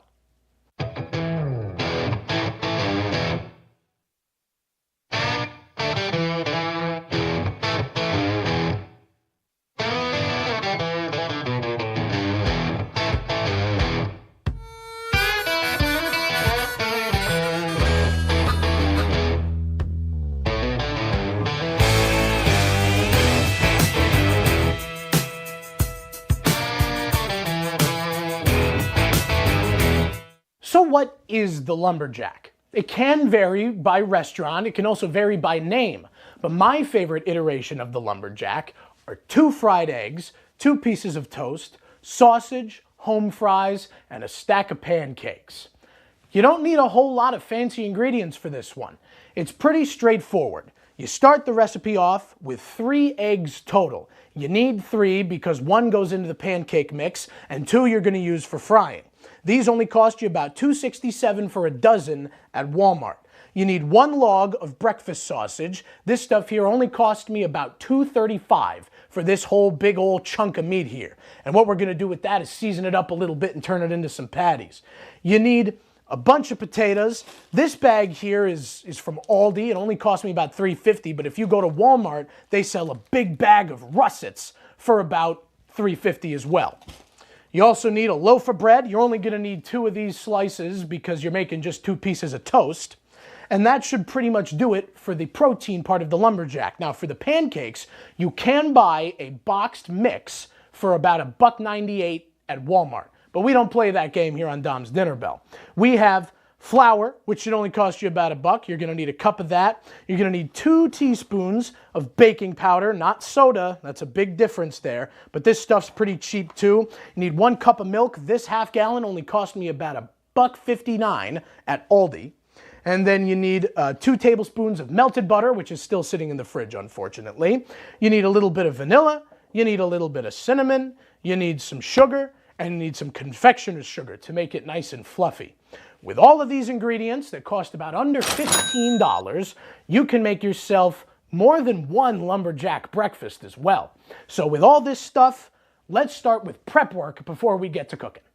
So with the prep work, what you're going to want to do with the home fries first is take your bag of potatoes, open them up, and you're going to want to cut these little guys into 1-inch pieces. Now with how small these potatoes are, you can cut them about into quarters and you should be good to go, but I'm going to cut them just a bit smaller than that so we've got a little bit more surface area for them to get nice and crispy. And what you do with these cut potatoes is you drop them into a little bath of cool water. And why we do that is because if you are going to bake these potatoes just straight up, all that extra starch, it might get a little not as crispy as you would like it, So getting rid of all of that extra starch by letting them sit in this cool water bath, it elevates your potato game by miles, Can't express it enough. Just makes everything taste a little bit better. It gets rid of some of that starchy flavoring on it. And then once we get these all nice and prepped, all we're gonna do is let them sit there for a while. And when we let the potatoes sit, you don't stir them, you don't bathe them, you don't swish them around. You just kind of let them sit there because it lets all the extra starch and any weird excess liquids in there get out. So once we get all of these cut up, we got a whole bag of them, and I'm going to do the whole bag of them because I'm a home fry kind of guy. Leave them in there, and then we'll start to get the dry ingredients for our pancakes mixed up, but we'll get there when we get there, to quote Mr. Incredible. Now, I talked about it a lot last episode. Make sure that your knife is always sharp. People who were watching the show kept dogging me for how much I mentioned knife sharpness. But there is nothing more dangerous in the kitchen. Well, 1, an open flame, but 2, a dull knife. Because when you've got a dull knife and you're trying to work through something that's a little bit tougher to try and cut through with a dull knife, you run the risk of lopping off part of your hand. And I don't say that as an exaggeration, I mean it, because I've seen it. I've worked in kitchens before, and you have a knife that isn't properly sharpened, it just doesn't end well. A sharp knife, while it is dangerous with how sharp it is, you don't have to worry about running yourself through because you've got full control over the blade, you're not fighting with the vegetables or anything like that.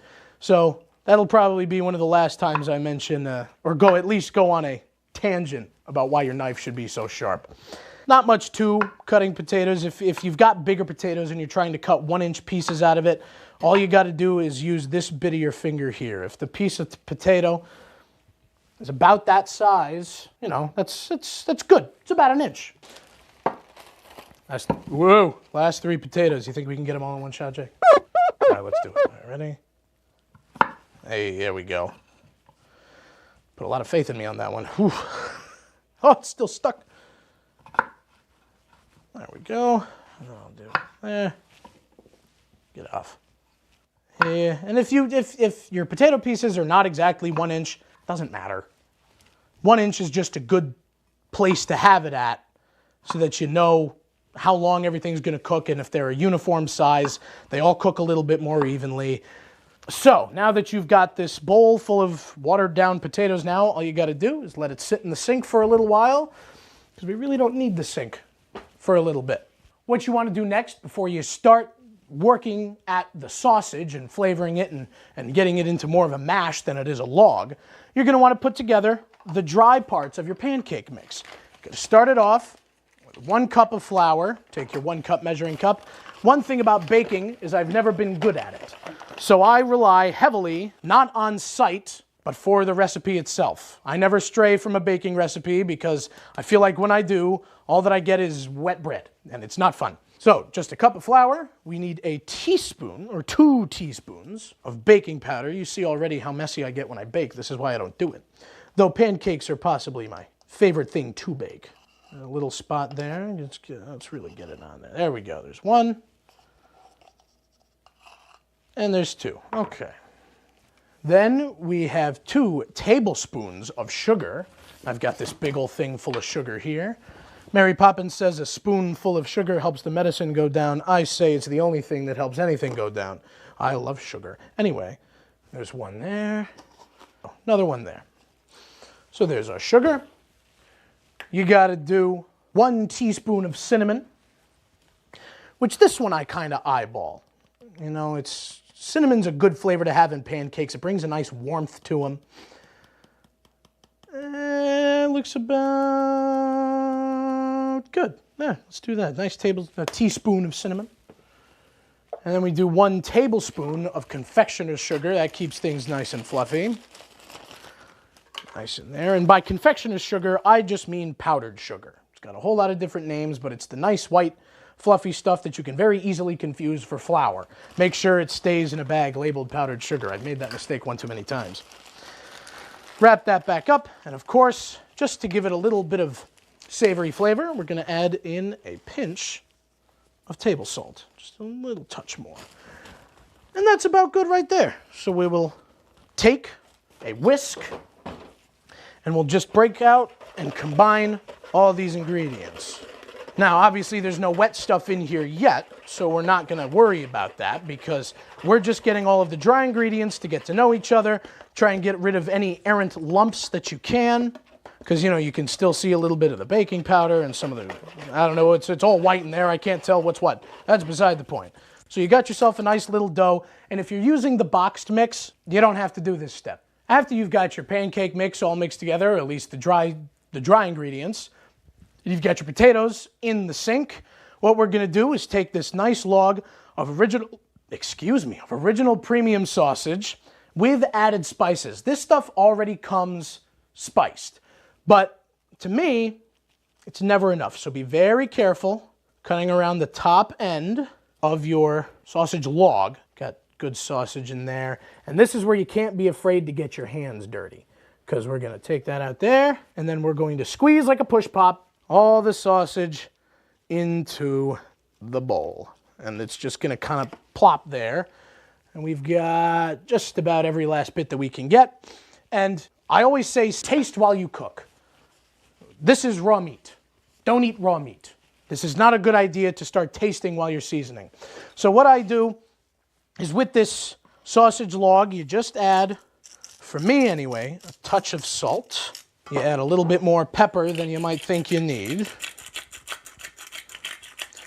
And the classics for breakfast sausage are, and it's just like in Scarborough Fair, parsley, sage, rosemary, and thyme. That's what makes sausage taste sausagey, if you will. So you take the parsley, you pop that open there, drop a little bit of the good stuff in there. Got a little bit of parsley. I would say that's maybe a teaspoon, half a teaspoon. Up next is thyme. The thyme are leaves, so you can add these a little bit more liberally, but you know, they produce a nice earthy flavor. The rosemary, of course, can go in this way here. You see that the rosemary, here, I'll show the camera too. The rosemary are like these little pods, and so they might get caught in your teeth while you're cooking or while you're eating, and that's not a bad thing. It's just part of the spice itself. Now, sage is very potent. Yeah, it's got a nice strong scent to it, so you don't want to use a whole lot. You just kind of want to, about that much. And you're good to go. It'll be a very nice flavor. Now, what you do next is get your hands dirty. Now remember, when you're mixing with your hands, you just gotta kind of go for it. So you just kind of get everything together there this way, move it between your hands. Don't worry, I wash my hands. And after we work with meat like this, always wash your hands, because then you're touching raw meat and then you're touching everything else in the kitchen. And if you forget to wash your hands, you got to burn the building down. That's simple. I'm kidding. Don't burn your house down. Don't burn your apartment down. Just you're going to have to disinfect everything after that. And that's a pain. And I don't think it's worth the effort. So just always make sure that after you're done mixing up your sausage, we've got a nice, good mound of sausage there, well seasoned. Smell it. Smells like, raw meat, but it smells good. Hands are all nasty. We'll take the potatoes out of the sink. We will wash our hands, and then we should be ready to cook. You've got your pancake mix done, you've got your potatoes soaking, and you've got your meat all set and ready and seasoned. So stay tuned, folks. Up next, we're cooking breakfast. You're watching Dom's Dinner Bell.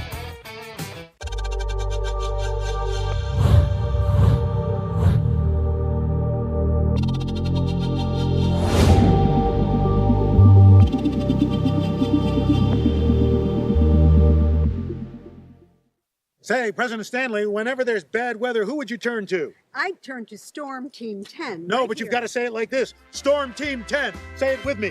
Storm Team 10.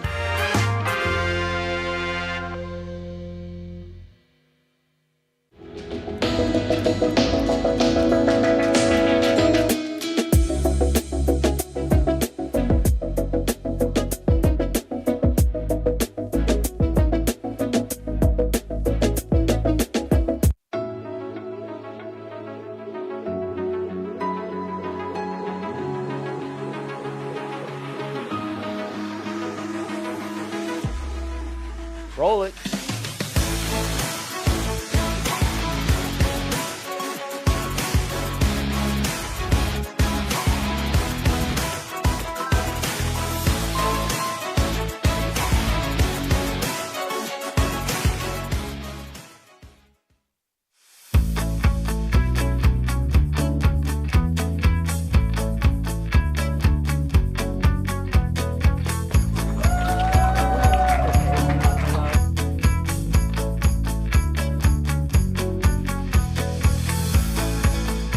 Jill told me it was Kitty from Glee. Yeah, what is it? Al Roker.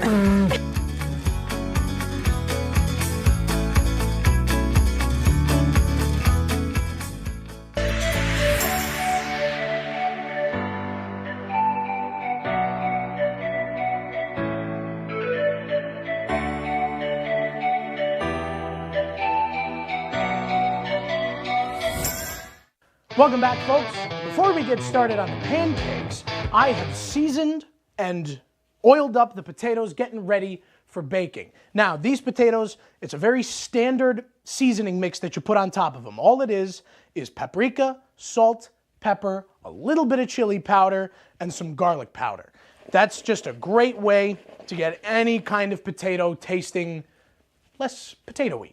Gives it a little bit of a flavor. So what we have now is a greased baking sheet. Our oven has been set to 400 degrees, and all we're gonna do is pour the potatoes onto the baking sheet, if they would all come out of the bloody bowl. Put that away in the sink and spread them all out. So all we're gonna do with these here potatoes, take them in the 400 degree oven and throw them in. So what we do next, of course, is we get the pancake mix ready to go. All that you need for the wet ingredients of the pancake mix are 1 egg. Now, a lot of people will say that you have to crack the egg on a curved surface. That's just not true. You can crack it on something like the edge of a pan or on the edge of a bowl. That's perfectly fine. You just run the risk of potentially getting a bunch of eggshells in there if you're not too careful. So what I like to do, and I'll show you again when I cook the eggs, is you tap it on a flat surface until it creates more of an even ring around the break. Now, of course, there's still some spidering there, but it keeps it all together. You don't get fragments in there. After that, we add a little bit of vanilla, just about a teaspoon. That's the good stuff there. Gives it a nice little flavor. Vanilla all over myself. And 1 cup of milk.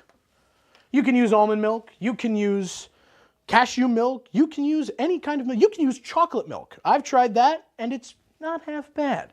But I just like to keep things classic. So you pour the 1 cup of milk in there and let it sit around a little while. Now, I have, when it comes to pancakes, a secret weapon. And this secret weapon can only be found in New Berlin, New York. This is homemade maple syrup. You just take a little bit of this good stuff. Oh, look at that. And that's about it. Oh, I can't help myself. From there, break up your yolk and whisk. So now that that is all done, nice and mixed, what we're gonna do is turn on this burner here with a little griddle in it. Let's move the teleprompter, shall we? We're gonna put this little one here, and we are going to turn it on to about medium-high heat. Now what you're gonna do with this, with the pancake mix, is you take a 1/4 cup measuring cup, you scoop it out, and you plop it one at a time on the pan. But what you wanna do with your little griddle there, spray it down with some Pam. And what we're gonna do, actually before we do that, I'm safe to put it down on this burner because it's not on. But what we are going to do is take out a plate. And what we're gonna do with this plate is not eat off of it. But what we're gonna do is we're gonna take a nice clean towel. I put this one fresh this morning, so I know it's clean. And we're gonna lay it right on the plate here.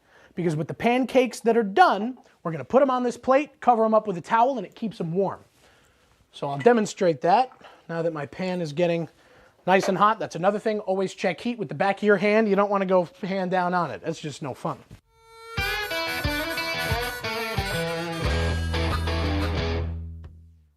And also what we're gonna be doing with the toast is, if I don't have a toaster oven on hand, is I crank up the oven and I bake it. Turns it into toast. It's a little bit more energy consuming, but you gotta work with what you got, you know? And that's what the whole point of this show is, work with what you've got. Now, come check this out. You're gonna notice that your pancakes are cooking because you see all these little bubbles start to form. And now what you wanna look for is a bunch of little bubbles and the edges of your pancake to get firm. You know, because if you pick it up too early, it's going to fall apart like slop on your spatula. And if you pick it up too late, you're going to have a burned pancake, and that's not any good.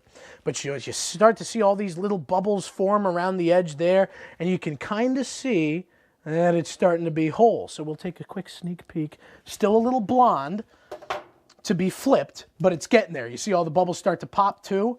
I'll readjust where it is on the griddle, and you can really start to see it do its thing. That's what you're looking for with a good pancake, is you want it to get bubbly.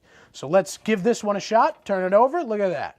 Could do it a little bit longer, but for right now, that's pretty good. Oh, it's starting to smell good too. You smell that, huh? Yeah, that's a good pancake right there, yeah. So that one's nice and done. See that there? So we put it over on this plate. You cover it up there. Pancake mix will make you about a dozen pancakes. You're never gonna eat a dozen pancakes in one sitting. If you do, that's your thing. By all means, go ahead, I'm never gonna stop you. But you can save these in a bag, wrap them in tin foil, anything like that. That's my smoke alarm.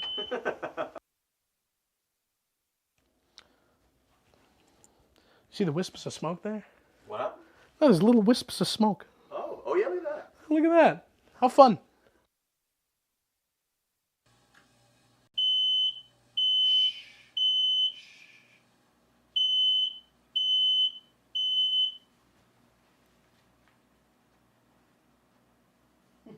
So, one thing that I forgot to mention is you have to take your potatoes out of the oven and flip them. You see how they're getting nice and brown on this side here? That's great. They're not all doing that at the same time though. So you just got to take them, move them around a bit so they don't get stuck to the bottom of your pan. And most of the time, if you were really doing traditional home fries, you'd cook them in the pan as well. We don't have the time for that, because that would just be another step. And if you're trying to get everything done so that it's all hot all at once, doing the home fries in the oven is your best bet. Because when you do the home fries on the pan or on the pot, You do them with a little bit of onion, and you load them up with bacon fat or butter, and you give it that traditional diner taste. But unfortunately, that's not quite what we're operating with. And you saw me use the flapjack flipper for the potatoes. Totally fine. You're not working with meat in these two situations. The pancakes were cooked. You're good to go. Sausage. Again,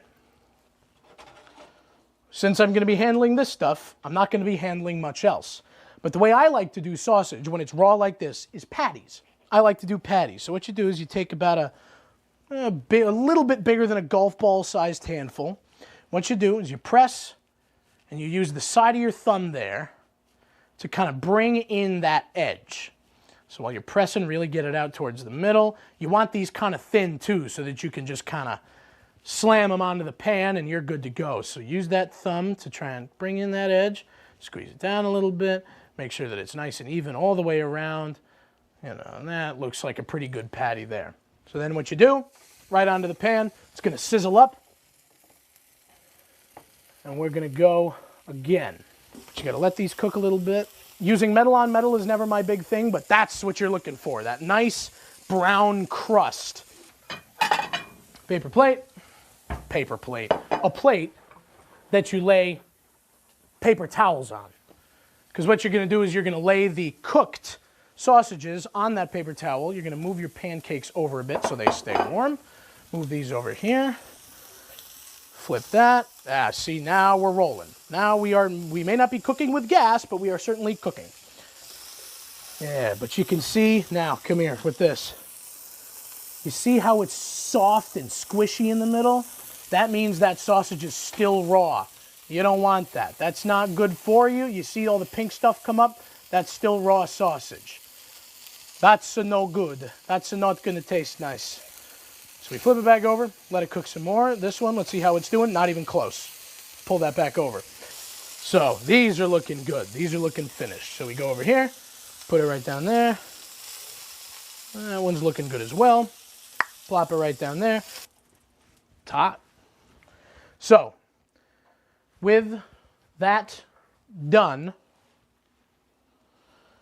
let us take this. You see all that swimming fat. And when you take anything off the burner, if you're going to leave the burner on, cover it with something because you don't want to put your hand down on that burner.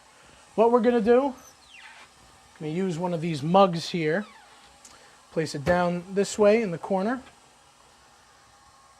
And you're just going to pour off that grease. Again, like I said, there's not a whole lot there. But it's enough that it would make a bit of a mess when you're trying to do your eggs. Now those are good looking potatoes. Nice and brown around the edges. If you want to make sure they're done, you can take a sharp knife. See how it passes through like it was nothing? It's going to stick to it because it's oily, but it passes right through, you know? See, look at that. You're not fighting for it. It's not crunchy in there. You're good to go. Put those there. And with the oven still hot, I don't really feel like taking out my toaster.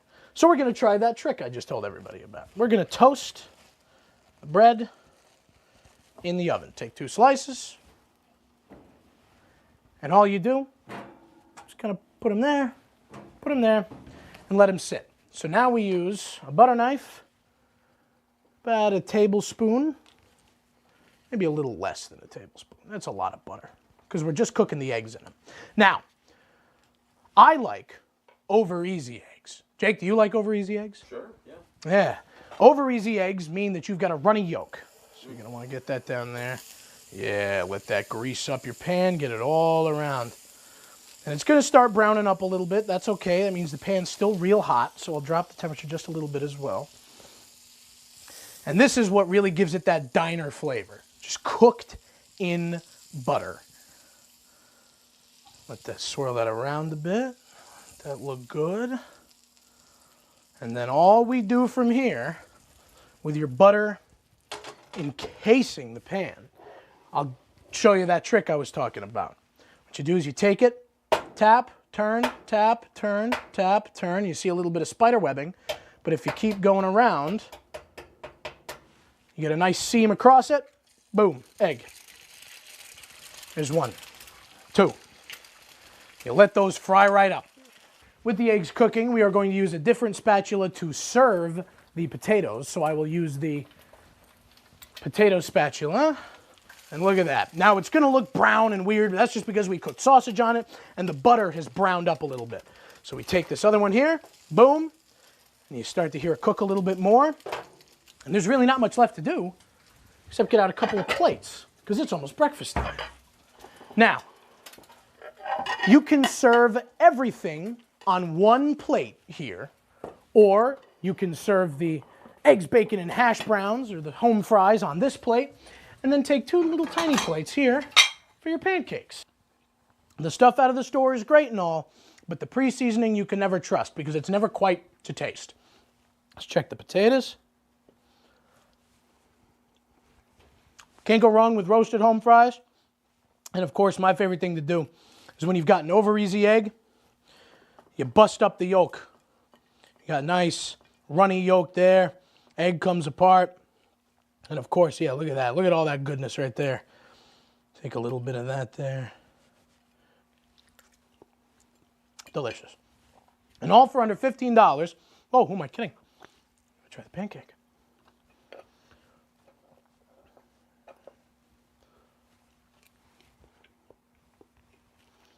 Love that recipe. I love that syrup. So all for under $15, you have yourself 2 breakfasts or breakfast for the next few days. Bunch of eggs, bunch of potatoes, bunch of sausage, bunch of pancakes, all for under $15. Thank you for joining us here on Dom's Dinner Bell. We hope to see you next time. Who knows what we're going to cook?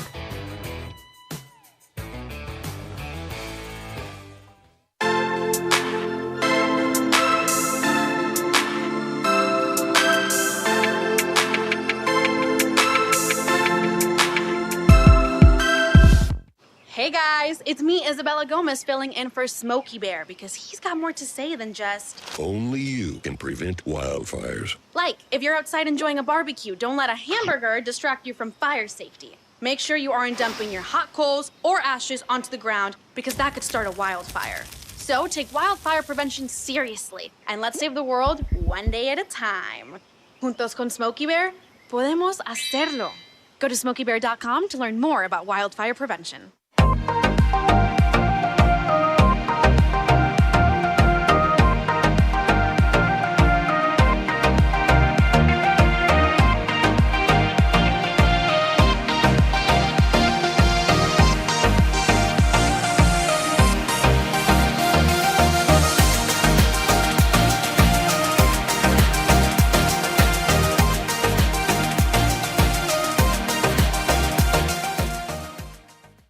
When I was in foster care, I never knew when I would have to move, so I always had my suitcase ready to go. Then one day, I was adopted. My new parents opened their hearts and home to me. My parents cook my favorite breakfast for me every morning. My parents take me on trips I never thought I would go on. They gave me a home and an even better reason to use that suitcase. My parents aren't perfect, but they're perfect for me.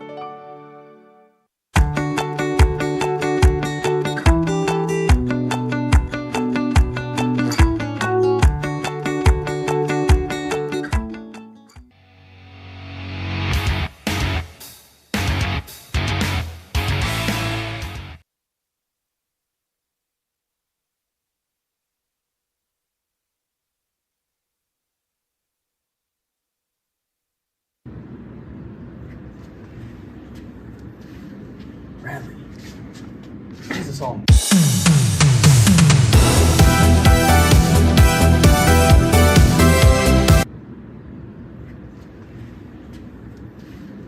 Bradley, what does this all mean? I mean, It's so exhausting. if we start here, That's the root of our issue. that's the root. But then we got to keep Jake in mind. See, I wasn't around How did for he get this. to Jake? How did he get in your head here? So I don't even remember that. I don't get it. I don't get his mind games. Well, here's the start. 'Cause That he's is the on start. your show. That is where all of my problems began when I made that jackass join our show. I just don't get it. I don't either. I don't get how he got to Jake. I don't know how he got to you. I mean, I don't know how you turned into a psychotic evil. I'm worried about my My Little Pony collection. Dude, you don't even have time to collect ponies anymore. I haven't gotten one in months. Pinkie Pie was your latest one. I remember you were so hyped up. I'm and so then far Finkel behind. joined, and then you knocked me in the head with a bat, and then It's been like it all 20 hit the of them fan. since. The limited edition one you didn't get? Nope, missed that. Damn Finkel. We need to figure out. I don't even know where to start. We gotta start. We I have mean, no these clues. poor people. What happened to these? Janice and Janine, beautiful couple. Now they're dead. This is unbelievable. I really don't know what to do. I have no do you have clue. any? I don't know. Do I trust you? Can I trust I you? hope so. What is this I'm all Mark about? I don't know. You don't remember that at No. all? You don't remember cracking me in the face? No. Dude, I don't know. Dude, I don't remember. I remember this. I remember this. This is unbelievable. Really, I don't know where square one is. I have no idea. I am so flustered. Guys, you guys gotta look at this. What's up, Tommy? I was going through the yearbooks here at WTOP, and this is Pat Machado's freshman year one. Wow. You guys just gotta take a look at this. I mean, It's 1970. Holy. I just couldn't believe this. Oh my. What is? Oh my God. Evil surgeon found Dr. Van Finkel, longtime That's the surgeon. Fink, right? What is Fink doing in a yearbook from Not 1970. Dr. Van Finkel, a longtime surgeon located out of Oswego, New York, was found dead early Sunday morning after being arrested for mysterious patient disappearance and kidnapping. After police found several patient remains in his home, Finkel was placed in the Oswego County Correctional Facility and later found dead. And this is from like 50 years ago. That's, yeah, a little longer, but yeah. No. That can't be right. This can't. No. Are we dealing with a ghost? Hey guys, it's 5 minutes till show. Well, we gotta. You guys got we show to gotta. do. Yeah, we gotta get back to this. Live from WTOP. it's late night. Late night. What is going on?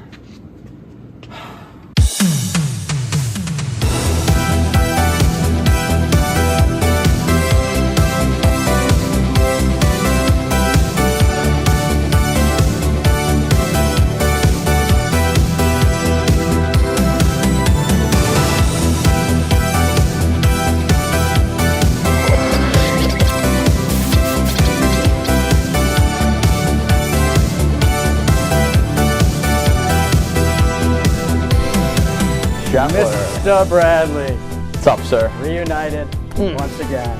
I'm going to go ahead and grab this beautiful, lovely championship. All right.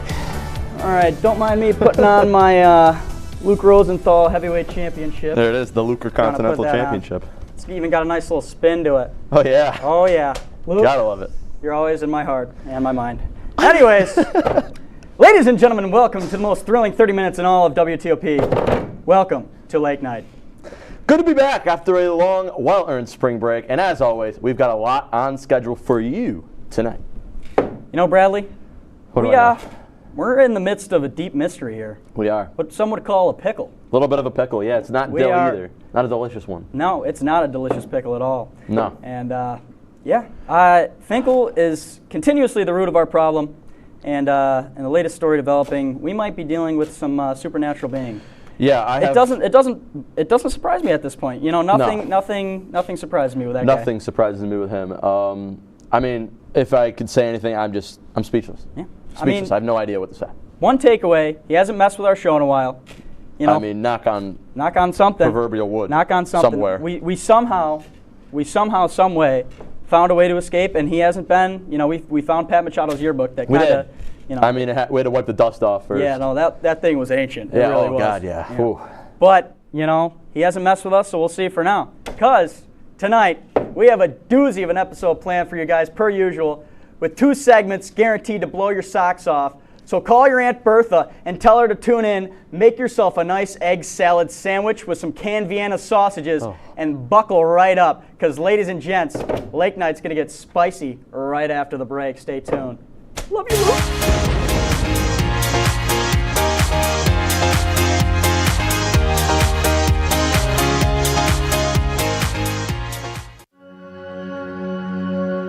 All across the country, people are coming together to speed up what we can learn about health. The All of Us Research Program is calling on 1 million people to join us as we try to change the future of health. For your family, for future generations, for all of us. Visit joinallofus.org and find out how you can become 1 in a million.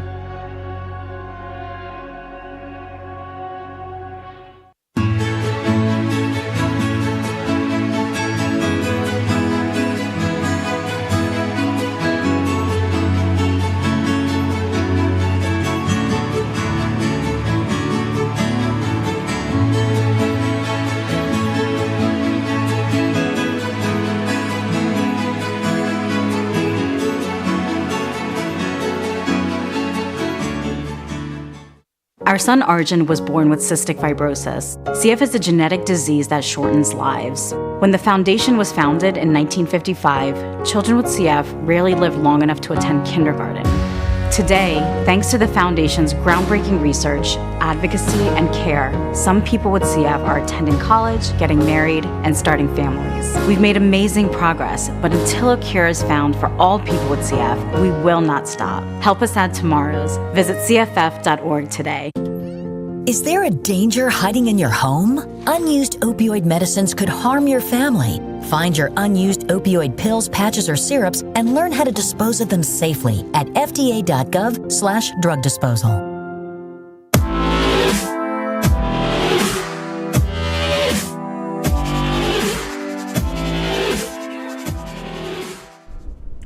Welcome back to Thomas Turgeon's favorite OP. Welcome back to Lake Night. It's time to play a little spooky, funny, stupendous little game I like to call Jousting Death Battle. Actually, that one didn't get approved by HR. Instead, we are going to be playing. That would have been a great game. That would have been a great game. Just a shame the guy's a stick in the mud. Yeah. Doesn't like any fun. So unbelievable. But anyways, we're going to be playing a little game called Musical Impression Challenge. So we are going hostless this time, but it's okay. We're gonna take the bearings. But, I can give the rules. Yeah, if you want to state the rules with the nice pop ball, I like that ball. Sorry. What happened to it? I don't know. That HR guy came in or something. But unbelievable. The rules of the game are simple. We will be picking on a paper from this here. Paper dish. Major discussions. Cheap plug. Dish, and the person that's up will have to perform the song based on the genre/artist to the best of their ability. For example, Michael Jackson singing Itsy Bitsy Spider. The control room back there will then be evaluated, or I'm sorry, they're not going to be evaluated. They will be evaluating our performances. So let's get this show right on the road. Shetler, absolutely. Do you want to go first? Because you want me to do the honors? I'm shaking in my boots right now. I'm a little worried, to be honest with you. Sorry, the Luke Continental title's got to sit down for a second. We're going to see. What one looks good? The ladder match. All right. First up, we have We're going acapella. You ready? You ready? Row, row, row your boat. Elvis Presley. Oh, boy. Oh. Okay, luckily, shout out Grandpa, I got a good Elvis impression going. I think I got this. Should I pull up the lyrics? Actually, I don't think I know the lyrics. Row, row your boat. No, I know. I'll just do the chorus. All right. Okay. Let me get. Oh yeah, I got my mic. Stick mic 2. All right, we got these mics that are definitely hooked up. You ready? Yep. Row your boat gently down the stream. Merrily, merrily, merrily, life is but a dream. You ain't nothing but a hound dog. That's all I got. Thank you very much. I got to follow that. That's Elvis. You got to follow that. Little snap for you. We got an audience reaction. What's the control room thing? That was pretty gas. That was Elvis to a T right there. Here he comes. What do we think? Hey! It was a hit. All right. Former floor manager Dylan would have liked that if he wanted to join our show again, unfortunately. We still love you, Dylan. Yeah, it's okay. Dylan Zielinski, it's okay. Right. Not the other Not Dylan. Dylan You're still Sentlowitz. great. Yep. All right. Oh, boy. It's a tough act to follow. I got a feeling Black Eyed Peas sung in the style of Louis Armstrong. Oh, God. What's he saying? He's a... Life is a dream. I got it. Yeah. Let's hear it. I got a feeling. Oh God, what are the words? I got a feeling. Tonight's gonna be a good night. Tonight's gonna be a good night.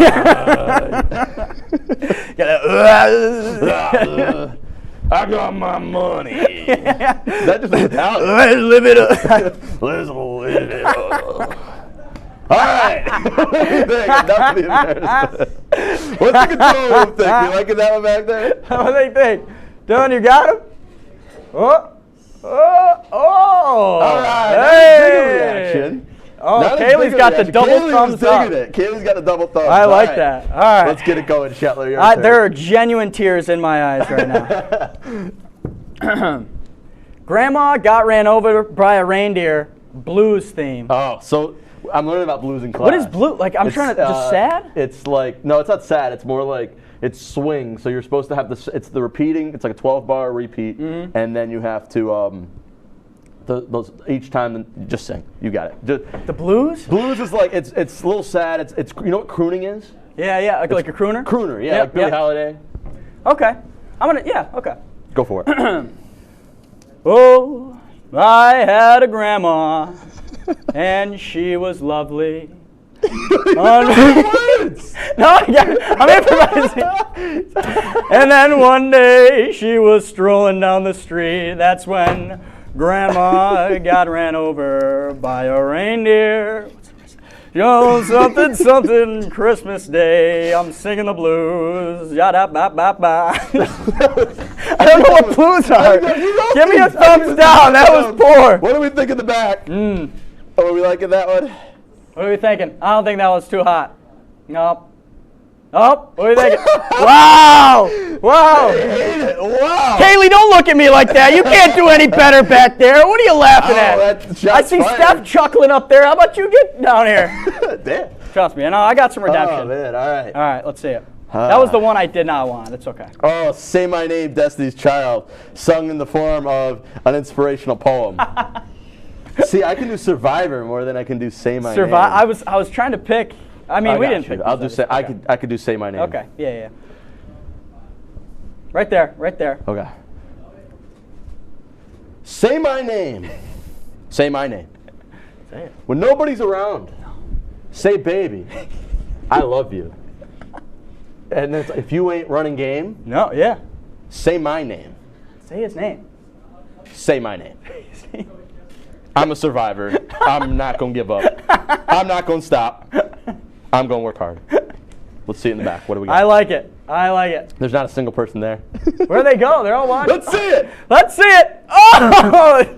Get? And the crowd goes. The crowd goes mild. Mild. Thanks, guys. Oh my God. All right, let me cycle Maybe through I have to make a phone call to one of I my gotta old friends redeem and see what these guys myself. are about that. I gotta redeem myself. So we're both swinging and missing here. What do we got? Can't win them all, Shetler. All right. Old MacDonald by Donald Trump. Oh boy. The Don singing about Don? I think I could tell this better as, a little story. Oh, okay. You know? Yeah. Let me get my Donald Trump. Old MacDonald, he had a farm, and it was huge. It was a huge farm. Very huge farm. A lot of animals on that farm. And on that farm, do you know what he had? He had a cow. Wow. And the cow went E-I-E-I-O. How does the cow go? With a moo-moo here and a moo-moo there. A huge moo. Huge moo. It was a huge farm. Here a moo, there a moo, everywhere a moo. Old MacDonald, he had a huge farm. There you go. Thank you. Thank you very much. Some snaps for you. Get a little nice snap. What do we got in the back? Chris. Yeah, Chris. Chris is a big fan. He's got the Trump going two on his face there. All right, we got time for like two more. We got to speed run these, Let's I think. see. All right. Stacy's Mom, sung by Frank Sinatra. Oh, I like that. All right, we got two more. We got time for one more. My way. You and me. I got to get in the mindset. Yep, Frank Sinatra. Yep. I'll pick one, get one on the back burner. My way. Stacy's mom has got it going on. You bet she does. Stacy's mom, I only know the one Stacy's line, has got it going I'll catch on. Baby, can't you see that she's the only girl for me? And then you got to get in the game. Right. Stacy's mom has got it going on. Thank you. What do we got going on back there? They gotta love it. They gotta love it. They gotta love it. Yeah. Yeah. Love it. I don't care if we're going over because this one is juicy. I just picked out one more. Started from the bottom. Disney Channel music. Musical. Aaron can get in here for this one. Aaron, get over here. Get over here. You're gonna be singing. You're not gonna be singing, but you can be joining me. All right. You ready? Yeah. I started from the bottom. Now we're here. Just one voice for I started from the bottom. Now the whole team's here. What else you got? Started from the bottom. Now the whole team's here. Aaron, get in this. You ready? Started from the bottom. Now the whole team's here. Thank you. Teen Beach movie. I don't know. Then like Sinatra again. We love it. What's the back thing? Anybody? I think we've sang Sinatra like 8 of these times. What do we think? Oh, brought tear to Kaylee's eyes. Oh, that's beautiful. We love it. That's fantastic. Wow. We got a lot of laughs back there. I am quite sweaty in this studio. That's great. My line. That is your line. This wraps up this thrilling musical impression challenge. Steph, even though she wasn't the host, we forgot to fix that in the script. We thank you for being such an incredible host. You've now entered yourself amongst the likes of Dr. Phil and Steve Harvey, and you're welcome back anytime, says Shetler, not me. For now, we're going to toss to another break, but don't you dare leave that seat, because it's almost time for our main event here on Lake Night. We're going off the clock.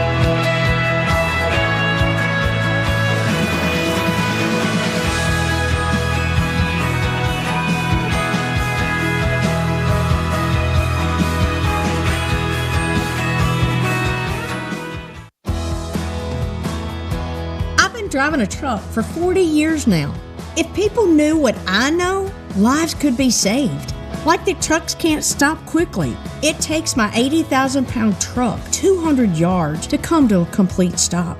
So I always do my best to give a lot of cushion. It helps when other drivers realize that and do the same. Please give trucks the space we need so we can all stay safe. It's our roads. It's our safety.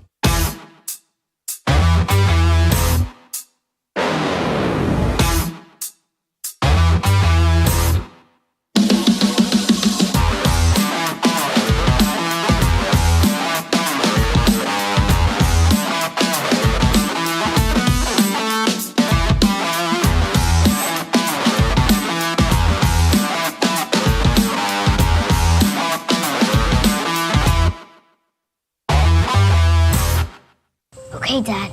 1, 2, 3.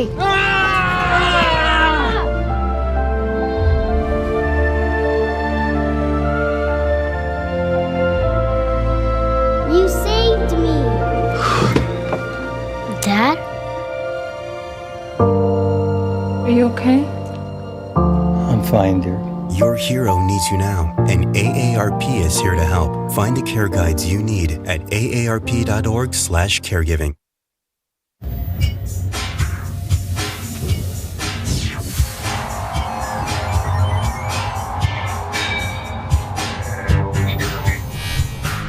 Welcome back to the most electrifying show in all the land. Welcome back to Lake Night. Shetler, take it away.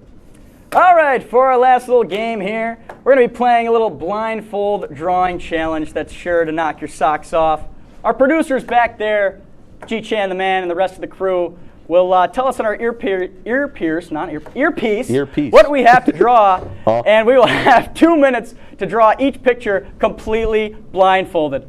We will then get judged by the control room, and they will pop up a graphic of the winner of each round, which we'll not see because we'll be blindfolded. You'll be blindfolded the rest of the time? Yep. The winner of each round, the winner will a V-Tron will earn a point. The first to 5 points of the person with the most points by the time runs out will be tonight's big winner and will receive a reward that is considered priceless amongst many. A gentleman's handshake. No eggs this time because I'm not feeling dairy. Goodness. And they can also wear that crown as we go off air. That's probably got 7 various diseases. It's got lice asbestos, on top of lice. Everybody in the probably got Ebola left over from a couple years ago. It's probably got some crazy wonkiness going on. Foodborne illnesses. Yeah, no, it's probably got like different kind of rat poison. Anyways, but you can wear that great hat that probably. Did you just get a sniff? No, I went sniff through. it? No, I didn't sniff it. No. I was gonna say. I mean, good. Okay. Anyways, the crew back there. We gotta know what we gotta draw. Let's hear it. It's time to go. A map of the United States. Wow. Oh, my dad is going to kill me. Okay, I got to figure out which way the paper is. Are we drawing hot dog? Or we'll do hot dog, and we'll switch it up. We'll hot diggity dog it right now. Okay, I got to think of how the United States looks. Okay. I know where New York is. Wait, hold up. So it starts. This does not feel like it's writing. It's 2 minutes on the clock. Oh, because it's not clicked. Okay. That would make a lot of sense. Control room, tell us when 2 minutes is kind of approaching. Thank you, Garrett. Oh, this is going to be awful. I didn't silence my cell phone prior to the show. Thank you. Wow, you didn't listen to the movie adverts? Yep, no, I did not. I just hope like it kind of looks connected. Garrett, do we want individual states? Probably, right? It's Griswold. Probably not. No? Okay. Is this good? Hold on. The How's this United USA. USA. Is we it good? ready? Where am I at? I don't know. That's beautiful. Oh, yeah. Do you have your blindfold off? No. Okay. Should I look? Nope. Okay. I think this looks great. What camera are we showing? That probably looks phenomenal if I was a betting man. Oh, yeah. Beautiful. All right. What's next? All right. We'll have to see. They'll pop up the winner on the screen. We're not going to know until the very end who is the winner of the challenge. We'll stay blindfolded for dramatic effect. Garrett, hit me. Of Newsy? Of Newsy? Can he have a calzone in his hand? All right, we're going hamburger for this one. Okay. All right. I got to get the feel here. This one might take up the whole duration of the 2 minutes. Yeah, I'm going for detail here. Okay. Now we got to get a little beard popping. He's got a wonderful beard. He's got a wonderful, luscious beard that many adore. We're getting told to take our time because this one's going to be a specialty, you know. See, the key is you really can't pick up your pen. You can't. I was just about to say that. I lost where the beard is going. I lost where the ears are. There's a good chance he's got a large set of ears on him. This is going to be one of the worst drawings known to man. You know what? I'm going to do a throwback. I'm going to get Man Bun Newsy Man back Bun in Newsy? here. Man Bun Newsy. I'm stealing that. Newsy, if this does not get hung in one zones, you're gonna hear a problem. Yep, there we go. Boom. Okay, what sweatshirt? He likes wonderful. to wear some nice sweatshirts, so we're gonna get a little sweatshirt action here. He's got that nice tote bag that he totes around. He does have a good tote bag. He's got a great tote bag. I don't know how I'm gonna draw said tote bag, but it's beautiful. I hear Newsy. What'd you say? Newsy, hop on here, hop over here. Help me draw. He's got big old muscles. 15 seconds? Oh my 15 lord. 15 seconds? I haven't even got to the calzone. I haven't even got to the pants. All right. And then I don't even think I have eyes on here. We'll do the nice little heat for dramatic effect. And then there it is, Mr. Zach Newsimo. Newsy. Sure. Oh yeah. That's definitely something. That's one of the drawings of all time. That is definitely one of the drawings of all time. It is. That's mine. I'm preferred mine. Oh. Newsy, you have to publicly endorse what one you like better, because I know you're. Yeah, which one do you like, Newsy? I don't even. This might be the United States now. It is okay. Here what we are we go. thinking? The one on the right. Is that Shetz? Me? Damn. Yeah, I'm sorry. I need a piece of paper. Uh oh. Newsy, was that one of the most horrible drawings you've ever What seen? did I tip over? I don't know. Okay, that was a all right. All right. What's next? We got 5 minutes left. I'm gonna save this Bradley, in case you want that later. Bradley, I'm really enjoying myself. Me too. What are we doing, Olaf? What are we doing? Olaf. Like the snowman. He's with me somewhere. Oh no! Is that Shawn Michaels? No, not Shawn Michaels. Olaf somewhere. Thank you. Okay. I'm cheating. It's okay. All right. Wow.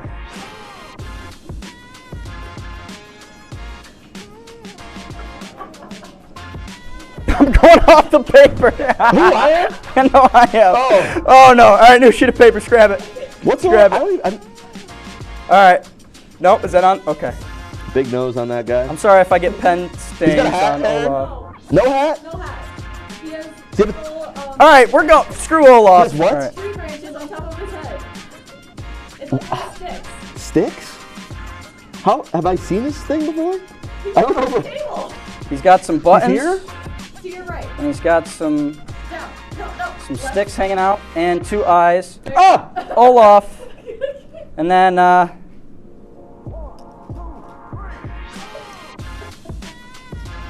I'm gonna stop touching this thing here. I feel like he's gonna complain. I wrote a script on this. Please read it. You wrote a script? Yeah, just please read what's on the paper. That's a banger. What'd you say? Let it go? I didn't write please vote for me. Oh wow. What do we think? Wonderful, lovely. That's mine. Is it like we're there? Is it like we're watching the movie for the first time I think this is like a 3D movie. I mean, Bradley, I have a feling mine tops this, or mine tops yours. It probably did. TOP logo? Oh. Are we gonna do the new one, Griswold? Oh wait.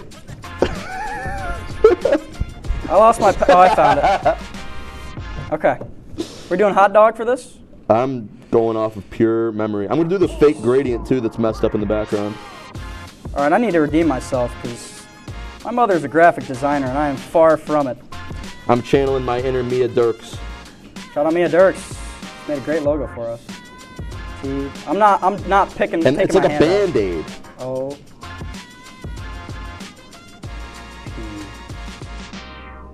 Shoot, I need a 10. T-O-B. WTOB. Boom, I think I got it. What do we think? Does it match up? Look at that. We could just hang that here. I think. I hope. Look at that. That's money. There you go, Griswold. The search for the new logo is over. You don't need anything. We're rocking. I found a life hack. You cannot lift your pen up from the paper. No, you really can't. It's like an Etch-a-Sketch. Last one. All right. Tiebreaker. We're tied. Oh, well, let's go. Oh my goodness. Caterpillar behind us. Now, is this a caterpillar weaved into the ladder or just said caterpillar? Yeah, is there a live caterpillar with behind ladder us? combo? With ladder? With ladder combo. Okay. Oh my. Okay. Okay, I got it.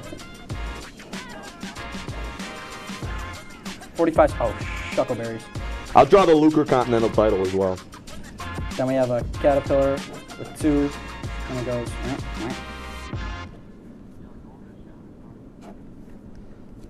All right. They have eyes. I think I drew eyes. A couple eyes in there. What do we think? That's definitely a caterpillar and a ladder. That looks like it. Come on, money. Take the blindfolds off. I'm being told. Whoa! Wow! You were right in my face. Holy! Oh my! That's a thing of beauty. Look at that.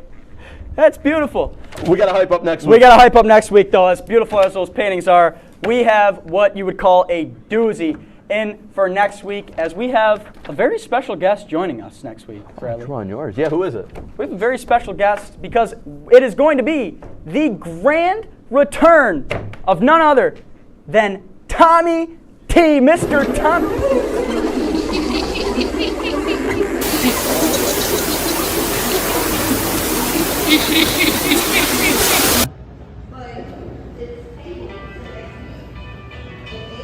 I don't know what to call it. Al?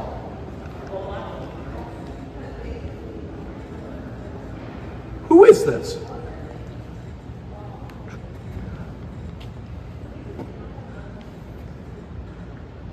What the? What's going on?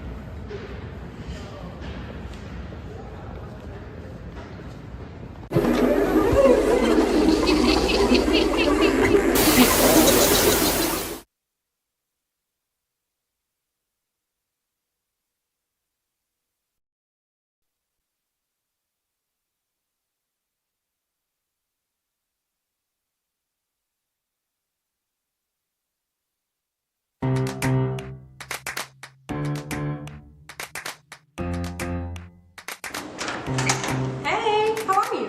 Want to chat? Well, you're in luck. The Mick and Nick show is about to start. Oh, Nick! The Mick and Nick show is starting. Oh, wait, let's go then. Let's go.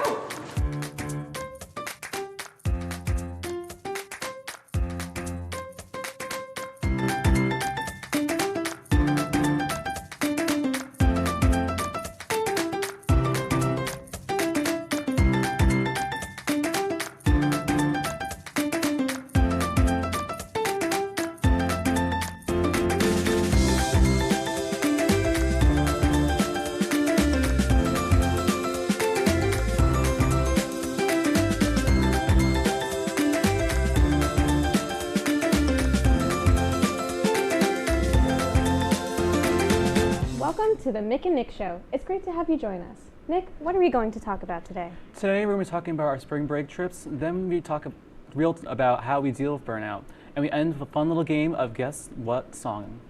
Last week, I took a trip across the Atlantic Ocean to Italy. Let's take a look.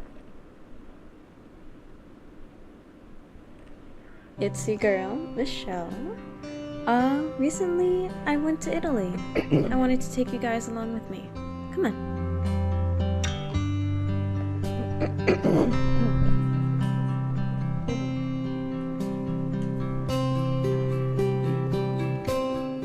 My first thought when landing in Rome was that it was much warmer than Oswego. After a short exploration of the hotel, I found a wonderful rooftop lounge and had a minute to bask in the sunlight. We then went to St. Peter's Basilica, where I got to revel in one of my favorite sculptures, La Pieta.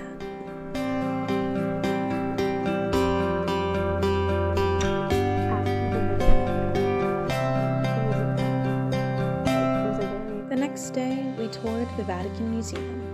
My admiration for the artists who contributed to the art here can never be said enough. I'm glad I was able to be in the presence of the creation of Adam and the School of Athens.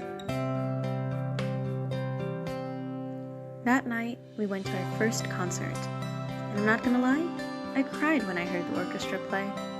It has been a dream of mine to listen to an orchestra dressed up in fancy clothes at a fancy venue. This was when I realized that, wow, I'm actually in Italy. The next day, we went to the Roman Forum and the Pantheon. And let me just say, it felt like I was thrown back in time. I could see the Romans walking around, blissfully unaware that they were making history.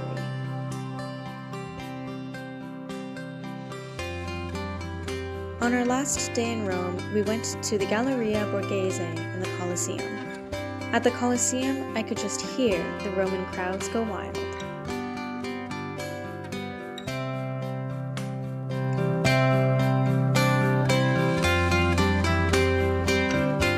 Our next stop was Florence. We took the train and got to see the countryside of Italy. When we arrived at our hotel, all of us were in awe at how beautiful it was.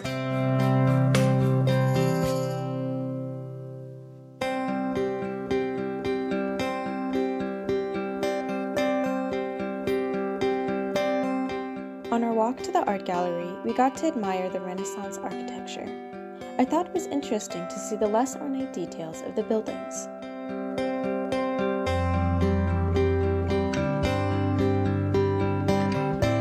The art gallery we went to in Florence is called the Uffizi. This gallery was massive, and I wish I had time to look at everything.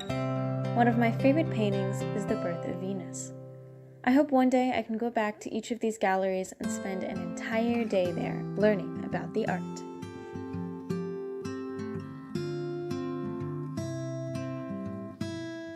After the Uffizi, we had some time to sightsee on our own. I was able to shop around and admire the sunset. On our walk back to the hotel, we ran into a street performer. He reminded me of the performers in New York City.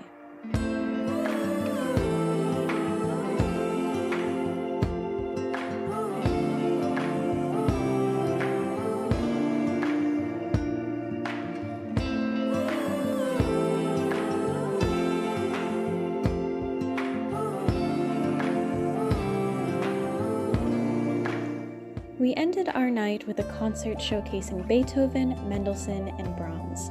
The pianist was amazing, with his fast fingers and technique. I thought the conductor was also amazing, and that her movements reflected the sound of the piece. Before going to bed, I was able to have a quiet moment on the balcony.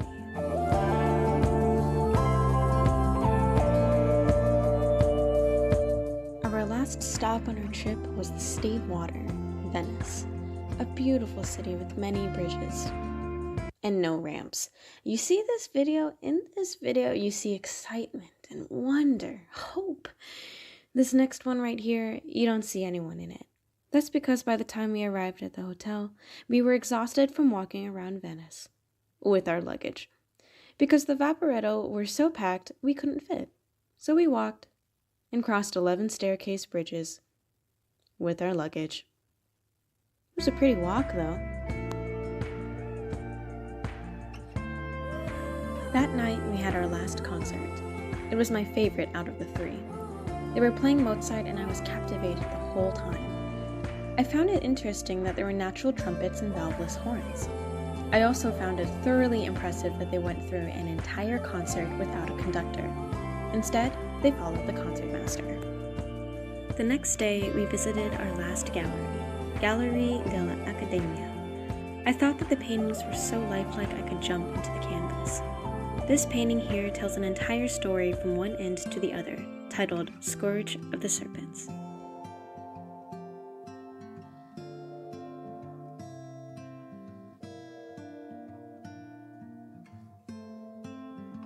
Our last visit was to St. Mark's Basilica.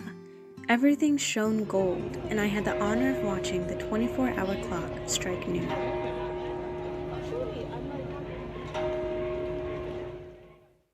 Overall, this trip was eye-opening and life-changing. I got to spend it with wonderful people. I learned so much on this trip, and yes, we were able to ride the Vaporetta. Wow, that was really interesting, Michelle. So, this week on WTOP, K-pop group Twice has been a force to reckon with in the month of March. Twice has recently made a comeback with their 12th EP, Ready to Be, with a title track called Set Me Free. The album features 5 new songs and English versions of Set Me Free and their English single Moonlight Sunrise. This comeback follows Twice's appearance at the Billboard Award, where they won the Woman in Music Breakthrough Award. Yesterday, fans of Twice were patiently waiting to get their tickets for the North American leg of the Ready to Be tour. If you were one of those unlucky fans who didn't get a ticket, don't worry, because it was announced today that 3 more show dates have been added. These additional locations will be Oakland, Houston, and Chicago. In other news, a Florida animal shelter will hold an adoption event for their longest staying resident. He is a mixed breed dog who happens to also be named Nicholas. This playful pup is a 3-year-old mixed breed pup. He gets along great with people, but not other dogs. He has unfortunately been impounded by the Orange County Animal Services for 94 days. A probable reason of why he has not been adopted is because mixed breeds are not as desirable as purebreds. To encourage people to adopt Nick, Orange County Animal Shelter is holding a Pick Nick event, in where the energetic canine will be uncaged and free to roam the yard. After this Saturday, Nick will hopefully be able to find his forever home. Coming up, we'll deep dive into our feelings in our Real Talk segment. Stay tuned, because it's about to get real.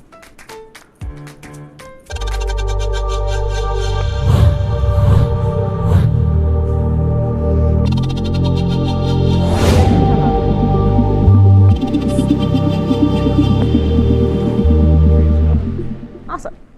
Say, President Stanley, whenever there's bad weather, who would you turn to? I turn to Storm Team 10. No, but you've got to say it like this. Storm Team 10. Say it with me. Storm Team 10.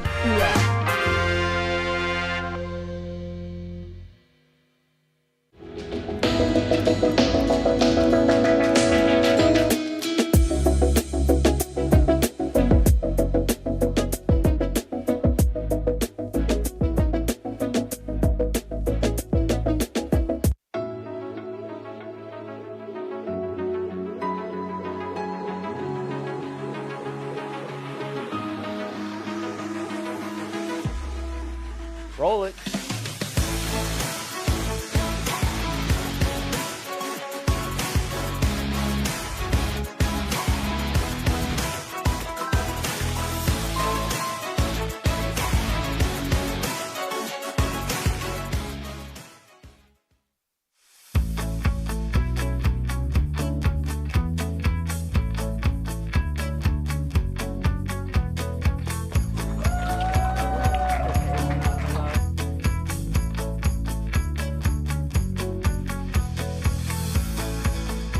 Jill told me it was Kitty from Glee. Yeah, what is it? It's Al Roker.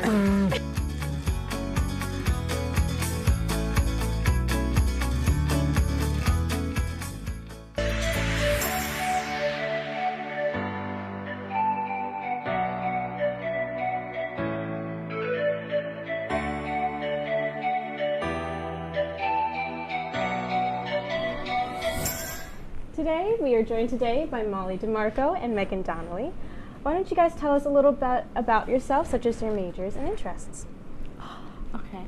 Hi, my name is Molly DeMarco. I am a music major and a history minor.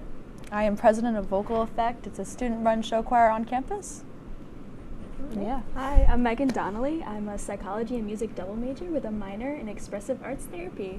I'm president of Ubiquitous Psi and the Harry Potter Club on campus, and I'm also treasurer of State Singers. It's great to have you guys on here with us. Let's get right on to the disclaimers. Heavy topics such as trauma and deep emotions will be discussed in this segment of the show. Some topics may be easily triggering and may be hard to listen to. The answers to the question of the day pertain to our experiences only. Please listen to our experiences with an open mind and leave your judgments behind. This is a safe space. We find it very important to delve into these topics because we want to spread awareness about the importance of healing and mental health.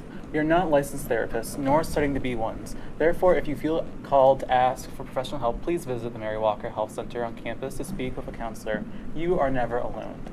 So the question of today is, how do you deal with burnout? And to answer that question, we're going to be painting on mini canvases with acrylic paints and some water and paint brushes. So join along if you want. How do you guys deal with burnout? I deal with burnout by recognizing my emotions. Like every day I have this app where I, think about how I'm feeling, and if I'm not feeling that great, I let myself feel it. I have a cry, I have the emotional experience, and validating myself allows me to, feel it and move on and get to what I have to do. Validation is a huge part. I kind of struggle with it, just recognizing certain emotions, but going through it and letting myself feel those emotions, I feel like our generation has been accidentally taught that to hide our emotions, to push them down, to keep working through it. So it was kind of a battle to unlearn that. And for burnout, I still go through it. I was telling you guys earlier, I am going through it right now. Ever since last month, it's just, I felt like I've been going. Then we went to Italy. Then we came back to school. And I'm like, okay. So to help out, I just, talk it out and do art therapy, music therapy. And and just feel it out, kind of ride the wave, Yeah. Megan and I, we were talking about this earlier. One thing that we do is reward ourselves. I reward myself by buying myself a plant because I love plants, but it's also because my day is going I'm giving a plant life and I'm giving a plant meaning if I feel that I'm not giving anyone meaning at the moment. So it helps me put some positivity into the world if I am feeling a little negative. So I like that a lot. Nick, how about you? For me, I usually, I like playing video games, so usually being surrounded by friends playing games, that's nice for me, a way for me to kind of relax, deal with that burnout, because as I said before, I'm a meteorology major, STEM, it gets hard sometimes, and so being able to have that nice little, network of people that you can talk to, trust, and just have fun with is a nice little balance that I can have. Yeah, and one thing I have to pay attention to is it's good to feel out your feelings, take some time for yourself, but also to make sure that you don't let those emotions overcome you to where you don't do anything, if that makes sense. You could slip into a depression and just not want to leave your room for how many days. Sometimes it's so easy to succumb to that. No, I totally agree. For me, it's, sometimes, especially since we're in dorms, that bed's right next to you, so it's tempting, but, just, ride that wave, you know. Yeah, a lot of that has to do with learning how to say no to things, learning what things have to take up your time, and learning when you need to take a step back and be like, genuinely, I can't do this, and I need help from somebody else to be able to do it. Yeah. Especially student orgs, classes. Yeah. It's a lot of responsibility on top of just like social situations and family. Like you have a lot of priorities, and you're not replaceable in your family, but you're replaceable in certain orgs, you know? Oh, that is a great way of putting it. Yeah, and like you as a person, not replaceable in any means, Oh, but in yeah. terms of like position, I always think to myself, like, if I can't do it right now, that's okay, because someone will be able to help me out, you know, asking for help, which is sometimes I don't want to do, and like it's also another thing I'm working on.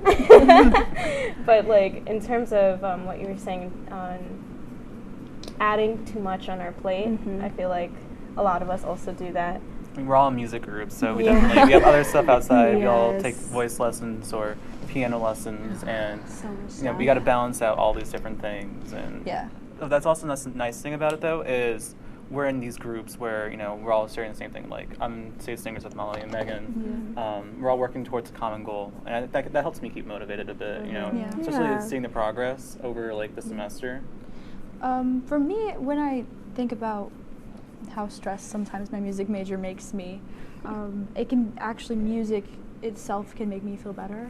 So when we do sing in vocal effects, and it's a good time for those a few hours of rehearsals. I forget about all the work I have to do and all of the because sometimes I don't want to be tested on music. You know. And for vocal effect, we're not testing. And it feels rewarding in a sense, because, you know, we're the ones that, me and Molly, we're both DCs. We teach the music, and, you know, it feels rewarding to kind of go in there and like see that our efforts are being recognized and that everyone's having fun. Yeah, especially last year. I always talk about it. We did "You Will Be Found" from Dear Evan Hansen, and everyone, even if they didn't love the song, it was so powerful. I remember that was my first semester in the group. That's definitely one of my favorite songs we've ever done. Yeah. Music definitely helps, like, give you an outlet, you know. And I don't usually like sing, but I'll listen to like sad music if I need to. It's like, it's so cathartic, I think that's the word. And like it helps you feel seen in your emotions, like someone else has experienced this as well, and you're not alone. And like it sometimes, like, the world is so big, you feel so alone, if that makes sense. And like I forget who mentioned it in our Italy class. Someone I remember someone said that it made her feel really small, right? All the places we went to. Oh, they were huge though. Yeah, the stores. Oh yeah, big doors. And even though like the places in Italy were very narrow, it was the Pantheon was huge, and it just reminded me how small we can be, and how insignificant our actions can be, and like that could be twisted into a negative way, but in a positive way. It just shows, like, you know, that a bit embarrassing moment that you keep thinking about 2 weeks ago doesn't matter. That's a very good strategy for moving on from mistakes. Like, the mistakes you make, they make you a better person. You don't have to dwell on them. I remember on the plane, on the way there, and I get like this every time I go on planes, and I just think, wow, the world is so huge. And I think of it as, if I make a difference, even in SUNY Oswego, you know, like that, we're part of like the whole world. I just feel so helpful, and I really appreciate what I can bring, what I can put out to the universe. Yeah, you can be significant to someone. Yeah, and I'm like, oh my gosh, it's the world, and I'm in it.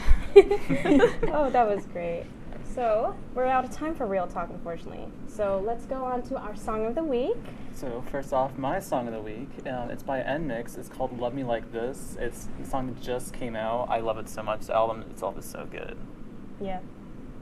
My song of the week is called.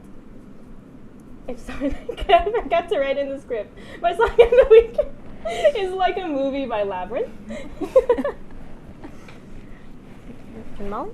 My song of the week is called Building a Ladder by Hiatus Coyote. I'm going to hope that I said that right. I'm working on it right now. So.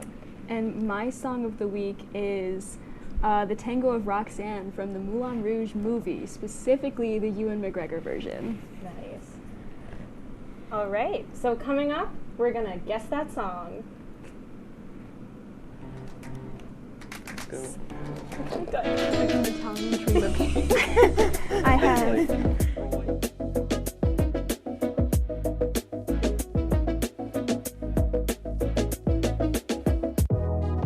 Welcome back to Major Discussions.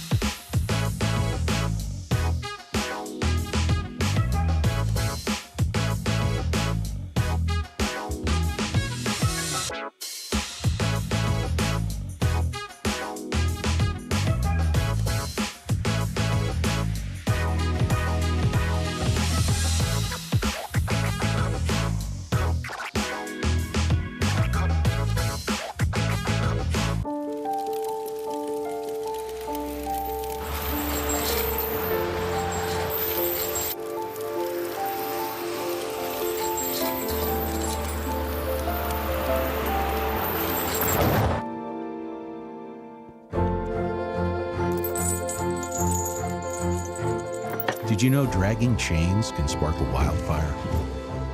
Only you can prevent wildfires. When I was in foster care, I never knew when I would have to move, so I always had my suitcase ready to go. Then one day, I was adopted. My new parents opened their hearts and home to me. My parents cook my favorite breakfast for me every morning. My parents take me on trips I never thought I would go on. They gave me a home and an even better reason to use that suitcase. My parents aren't perfect, but they're perfect for me. Hey there, I'm Al Roker, class of 76. Yes, way back in 76.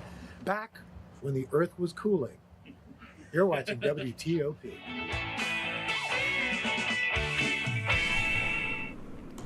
Welcome back to the Mick and Nick Show. After those hard topics, let's wind down with some fun games. Today we are playing Guess That Song. Yes. Michelle, how do we play this game? So to play this game, it will be me and Molly versus you and Megan. We will take turns showing the other team a song lyric we picked out, and you guys will just have to guess a song. The theme is Disney songs. And we will do 5 rounds of this, or whenever we would have to end. And the winner gets bragging rights. So, yeah. Serious. Well, I'll start off with mine first. So, for me, the lyrics are, when the wind's from the east and the sun's from the west and the sand in the glass is right, come on down, stop on by. Oh, wait, I know this one. Oh, wow. Is it? Oh, goodness. Yeah. It's not from Belle, is it? No, it's not. Or, I mean, for you. I'll give you... Come on and stop on by. Stop on by. Stop on by where? To the Disney movie. It's a Disney movie. I'll give you guys 5 more seconds. Can we get a hint? Yeah. Do you want the movie name? Sure. Aladdin. Oh, that makes sense. Arabian Nights. Yes. Yeah. I don't know a lot of them. Sorry. All right. What's the next song? Alrighty. Let's get down to Mulan. business. Sorry. Let's get down to business. To defeat the Huns, did they send me daughters when I asked for sons? I'm so sorry. I jumped the gun What's there. the song? It's I'll make a man out I'll of make you. a man out We of did you. that back in I started off easy, so you're good. was Thank too you. Can't give them the win. Okay, so next one is, it will pop up. There it is. Again, you're gone, off on a different path than mine. I'm left behind, wondering if I should follow you, had to go, and of course it's always fine. I probably could catch up with you tomorrow. Now I know you're marching north, cause I am lost in the woods. Yep. That was so bad. It's Sorry. from Into the Woods. Frozen 2. Oh, Frozen 2. Yes. Wow. Yeah. I'm so bad with these. Nice. Jonathan Groff. What was the song name? It's In the Woods. Oh, Lost in Yes. the Woods. Gotcha. Sorry. Next one. Next song, we have And at last I see the light, and it's like the fog has lifted, and at last I see the light, and it's like the sky is new. Tangled. Mhm. At last I see the light. Yes, yes. Next See the up, light we from have, where does it say you gotta live and die here? Where does it say a guy can't catch a break? Why should you only take what you've been given? Why should you spend your whole life living trapped where there ain't no future? That's not, is that It's from a musical. a musical? A musical, Disney musical. It's not High School Musical? No. Oh. It's like an actual musical, like Yes. a Broadway musical. It has, Jeremy Jordan. Yes, Jeremy Jordan. Lead. Oh, wait. And, wait, Jeremy Jordan. Jeremy Jordan. He was in something, Into the Woods. He was in Newsies. You have Newsies? That is from Newsies? Yeah, what song from Newsies? Oh, is it like Now's the Time to Seize the Day? No. I'm so sorry to every musical person out there ever. I promise. is. I did the musical. I did not. Or like I watched it at least. It's a place. Yeah. No. I guess Not that's Santa really Fe. nice high note. Yeah. Yeah, nice high note. You can Santa Fe. Okay. I'm losing my voice, so Yes. that's not You did well. Okay, what's the next song? Okay, yeah. Is there? Yep. Well, it goes to St. Louis, down to Missouri. Oklahoma City looks oh so pretty. Is this Princess and the Frog? Is it? No. I don't think so. Wait. Wait. What movie is it from? You were right on the movie. I was it is right. Princess and the Frog. Is that the opening? Is it Almost There? Yes. Oh, it is. Yes. They're winning. Yeah, I did it It's too okay. easy. It's okay. What's the next one? Okay, I gotta say what's on my mind. Something about us doesn't seem right these days. Life keeps getting in the way. Whenever we try, somehow the plan is always rearranged. I got to move on and be who I am. Why do you have to go?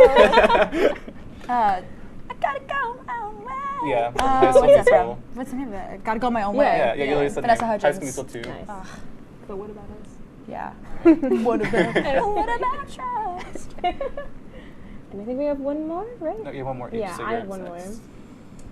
For even if I'm far away, I hold you in my Oh. heart. I sing a secret song to you each night we are apart. Remember Me from Coco. Yes. Made me sob. Oh, Absolutely I love sob. that movie. So- I watched it like 3 times. Yeah. Yeah. We have one more, right? I think we have 2 more actually. I think I have one one each. more. Yeah, we do. So Yes. mine is, I believe we all have a soulmate, the chance for a perfect duet. I believe in hopeless devotion. I just haven't found it yet. But in my mind, I see the chick who is meant for me. She'll be someone who is lovely, someone wonderful and true. Molly's ready. The kind of boy that makes you smile even when you're feeling blue. Meant to be from Teen Beach Movie. Nice. Movie. Love the Oh, song. I know she's out there. Didn't they make a Did they make a second one? Yeah, they did. Okay. It's not good. It's not good. Oh, No. sorry. You know, Yeah. Kind of like Bruno, you know. What's the last one? Alrighty. Next song. This old town can slow you down, people taking the easy way, but I know exactly where I'm going. I'm getting closer and closer every day. 'Cause I'm almost there. Yeah. Yes. From Princess and the Frog. Yes. Yes. Way too easy ones. I feel like, did we repeat one? I think we might have. Well, no, because No. the last song was The Oklahoma City one. Yeah, Was but it- wasn't the Oklahoma No, City yeah, one the- from the opening song of Princess and the Frog? I don't. No. Wait, can you guys bring up that graphic again? The I one know after that. the Oklahoma City one. I think it was Oh, yeah, what was I the think song? it don't was think not it's Down in almost New there. Orleans. It was the other one. So then Really? we're Down in New Orleans? No, it was Route Route 66 66 for for cars. cars. I was like, you didn't know. Yeah, I was like, wait a minute. I gave you guys a hint for the future, but yes. It's okay. I know the backing score from Cars. Not. We technically get the Life is a point since Highway. you told us we were right. Yeah, so basically. That's fine. You guys are still winning. Yeah. Thank you. So I guess that's all for That- we're the winners. Bragging Megan? rights. Bragging rights. Let's go. It's fine. It's fine. It's okay. Yeah. We went to Italy. Yeah, we did. What'd you guys do over spring break? I went to NESC, but that was Love a fun it. time. I stayed here in Oswego. I did homework and I slept and I ate a quesadilla. Love it. Yes. Well, that's all we have for today, folks. If you need any help, feel free to call the number for counseling services at Mary Walker. And tune in next time to the Mick and Nick Show. See ya.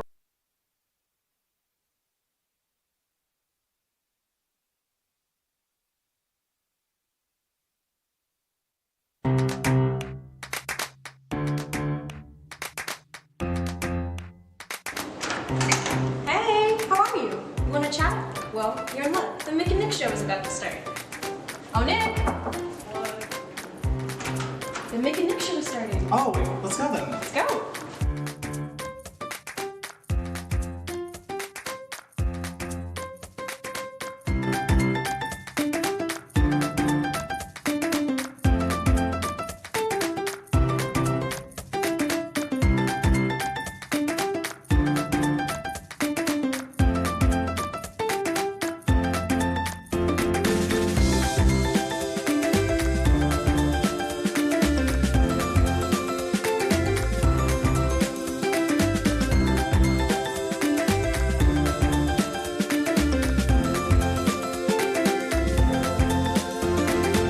Welcome to the Mick and Nick Show. It's great to have you join us.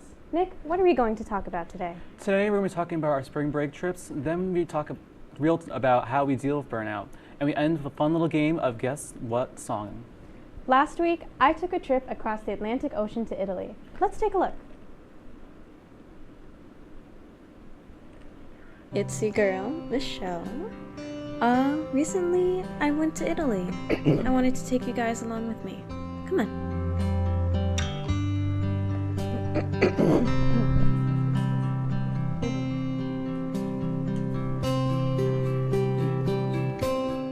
My first thought when landing in Rome was that it was much warmer than Oswego. After a short exploration of the hotel, I found a wonderful rooftop lounge and had a minute to bask in the sunlight. We then went to St. Peter's Basilica, where I got to revel in one of my favorite sculptures, La Pieta.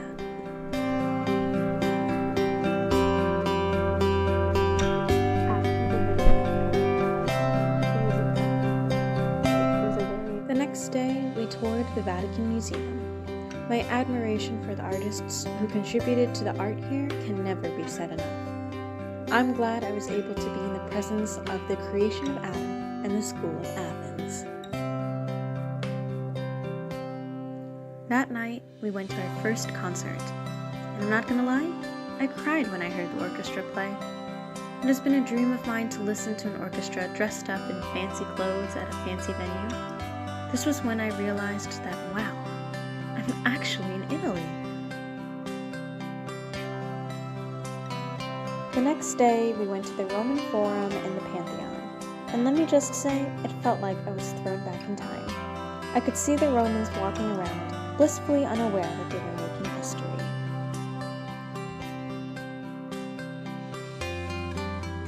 On our last day in Rome, we went to the Galleria Borghese and the Colosseum. At the Colosseum, I could just hear the Roman crowds go wild.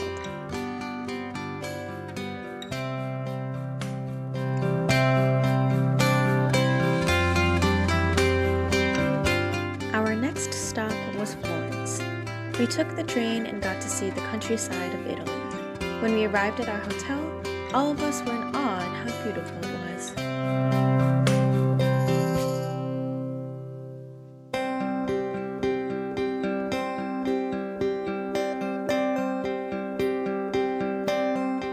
On our walk to the art gallery, we got to admire the Renaissance architecture. I thought it was interesting to see the less ornate details of the buildings.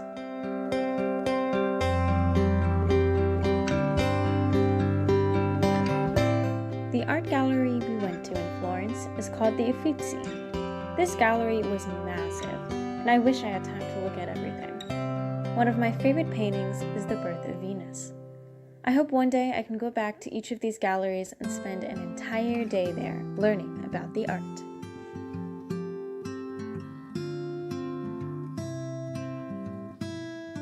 After the Uffizi, we had some time to sightsee on our own. I was able to shop around and admire the sunset. On our walk back to the hotel, we ran into a street performer. He reminded me of the performers in New York City.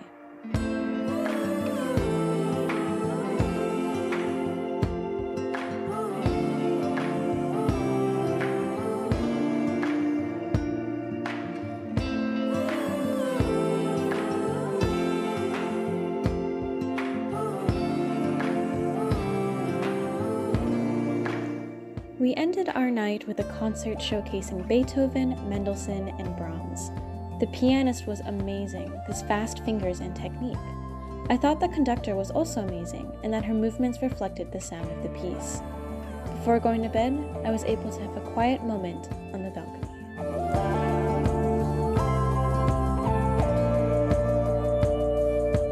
Our last stop on our trip was the state water, Venice, a beautiful city with many bridges and no ramps.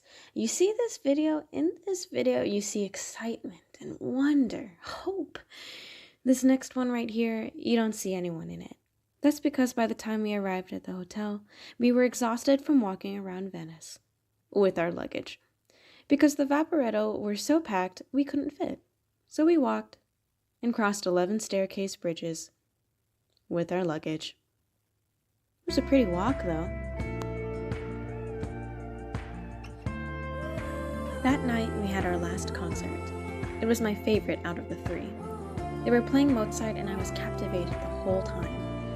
I found it interesting that there were natural trumpets and valveless horns. I also found it thoroughly impressive that they went through an entire concert without a conductor. Instead, they followed the concertmaster. The next day, we visited our last gallery, Gallery della Accademia. I thought that the paintings were so lifelike I could jump into the canvas. This painting here tells an entire story from one end to the other, titled Scourge of the Serpents.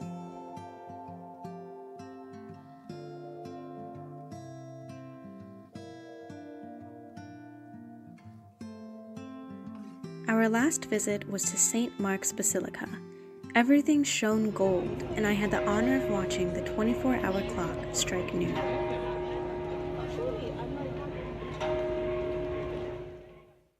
Overall, this trip was eye-opening and life-changing. I got to spend it with wonderful people. I learned so much on this trip, and yes, we were able to ride the Vaporetta. Wow, that was really interesting, Michelle. So, this week on WTOP, K-pop group Twice has been a force to reckon with in the month of March. Twice has recently made a comeback with their 12th EP, Ready to Be, with a title track called Set Me Free. The album features 5 new songs and English versions of Set Me Free and their English single Moonlight Sunrise. This comeback follows Twice's appearance at the Billboard Award, where they won the Woman in Music Breakthrough Award. Yesterday, fans of Twice were patiently waiting to get their tickets for the North American leg of the Ready to Be tour. If you were one of those unlucky fans who didn't get a ticket, don't worry, because it was announced today that 3 more show dates have been added. These additional locations will be Oakland, Houston, and Chicago. In other news, a Florida animal shelter will hold an adoption event for their longest staying resident. He is a mixed breed dog who happens to also be named Nicholas. This playful pup is a 3-year-old mixed breed pup. He gets along great with people, but not other dogs. He has unfortunately been impounded by the Orange County Animal Services for 94 days. A probable reason of why he has not been adopted is because mixed breeds are not as desirable as purebreds. To encourage people to adopt Nick, Orange County Animal Shelter is holding a Pick Nick event, in where the energetic canine will be uncaged and free to roam the yard. After this Saturday, Nick will hopefully be able to find his forever home. Coming up, we'll deep dive into our feelings in our Real Talk segment. Stay tuned, because it's about to get real.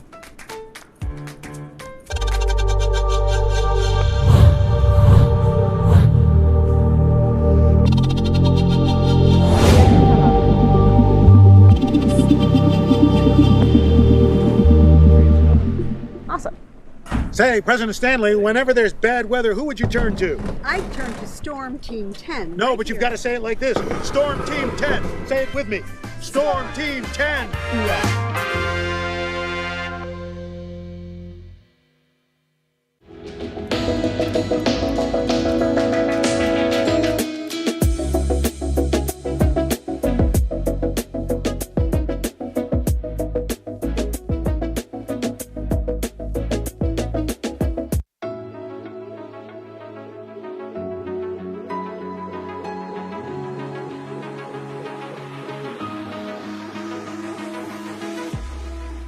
Roll it.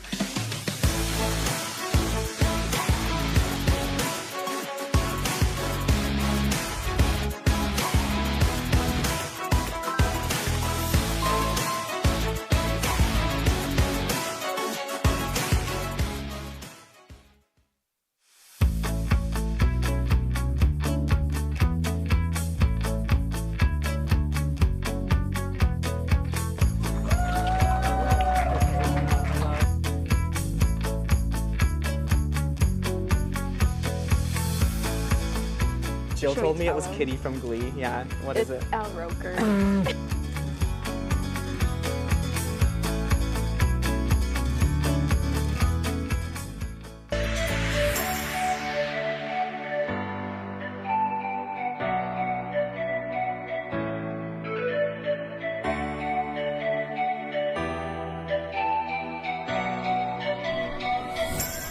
Today, we are joined today by Molly DeMarco and Megan Donnelly. Why don't you guys tell us a little bit about yourself, such as your majors and interests? Okay. Hi, my name is Molly DeMarco. I am a music major and a history minor. I am president of Vocal Effect. It's a student-run show choir on campus. Yeah. Hi, I'm Megan Donnelly. I'm a psychology and music double major with a minor in expressive arts therapy. I'm president of Ubitus Psi and the Harry Potter Club on campus, and I'm also treasurer of State Singers. It's great to have you guys on here with us. Let's get right on to the disclaimers. Heavy topics such as trauma and deep emotions will be discussed in this segment of the show. Some topics may be easily triggering and may be hard to listen to. The answers to the question of the day pertain to our experiences only. Please listen to our experiences with an open mind and leave your judgments behind. This is a safe space.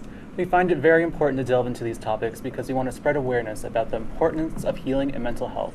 We are not licensed therapists, nor studying to be ones. Therefore, if you feel called to ask for professional help, please visit the Mary Walker Health Center on campus to speak with a counselor. You are never alone. So the question of today is, how do you deal with burnout? And to answer that question, we're going to be painting on mini canvases with acrylic paints and some water and paint brushes. So join along if you want. Yeah. How do you guys deal with burnout? I deal with burnout by recognizing my emotions. Like every day I have this app where I, think about how I'm feeling, and if I'm not feeling that great, I let myself feel it. I have a cry, I have the emotional experience, and validating myself allows me to, feel it and move on and get to what I have to do. Validation is a huge part. I kind of struggle with it, just recognizing certain emotions, but going through it and letting myself feel those emotions, I feel like our generation has been accidentally taught that to hide our emotions, to push them down, to keep working through it. So it was kind of a battle to unlearn that. And for burnout, I still go through it. I was telling you guys earlier, I am going through it right now. Ever since last month, it's just, I felt like I've been going. Then we went to Italy. Then we came back to school. And I'm like, okay. So to help out, I just, talk it out and do art therapy, music therapy. And and just feel it out, kind of ride the wave, Yeah. Megan and I, we were talking about this earlier. One thing that we do is reward ourselves. I reward myself by buying myself a plant because I love plants, but it's also because if my day is going I'm giving a plant life and I'm giving a plant meaning if I feel that I'm not giving anyone meaning at the moment. So it helps me put some positivity into the world if I am feeling a little negative. So I like that a lot. Nick, how about you? For me, I usually, I like playing video games, so usually being surrounded by friends playing games, that's nice for me, a way for me to kind of relax, deal with that burnout, because as I said before, I'm a meteorology major, STEM, it gets hard sometimes, and so being able to have that nice little, network of people that you can talk to, trust, and just have fun with is a nice little balance that I can have. Yeah, and one thing I have to pay attention to is it's good to feel out your feelings, take some time for yourself, but also to make sure that you don't let those emotions overcome you to where you don't do anything, if that makes sense.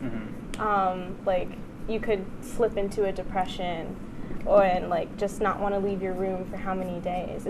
Sometimes it's so easy to succumb to that. No, I totally agree. For me, it's, sometimes, especially since we're in dorms, that bed's right next to you, so it's tempting, but, just ride that wave, you know. Yeah. A lot of that has to do with learning how to say no to things, learning what things have to take up your time, and learning when you need to take a step back and be like, genuinely, I can't do this, and I need help from somebody else to be able to do it. Yeah. Especially student orgs, classes. Yeah. It's a lot of responsibility on top of just like social situations and family. Like you have a lot of priorities, and you're not replaceable in your family, but you're replaceable in certain orgs, you know? Oh, that was a great way of putting it. Yeah. Yeah, and like you as a person, not replaceable in any means, Oh, but in yeah. terms of like position, I always think to myself, like, if I can't do it right now, that's okay, because someone will be able to help me out, you know, asking for help, which is sometimes I don't want to do, and like it's also another thing I'm working on. But like in terms of what you were saying on adding too much on our plate, I feel like a lot of us also do that. I mean, we're all in music groups, so we definitely we have other stuff outside. We all take voice lessons or piano lessons, and you know, we got to balance out all these different things. And that's also the nice thing about it, though, is we're in these groups where, you know, we're all sharing the same thing. Like, I'm stage singers with Molly and Megan. We're all working towards a common goal, and that helps me keep motivated a bit, you know, especially seeing the progress over, like, the semester. For me, when I think about how stressed sometimes my music major makes me, it can actually, music itself can make me feel better. So when we do sing in vocal effects, and it's a good time for those a few hours of rehearsals. I forget about all the work I have to do and all of the because sometimes I don't want to be tested on music. You know. And for vocal effect, we're not testing. And it feels rewarding in a sense, because, you know, we're the ones that, me and Molly, we're both VCs. We teach some music, and, you know, it feels rewarding to kind of go in there and like see that our efforts are being recognized and that everyone's having fun. Yeah, especially last year. I always talk about it. We did "You Will Be Found" from Dear Evan Hansen, and everyone, even if they didn't love the song, it was so powerful. I remember that was my first semester in the group. That's definitely one of my favorite songs we've ever done. Yeah. Music definitely helps, like, give you an outlet, you know. And I don't usually like sing, but I'll listen to like sad music if I need to. It's like, it's so cathartic, I think that's the word. And like it helps you feel seen in your emotions, like someone else has experienced this as well, and you're not alone. And like it sometimes, like, the world is so big, you feel so alone, if that makes sense. And like I forget who mentioned it in our Italy class. Someone I remember someone said that it made her feel really small, right? All the places we went to. Oh, they were huge though. Yeah, the stores. Oh yeah, big doors. And even though like the places in Italy were very narrow, it was the Pantheon was huge, and it just reminded me how small we can be, and how insignificant our actions can be, and like that could be twisted into a negative way, but in a positive way. It just shows, like, you know, that a bit embarrassing moment that you keep thinking about 2 weeks ago doesn't matter. Yeah, it doesn't. That's a very good strategy for moving on from mistakes. Like, the mistakes you make, they make you a better person. You don't have to dwell on them. I remember on the plane, on the way there, and I get like this every time I go on planes, and I just think, wow, the world is so huge. And I think of it as, if I make a difference, even in SUNY Oswego, you know, like that, we're part of like the whole world. I just feel so helpful, and I really appreciate what I can bring, what I can put out to the universe. Yeah, you can be significant to someone. Yeah, and I'm like, oh my gosh, it's the world, and I'm in it. Oh, that was great. So we're out of time for real talk, unfortunately. So let's go on to our song of the week. So first off, my song of the week, it's by NMIX. It's called Love Me Like This. It's the song that just came out. I love it so much. The album itself is so good. Yeah. My song of the week is called... I forgot to write in the script. My song of the week is like a movie by Labyrinth. Molly? My song of the week is called Building a Ladder by Hiatus Coyote. I'm gonna hope that I said that right. I'm working on it right now. So. And my song of the week is The Tango of Roxanne from the Moulin Rouge movie, specifically the Ewan McGregor version. Nice. All right, so coming up, we're gonna guess that song. Let's go. I have.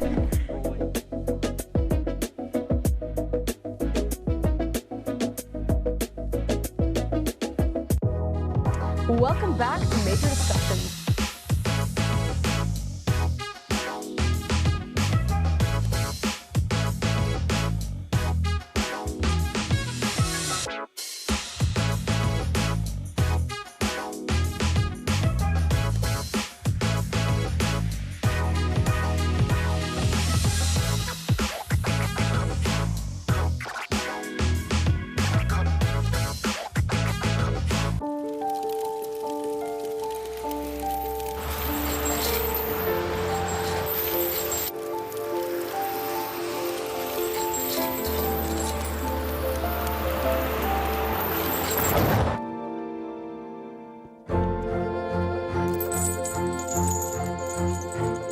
Did you know dragging chains can spark a wildfire? Only you can prevent wildfires. When I was in foster care, I never knew when I would have to move, so I always had my suitcase ready to go. Then one day, I was adopted. My new parents opened their hearts and home to me. My parents cook my favorite breakfast for me every morning. My parents take me on trips I never thought I would go on. They gave me a home and an even better reason to use that suitcase. My parents aren't perfect, but they're perfect for me. Hey there, I'm Al Roker, class of 76. Yes, way back in 76. Back when the earth was cooling. You're watching WTOP.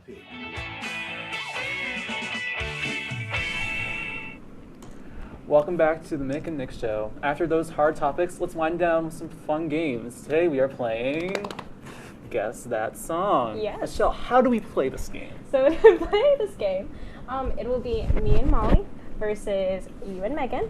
We will take turns showing the other team a song lyric we picked out, and you guys will just have to guess a song. The theme is Disney songs. And we will do 5 rounds of this, or whenever we would have to end. And the winner gets bragging rights. So, yeah. Serious. Well, I'll start off with mine first. So, for me, the lyrics are, when the wind's from the east and the sun's from the west and the sand in the glass is right, come on down, stop on by. Oh, wait, I know this one. Oh, wow. Is it? Oh, goodness. Yeah. It's not from Belle, is it? No, it's not. Or, I mean, for you. I'll give you... Come on and stop on by. Stop on by. Stop on by where? To the Disney movie. It's a Disney movie. I'll give you guys 5 more seconds. Can we get a hint? Yeah. You want the movie name? Sure. Aladdin. Oh, that makes sense. Arabian Nights. Yes. Yeah. I don't love Aladdin. I'm sorry. All right. What's the next song? Alrighty. Let's get down to Mulan. business. Sorry. Let's get down to business. To defeat the Huns, did they send me daughters when I asked for sons? I'm so sorry. I jumped the gun What's there. the song? It's I'll make a man. I'll make a man out of You you. did that back in I started off easy, so you're That good. was Thank too you. Can't give him the win. Okay, so next one is, it will pop up. There it is. Again, you're gone, off on a different path than mine. I'm left behind, wondering if I should follow you, had to go, and of course it's always fine. I probably could catch up with you tomorrow. Now I know you're marching north, because I am lost in the woods. Yep. That was so bad. It's Sorry. from Into the Woods. Frozen 2. Oh, Frozen 2. Yes. Wow. Yeah. I'm so bad at these. Jonathan Groff. What was the song name? It's In the Woods. Oh, Lost in Yes. the Woods. Gotcha. Sorry. Next one. Next song, we have And at last I see the light, and it's like the fog has lifted, and at last I see the light, and it's like the sky is new. Tangled. Mhm. At last I see the light. Yes, yes. Next See the up, light we from have, where does it say you gotta live and die here? Where does it say a guy can't catch a break? Why should you only take what you've been given? Why should you spend your whole life living trapped where there ain't no future? That's not, is that? It's from a musical. A musical? A musical, Disney musical. It's not High School Musical? No. Oh. It's like an actual musical, like Yes. a Broadway musical. It has, Jeremy Jordan. Yes, Jeremy Jordan. Lead. Oh, wait. And, wait, Jeremy Jordan. Jeremy Jordan. Catherine, He wasn't something, into the Woods. something. He was in Newsies. Yeah, Newsies. That is from Newsies? Yeah, what song from Newsies? Oh, is it like Now's the Time to Seize It? No. I'm so sorry to every musical person out there ever. I promise. is. I did the musical. I did not. Or like I watched it at least.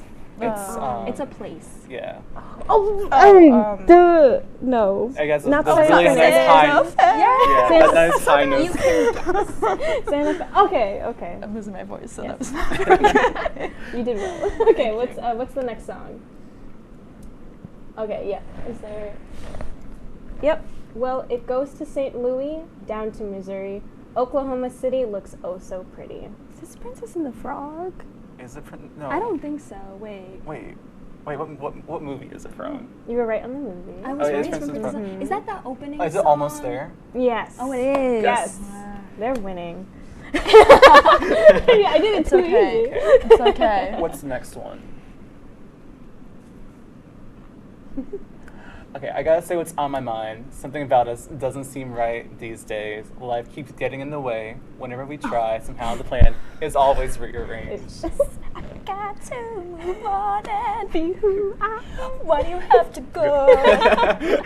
I gotta go my own way. Yeah, from What's High School that Musical. from? What's the name of it? Gotta go my own way. Yeah, you already said Vanessa name. Hudgens. High School Musical 2. Nice. But what about us? Yeah. What about trust? And I think we have one more, right? No, you have one more each. Yeah, so I you're have at one more. 6. For even if I'm far away, I hold you in my heart. I sing a secret song to you. Each night we are apart. Remember Me from Coco. Yes. Made me sob. Oh, Absolutely I love sob. that movie. So- Watched it like 3 times. Yeah. Yeah. We have one more, right? I think we have 2 more actually. I think I yeah, have one one each. more. Yeah, we do. So Yes. mine is, I believe we all have a soulmate, the chance for a perfect duet. I believe in hopeless devotion. I just haven't found it yet. But in my mind, I see the chick who is meant for me. She'll be someone who is lovely, someone wonderful and true. Molly's ready. The kind of boy that makes you smile even when you're feeling blue. Meant to be from Teen Beach Movie. I Nice. the movie. Love the Oh, song. I know she's out there. Didn't they make a? Did they make a second one? Yeah, they did. Okay. It's not good. It's not good. Oh, No. oh, sorry. You know. Yeah. Kind of like Bruno, you know. What's the last one, Michelle? Alrighty.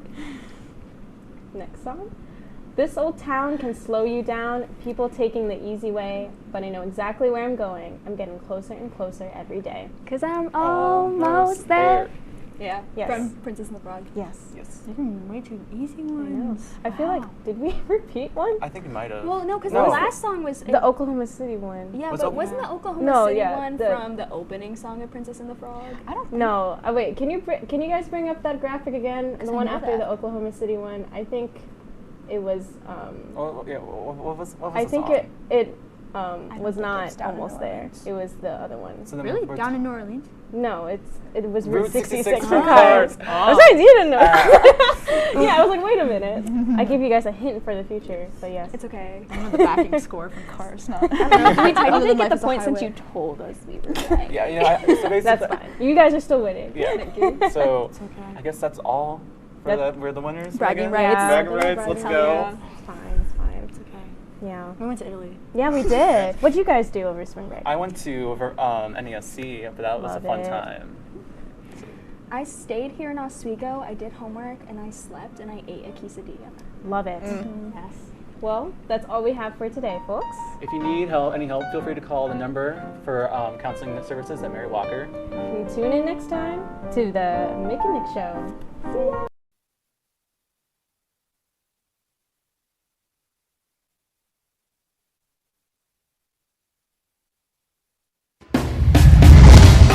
Tonight, spring is here. We're talking what's trending in entertainment this season. Plus, Claire and Thomas are here to talk everything about Cope and more. And you asked us the tough questions, and now we're answering them. Right now. From the Al Roker Studio and the Murano Campus Center, this is The Break with Scott Brubaker and Kate Donahue. It all starts in 3, 2, 1.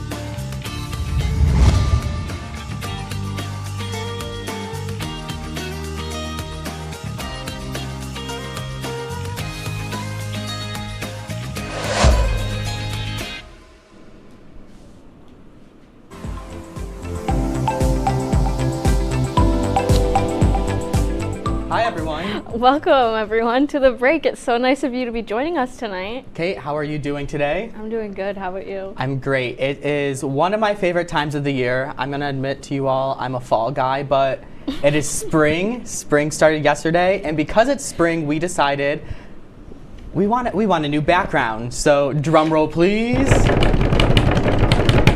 Aww. Tulips. They said that's Tommy's favorite flower, right? Mm-hmm. We're all decked out for spring. We're all decked out for St. Patrick's Day as well. What's your favorite season? That's such a difficult one. I like spring and winter, I guess. I don't really have a favorite.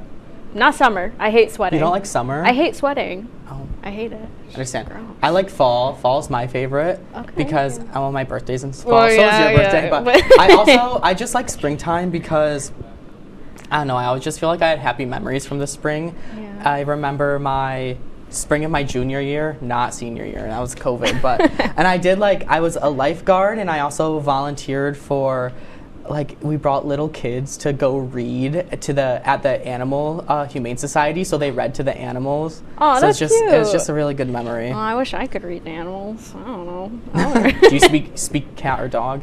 I wish. Okay. I would talk to Winston. I love him. All right. So, want to move on from something very different than spring? Okay, so I started watching The Last of Us because, it's all finally out, and it got me thinking, what would I do in an apocalypse?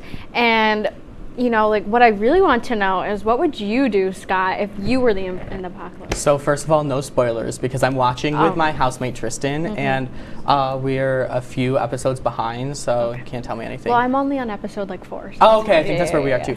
But I would probably, I would hide out in a Sam's Club. At least, the Sam's Club close to where I live, it's all, not brick, what's that? It's like cement. Yes. So I feel like it'd be hard for people to get in there. I think my sister gave me that idea. What would you do? Okay, so basically, I know I would be zero help whatsoever, but what I do know is if I was on a zombie apocalypse show and I died, people would definitely be like, why'd the writers have to kill her off? I kind of liked her. She was pretty funny. And people would miss me because of my jokes I brought to a dark time, but not because I could actually do anything productive for the team. So, yeah, that's my answer. I feel like I try to make the light out of it, but I'd probably be crying every night. Yeah, anyway. So. Anyway, on the topic of apocalypse, this is why I'm bringing it up. Scott, have you fallen into the trend where we rewatch The Hunger Games? I have not fallen into the trend yet, but I love the Hunger Games movies. I've seen them a billion times. Last spring, me and my friends, we all rewatched them together. So I have to do that again like everybody else. What about you? I rewatched them over spring break, and let me tell you, I love Katniss and Peeta together. I'm team pita bread, and Gail's just bad news. So what about you? Thank God that you said that, because I'm Team Peeta all the way. I love him. I have a friend from home who's Team Gail, and we get in debates about it all the time. Well, why would you be Team Gail? Because people are crazy. We should put that on. We should put a poll on Instagram. Oh, we should. We'll do that after the show. Yeah. So go to our Instagram after the show at The Break WTOP, and you can fill out that quiz or poll. I don't know. Poll. What's your favorite Hunger Games movie though? Catching Fire. That one's my favorite too. That's the best and one. It really is. I always said that I didn't like Mockingjay Part 1, but the more I watch it, I'm like, okay, maybe. Well, the Mockingjay movies were kind of really good though. They are. They're so good. I love them. Yeah. All right, so time for our favorite segment. How real are we? Let's see what Tonight first. is here. that's We're not it. talking what's trending in entertainment. It's okay. We tried. Maybe Yeah. we'll get it later. All right. Anyway, you go first, Kate. Here's part 2. I think I'm up Should first. we try it again? We'll do our favorite segment. Okay. Anyway. Real or a mess? You Okay. know what, Oh, wait, Scott, am I you first? go. Okay. Yeah, I guess so. so. This is my slacking be real. I look so exhausted in that. You can see my little face up in the corner, and that wasn't like, I didn't even go out or anything the night before I took this. I looked at the date on it.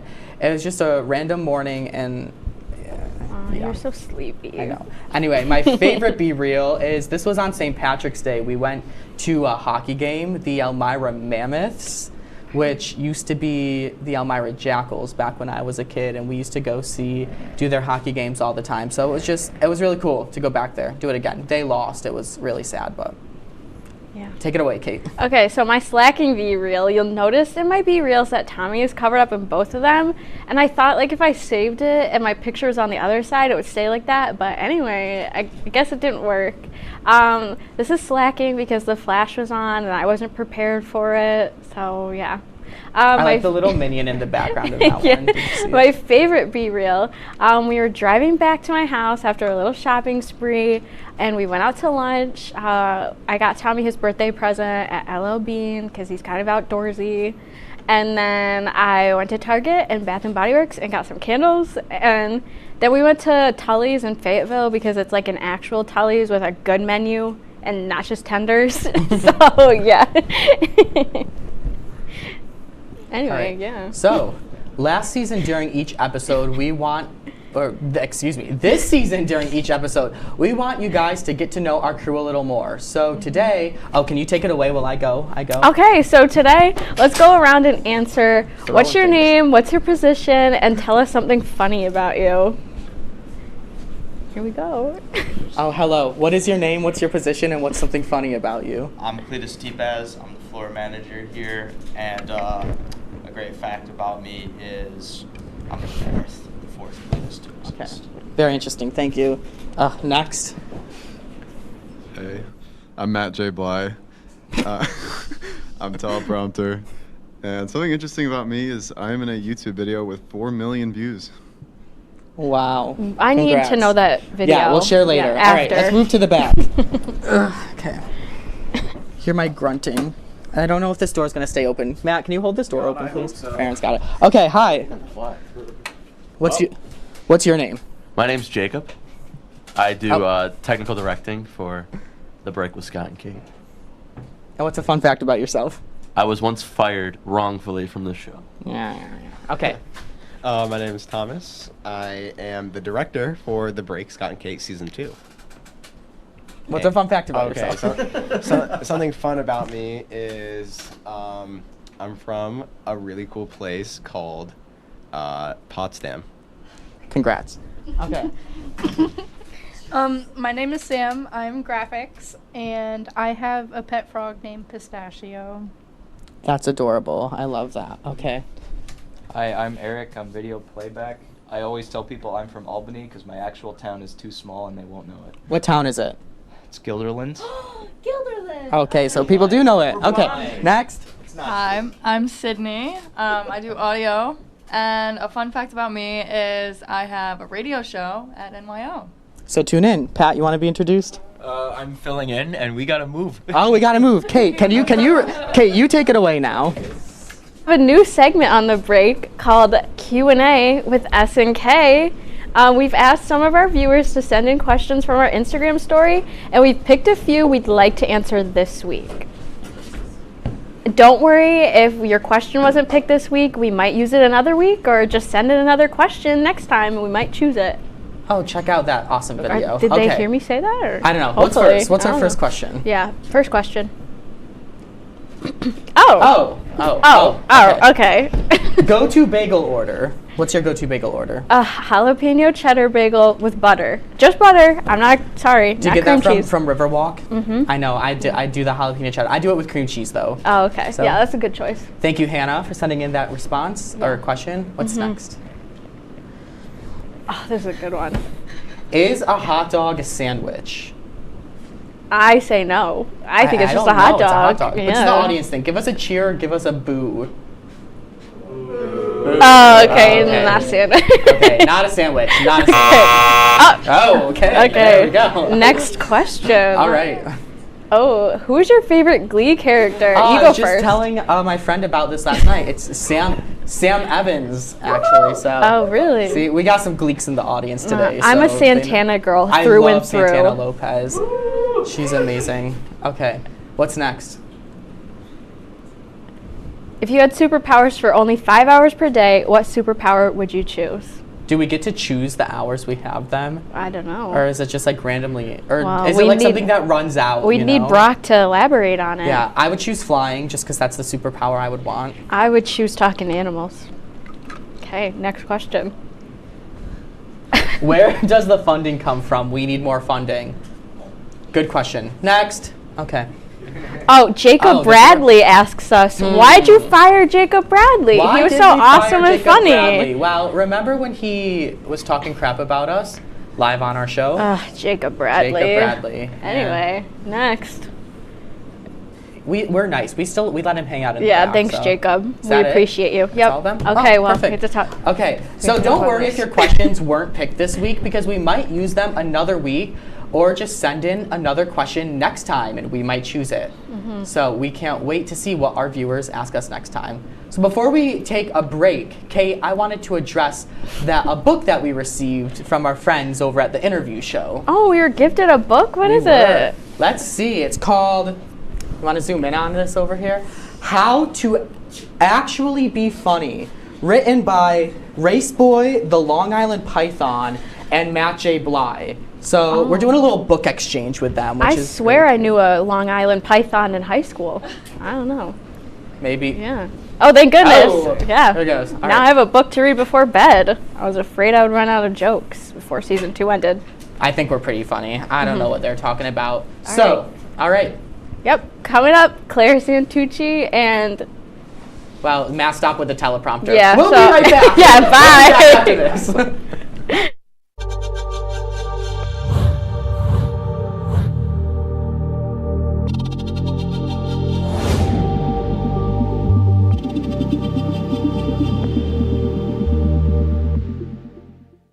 Say, President Stanley, whenever there's bad weather, who would you turn to? I'd turn to Storm Team 10. No, but you've got to say it like this. Storm Team 10. Say it with me. Storm Team 10.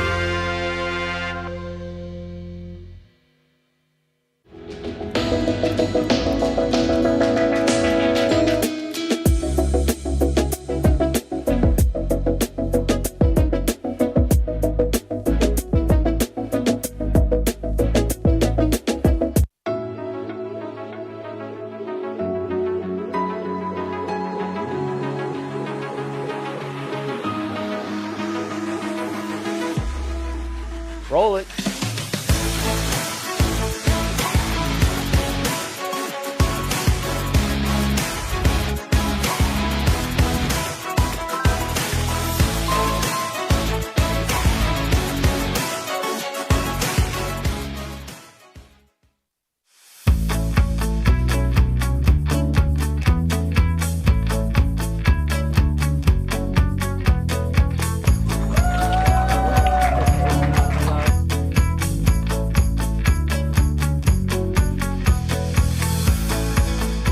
Jill Should we told me it tell was him? Kitty from Glee. Yeah. What is it? It's Al Roker.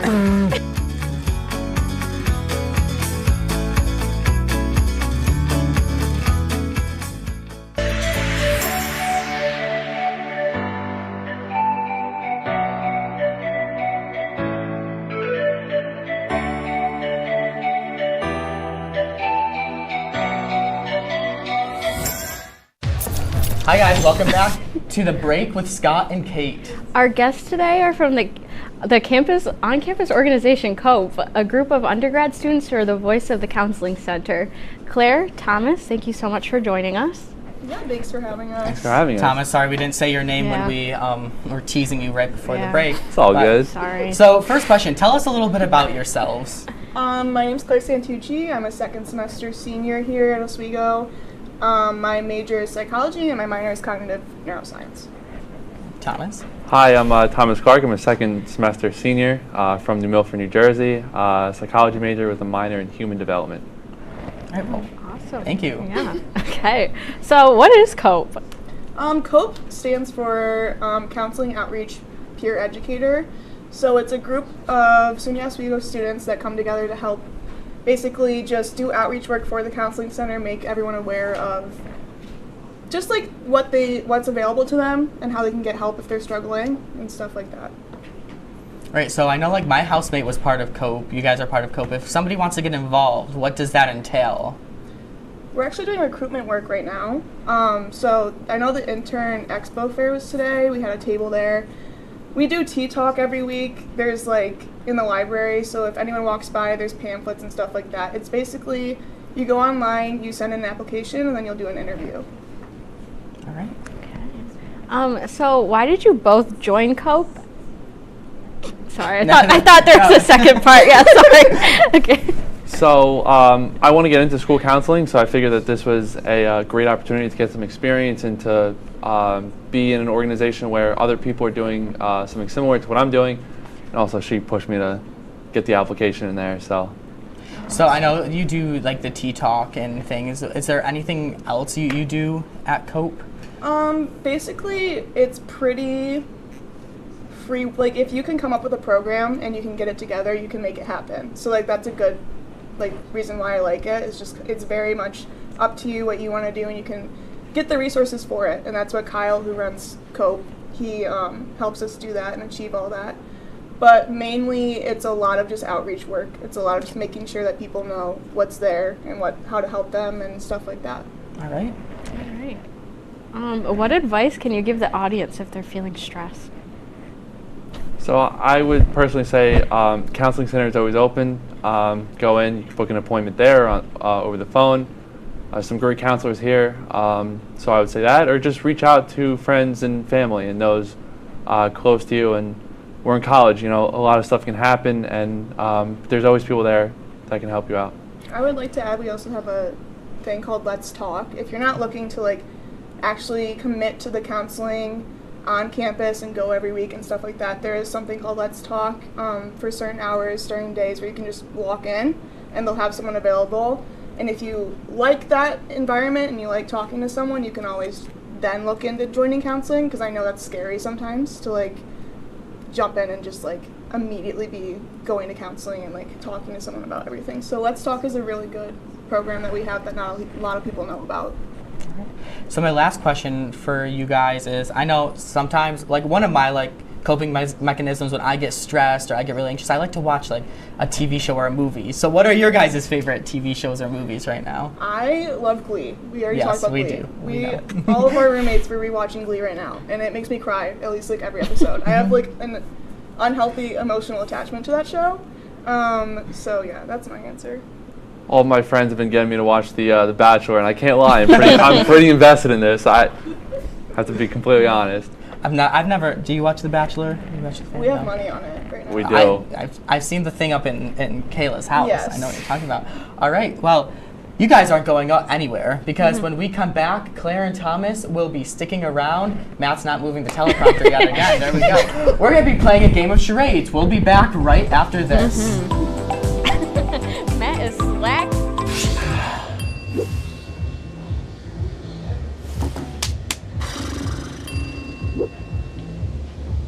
If you need to do something to feel okay to drive, you're not okay to drive. Don't drive buzzed.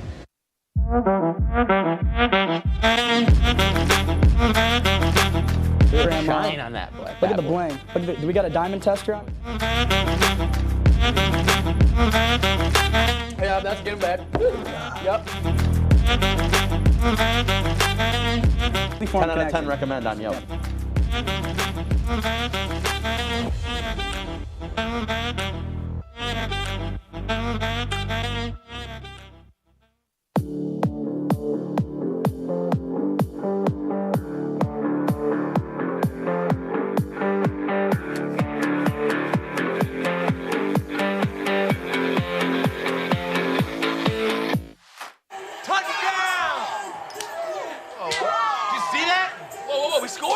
We're going to the playoffs. I can't believe I missed that. Every time I'm buzzed, I spend too much time on my phone. What? I should take your phone away. No. I'll call for a ride. Hey, why does my face look like that? I'm playing with these new face filters. Okay, you know what? Yep, that's mine. I'm gonna need that back. No. Kevin!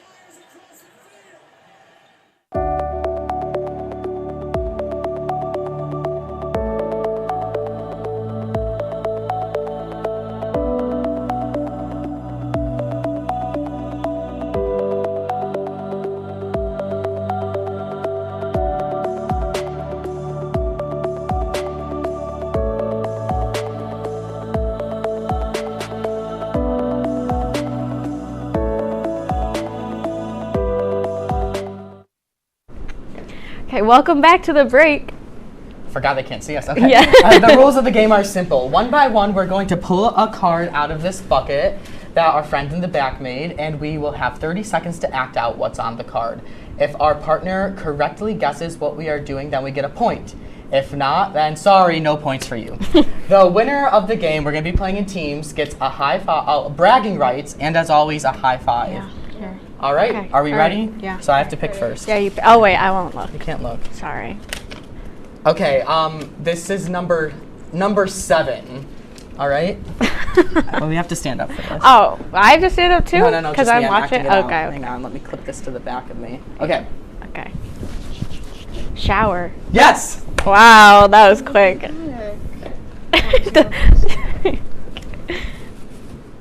You can't look at them. Okay. Just say the number. I have 16. Okay.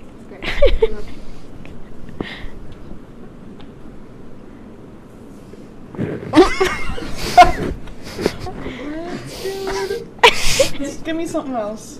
Give me something. Okay, do it again. Sorry, I'm not. We're not even timing this. Hope someone in the back is timing. Shoveling, like gardening. What are you doing? Raking. What are you doing? You gotta do something else. This isn't working. Sure. Hammering? I think it's been 30 seconds. Yeah, okay. yeah. You're Where's that done. buzzer? Where's that buzzer What was noise to it? me? Room. That is not grooming. I tried. How is that room? That is not. I tried. Sorry. I tried. Oh wait, I gosh, have yeah, to do you're next. it. Okay. Oh god. I don't want to do this. I won't look. I have number 9. Are you a TikTok dancer? Pointing? Are you swimming? I don't know how I'm supposed to act this out. Can my 30 seconds be done? I'm too embarrassed. Fine. Okay, it's elevator. Oh, that's hard. Yeah. There we go. Okay. Okay. Thomas, you ready for this? Alright, I got number 8.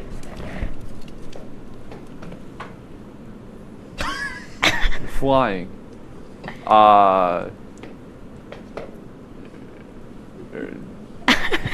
What? You're sticking your nose. You're flying. You're like. You're moving your arms.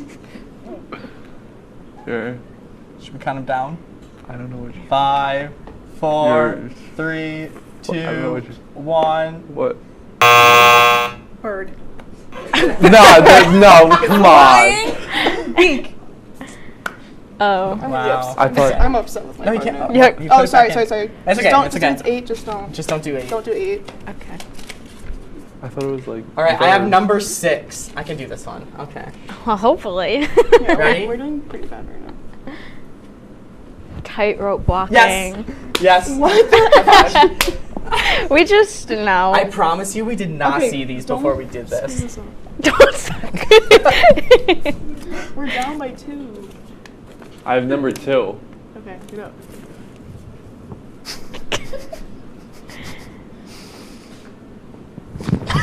Jump. Leaping. Spinning. Jump. Ice skating. Ice skating. Rollerblading. Oh, gliding. You're skating. You're do it again. It's not ice skating? Anything to do with ice skating?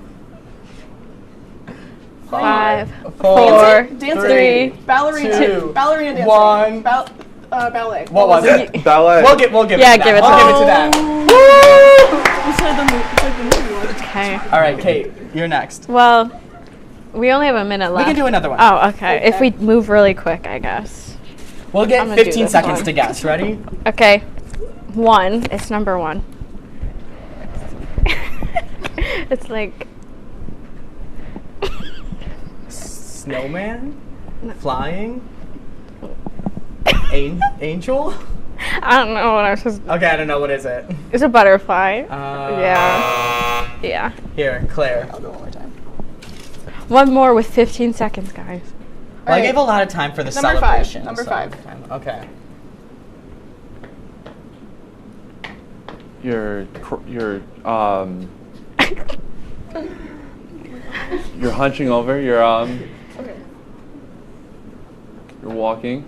You're getting low. Where is she walking? Walking downstairs. There you You're go. walking downstairs. Does that mean we need a tiebreaker? Well. I don't know. They're not talking to us. Well, that's okay. Okay, who is the winner? It's 2-2. Okay, so what do we do? Rock, paper, scissors to battle it out? Sure. Okay, you do it. Against who? Ready? Rock, paper, scissors, shoot. Oh. The winners! Oh, you get a high five. Yeah. Where's and that- bragging, right? Where's that cheering? There it is. All right. We just All right. thank you. We just wanted to say thank you to Thomas and Claire so much once again for joining us. Remember to follow Cope on Instagram at Oswego Cope for more information on what they are doing. We'll be right back after this. You're watching The Break on WTOP 10.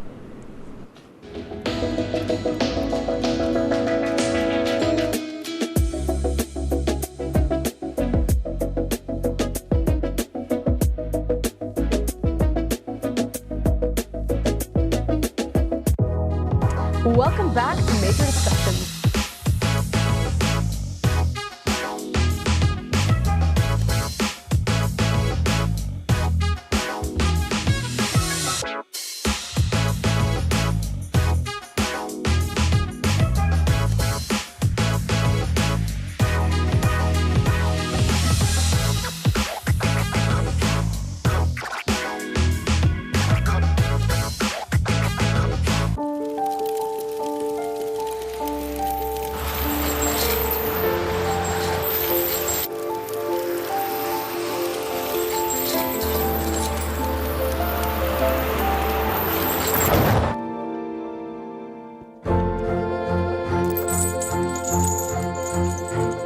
Did you know dragging chains can spark a wildfire?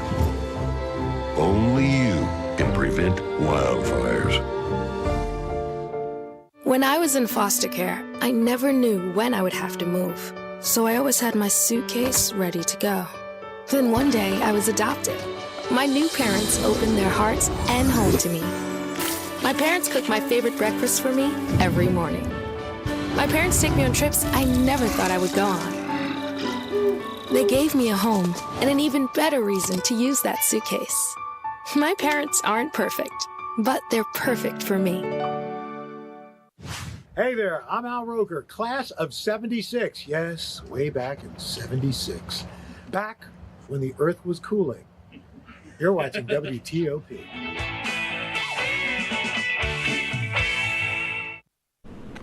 All right, welcome back to The Break. Now, you know we can't go a whole show without doing a cute pet story. So here it is for you. Make sure to give your four-legged furry friend some extra love because tomorrow is National Puppy Day. It's a chance to pay tribute to the gift of unconditional love that puppies give so freely. It's also a chance to consider that the many puppies currently in animal shelters and to think about possibly adopting one. According to nationaldaycalendar.com, author and animal behaviorist Colleen Page founded National Puppy Day in 2006. So make sure to give your furry friend an extra hug tomorrow or every day. That's so cute. I wish I could see my dogs tomorrow. But I know you have a little message you want to give before we go. Yeah, happy early birthday, Tommy. Woo, yeah. I also wanted to congratulate. Kate has a new role at WTOP. She's our floor manager for Thursday Night News. Yeah. Thursday Night Best Night. Oh, yes. But Thursday anyway, Best Night, yeah. we got to go. All right, so that's our show for tonight. Thank you so much for taking a break with us. We'll see you all again in 2 weeks.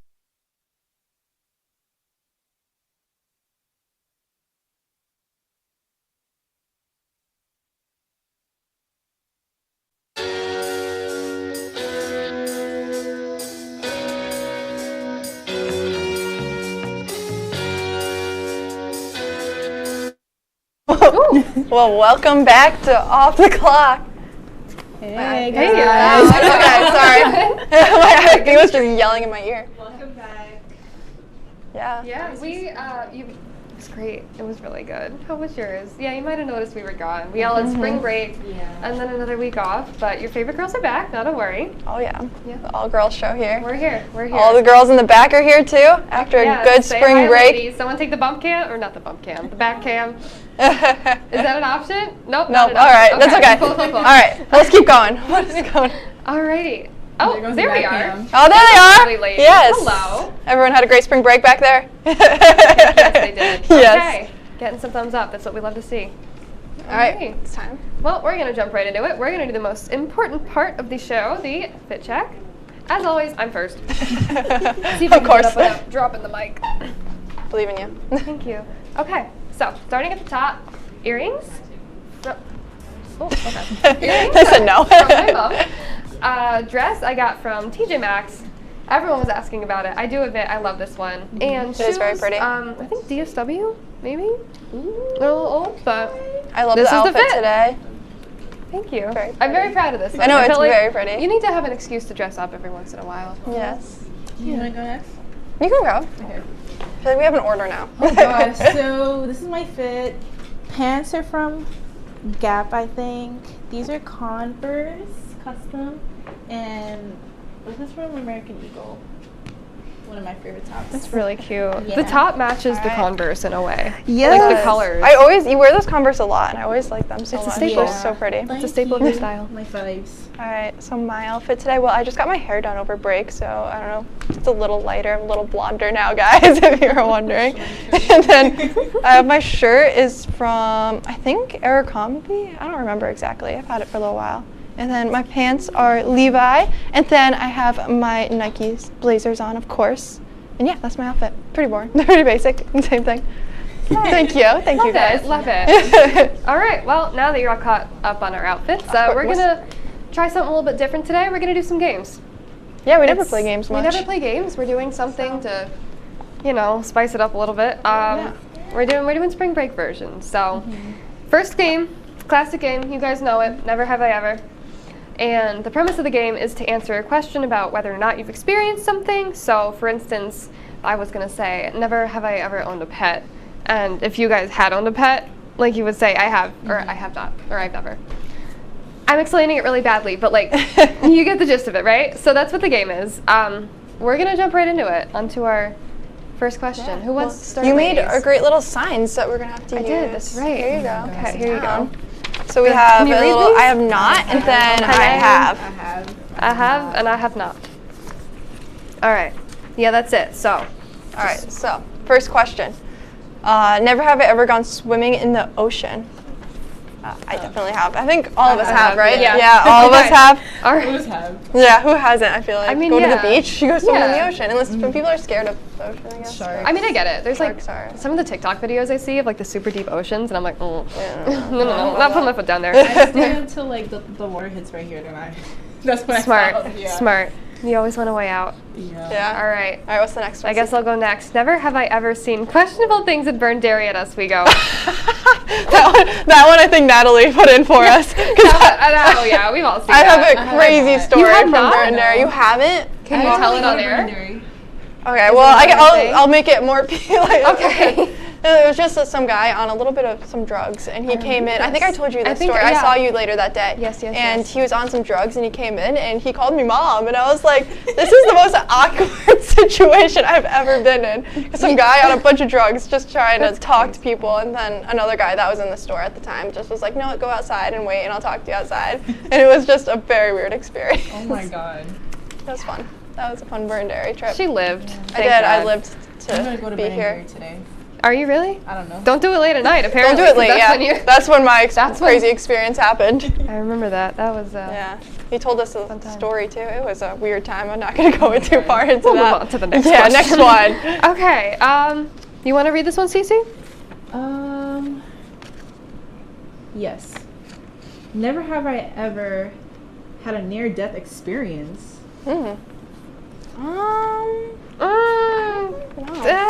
I'm gonna go half and half and just hold the paper like this. I don't know, honestly. I don't really think I have. Yeah. I mean, it's like sometimes, I don't know. Does like riding your scooter down like a big hill count? Did you fall off? Yeah. Yeah. Then maybe. Okay. Maybe. Depends how badly you were That's a injured. good I mean, if that counts. I have like- a scar on my my left shoulder. Oh yeah, I got a bunch on my knee from skateboarding. Yeah. Oh god. There were some disasters. Some It slight happens. accidents. Happens, guys. It does. It's the best of us. You're right. All right, read the next one. Okay, never have I ever done a road trip longer than 10 hours. Oh, I definitely have. I've done that. Yeah. In 10 hours? Yeah. I have not. You All have those not. family I think vacations. the longest one was to school. Really? How long was that How for far a you? drive is that? Up to like 5 to 6 hours. Okay. Oh, Okay. nice. That's far. Yeah, that's a Unless long you're drive. speeding, like 3 or 4. Still under 10.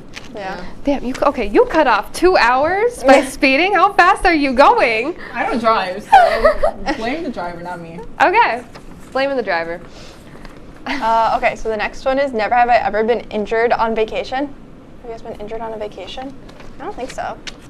Sorta.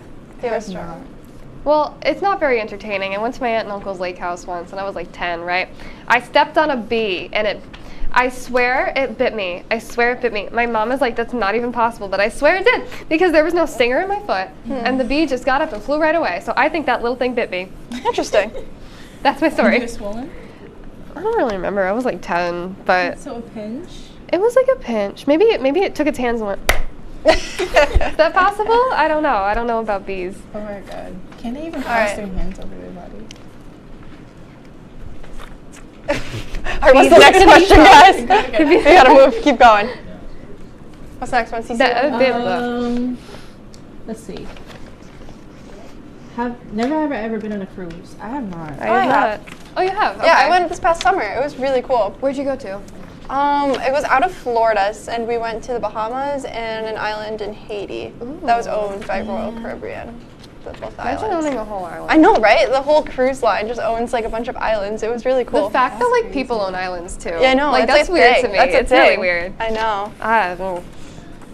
All right, next one. Next. Next. Let's think about that next. Never have I ever stayed in an Airbnb or something similar. Yeah, like a hotel kind of thing too. Airbnbs. I have. Yeah. I didn't get it. Okay. Did we have good experiences in our Airbnbs, ladies? Yeah, for the most part, yeah. Okay. Did you guys? Yeah, I did. I've stayed in some really nice ones, so Yeah. it's been. Yeah, it's cool. Yeah, I'm on the next question. I guess or not 2 questions. 2 questions from now, I got a story. All right, let's keep going. Relating then. to my Airbnb. Let's keep going. Yeah. We're running out of time. We're gonna go speed around it. Have I ever visited all 50 states?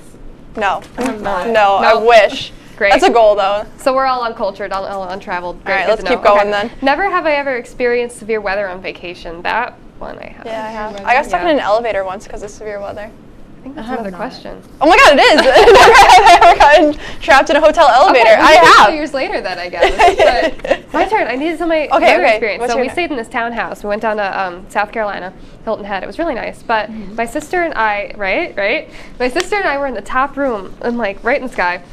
And the last night we were there, this thunderstorm forms over our house. Literally not even kidding, it formed directly over the house. And so I wake up and the beds are shaking and I'm like, what is going on? And it was horrifying. And then we just kind of waited it out. There was really nothing else we could do, but it was pretty cool. Yeah, I'm looking when I Pretty experience cool. that. All right, so you've been trapped in an elevator. Yeah, we were on a vacation at the beach, and we were walking on the beach, and then all of a sudden there was just a bunch of lightning and thunder and lightning struck the sand, like right next to where we were. So me and my siblings were like, all right, let's go back to the hotel. So we go back to the hotel, and we start to go up the elevator, and all of a sudden it just stops. And we were in there for probably like an hour, and I was just calling my parents, like, I don't know what's going on, but we're stuck in the elevator right now. So they had At to least you call. weren't outside. Yeah. That would be bad. So I think there was 2 buildings too for that hotel. So then the other building, the elevator got stuck too. So they were fixing that one at the same time. That's horrifying. But yeah. All right. But stay tuned because after the break we will be taking some BuzzFeed quizzes. So we should get some interesting answers. Oh yeah.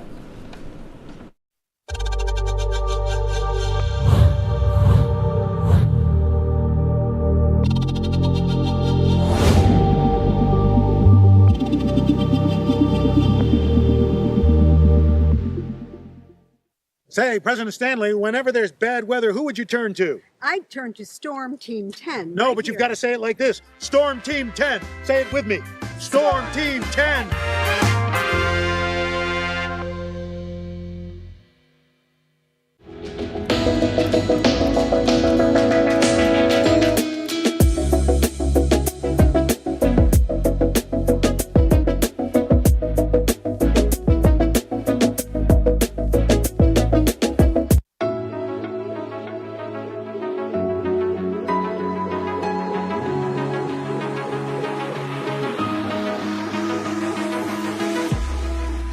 Roll it.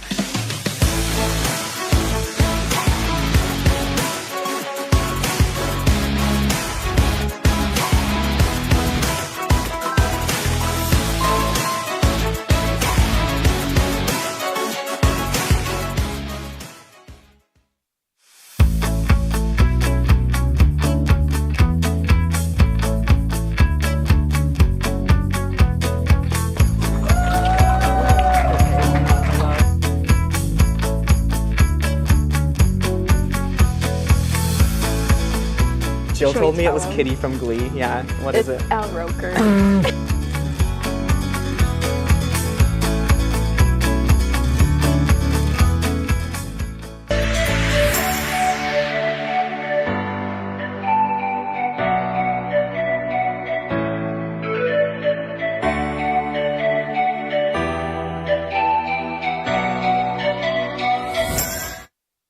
Hi guys, welcome back to Off the Clock. So now we're going to take some BuzzFeed questions. So this should be interesting. Yes. Yes, it will. All right, so the first quiz we're going to be taking is we're going to be finding out our icks. By answering random By answering questions. just random questions on this BuzzFeed. And maybe we should explain what an ick is. Just Okay. something that makes you go ew. Like, something ew, that you like, don't why? something that is like disgusting to you, I guess. Yeah. That makes Yeah, something you just don't like about it. Like something that someone else might not like necessarily like turns about you you. the wrong way. Yeah. Yes. Like when someone does it and you're like, like you like someone, then they do something, and then you're like, I don't really like you anymore because of that. That's kind of like how I would describe it. All right. Pick a cake. Yeah, first cake. question, we got pick a cake. We got chocolate, obvious. 6 for me. options. See, I'm gonna go with poppy red seed? velvet. Oh, it's good. Have you ever had one? No. You should have one.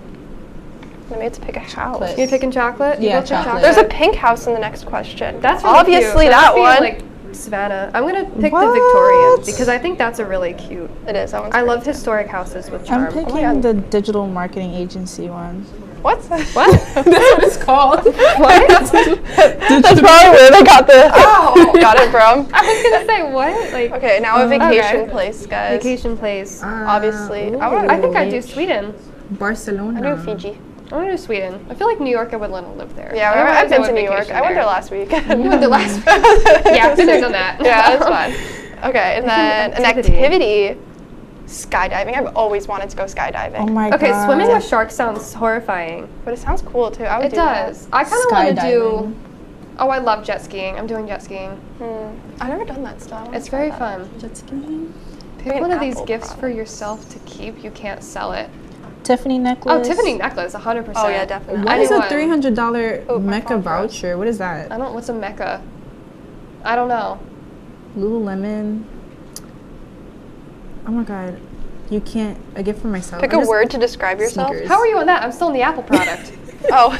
What? Oh, an Apple. Damn. Are you on Apple? Wait, I just got to Apple. Yeah. Oh, are we in different orders right now? I don't know. Pick an Apple product to have the rest of your life. The rest you have to forfeit. Stop it. AirTag, Apple Watch. Okay, well, iPhone. I'm picking Oh, the I got AirPods because picked I a feel phone. like. But it says specifically the 14, so like I feel like you could replace it with different phones as yeah. that gets outdated. I'm picking the AirPods because I literally I walk around all over the place with them. I'll Yeah, you need pick music at all times. the Yep. MacBook Pro because I edit on the go. I mean, you could get another laptop, but like I just like my laptop that I have right now. So. Fair.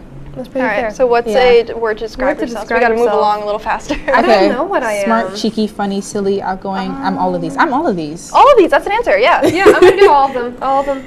Okay. Some of pick them one are to bring a lot with of you. them. Stranded in an Pick island. one item to bring with you on a stranded island. I'd say I'm gonna mattress. say. I want to say. I would say a knife. I say knife. I say knife. That sounds 'Cause you scary can- to you say can- out loud. Well, but like if you have to get an animal, you can like stab a Oh, squirrel. I was thinking a or match something. because like if it's cold at night and you can't start, you're on fire. Just Yeah, I guess. With the stick, or like you could use sunlight during the day. That's true. That's like true. If you had Okay, glasses you're on. right. The knife's probably the smart option. Pick a job to have. A doctor, teacher, professional athlete. I feel like musician. A business CEO. I would like business CEO. Yeah, I feel like want that business one. CEO would be very fun. I would want to be a musician because That's a I good want to one. learn how to play one instrument. That'd be fun.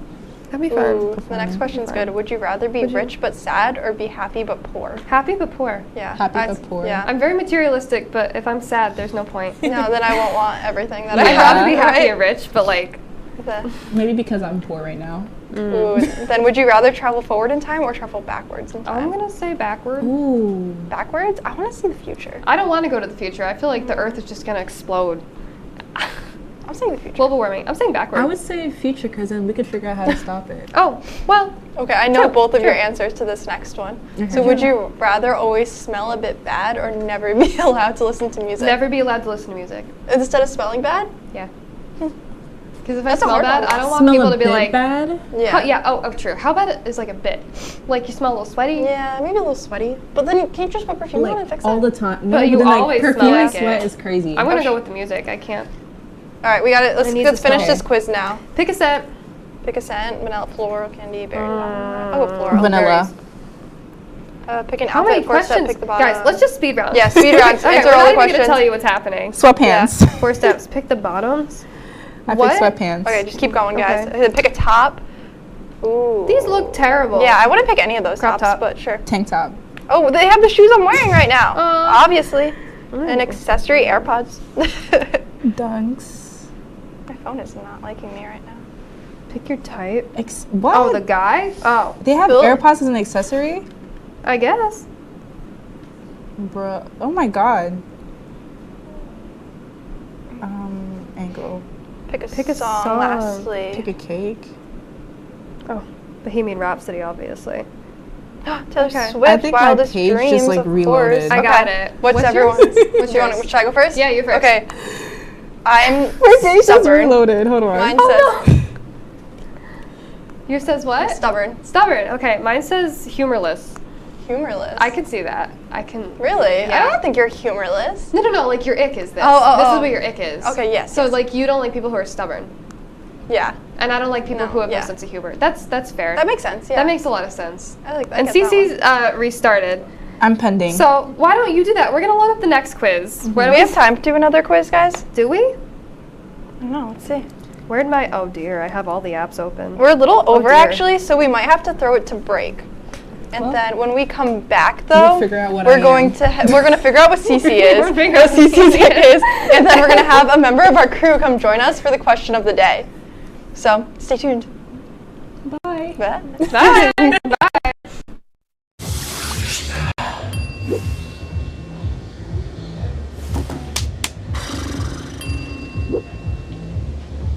If you need to do something to feel okay to drive, you're not okay to drive.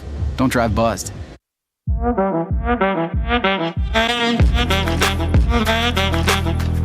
Shine on that boy. Look at the bling. Look at the, do we got a diamond tester on? Yeah, that's getting bad. Yep. 10 out of 10 recommend on Yelp.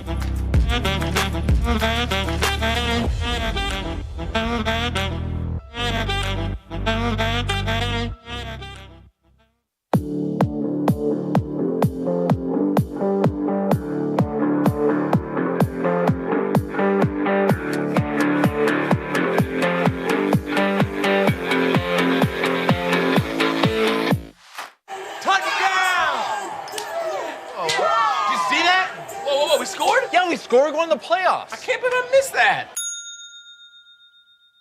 Every time I'm buzzed, I spend too much time on my phone. What? I should take your phone away. No. I'll call for a ride. Hey, why does my face look like that? I'm playing with these new face filters. Okay, you know what? Yep, that's mine. I'm gonna need that back. No. Kevin!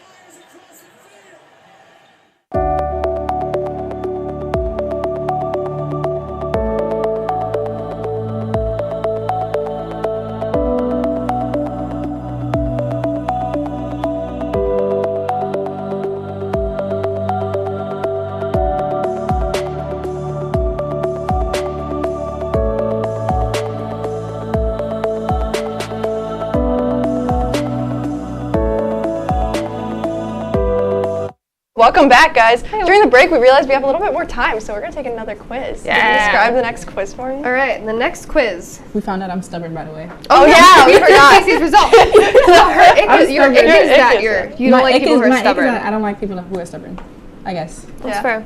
That makes sense. Me too. Yeah. Me too. There you go. All right, so guys. Next. Pick a country to visit. Well, this next quiz, guys, is going to tell us what dog breed is our vibe, based on a vacation that we plan. I'm so scared. So let's get started. Yeah, pick a country to visit. Let's see. Japan, Monaco, Chile, yes, because there's a Jordan. Formula One race there, and I've always wanted to go see. I'm gonna do Brazil because that sounds fun. Japan. Pick a country. Pick a country to visit. Singapore, 100%. Singapore does seem pretty cool. Singapore Why is is very USA cool. Crazy an Rich Asians option? is great. Pick a country to visit. Yeah, honestly. Another Why country. Singapore. Naples seems I'm cool. in the UK. Oh, they're all pick a country to visit. Wow. I'm so No, so it's just different countries that you would pick. Okay. Norway. Italy for sure. Venezuela. Oh, Bulgaria was Thailand. fun. China. No. Pick a Where is country to Ireland? visit. I want my Ireland. Oh, they're all countries? Yeah, it's just picking different. Excuse you, why can I not pick Denmark?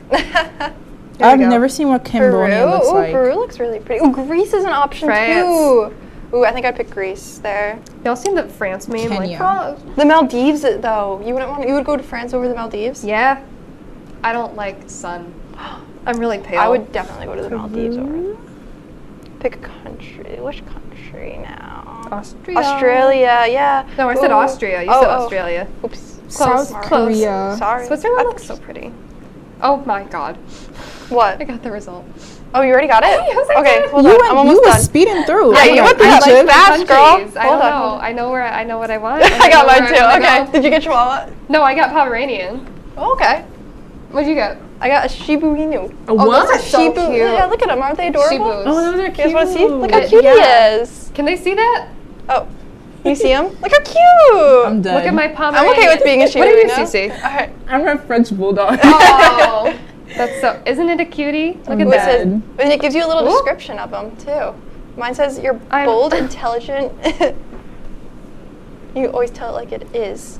You go after anything in life. I like What's that. yours? You're adaptable, easygoing, and affectionate. You're Aww. all about having fun and spending time with people you love. That's so That's cute. so cute. Mine is, you're adorable, chatty, and feisty. You have a big personality and aren't afraid to make a scene. That's kind of. They got describes you right. I can pretty see well. that. That is a great one. Oh my god. I guess I am a Yes. Pomeranian. Look at that. These are All right. scarily accurate. Should we do the next one? Yeah. How much time we got? Do you guys want to Do do we the have, last? how much time do we have? Do we have enough time? Yeah, we have enough time. Okay. We have until. Okay, speed round. Exit. Let's do this one quickly. What though. is this one? I don't know. Let's see. Plan a 10-stop international trip, and I'll tell you what your future career will be. Oh, so we're gonna find out what our career is gonna be. Okay. So we have 10 stops. So pick a stop in God. New York City. Stop it. Where would we go? So I would do the New York Public Library. really? Of course. I love the library. Broadway. I love books. Rockefeller Broadway's nice. Center. I think it'd have to be Rockefeller Center. Rockefeller Center was smaller than I imagined Place it in to be. France. Place in France. Oh, Paris. Ooh. Palais Garnier. Obviously. Phantom was I don't know up where there. I'd go in Paris. London. That's pretty. Ooh, Westminster Lafayette. Abbey. But Hyde Park is gorgeous. We're doing that one. Rome. Ooh. These Oh are my such God. pretty pictures they give to you. I know. It's like, how do you In pick? Italy? Bangkok. Oh my god, how do you pick this, guys? Exactly. Taipei. I'll probably pick. I don't even know how to say that. Just pick whichever Terrified is the Fountain. nicest. Oh no, Roman Forum. Ooh, that park that looks Trevi? beautiful. Trevi? No, I'm not picking that one. Roman. Okay, Choose a Tokyo. Okay, speed round, guys. Let's go. I'm confused. There's too many trees. There's too many trees. There's too many trees. Japan. Market. Well, that looks pronounceable. Definitely. Come on. My phone is being so slow right now. Yeah, mine was like really. It's really lagging. I don't know I'm why. speeding through this. Ooh, Australia. I don't even know what country Did you get your this is. answer? I did. Did you? I kind of like this. Oh, not yet. Hold on. I'm in Australia. Let's see. Where would I go in Australia's the last one, I Australia? think. Yeah, I'm trying to debate where I would want to go. How you doing? Sydney. I think. Okay. Are you done? Oh, Oh, I got wow. something close to what I want to do. Oh, really? Really? I was Yeah. not even What anywhere did you get? close. What did you get then? I got actor. Oh, my God, okay. yeah. That's so close. Okay. Yeah. I got florist. I got a lawyer. These are very different. Very, very far from where my career path is in college right now. So That's fair. I don't think I I will could be totally a see lawyer myself anytime being a soon, florist. but like, if it made money, I would I think do it. you would make a great florist. I feel think like I would. You would be like so cute working in a little flower shop. No, and like doing like that would interior work. design. Yeah, that'd be perfect That's so for you. weird. Dream, literally. You guys got like something so far off. I What did know. you pick? I don't think I would Me? ever be a I think lawyer, I picked a lot though. more Sorry. like scenery places. You probably, I don't know. I don't even know what I did.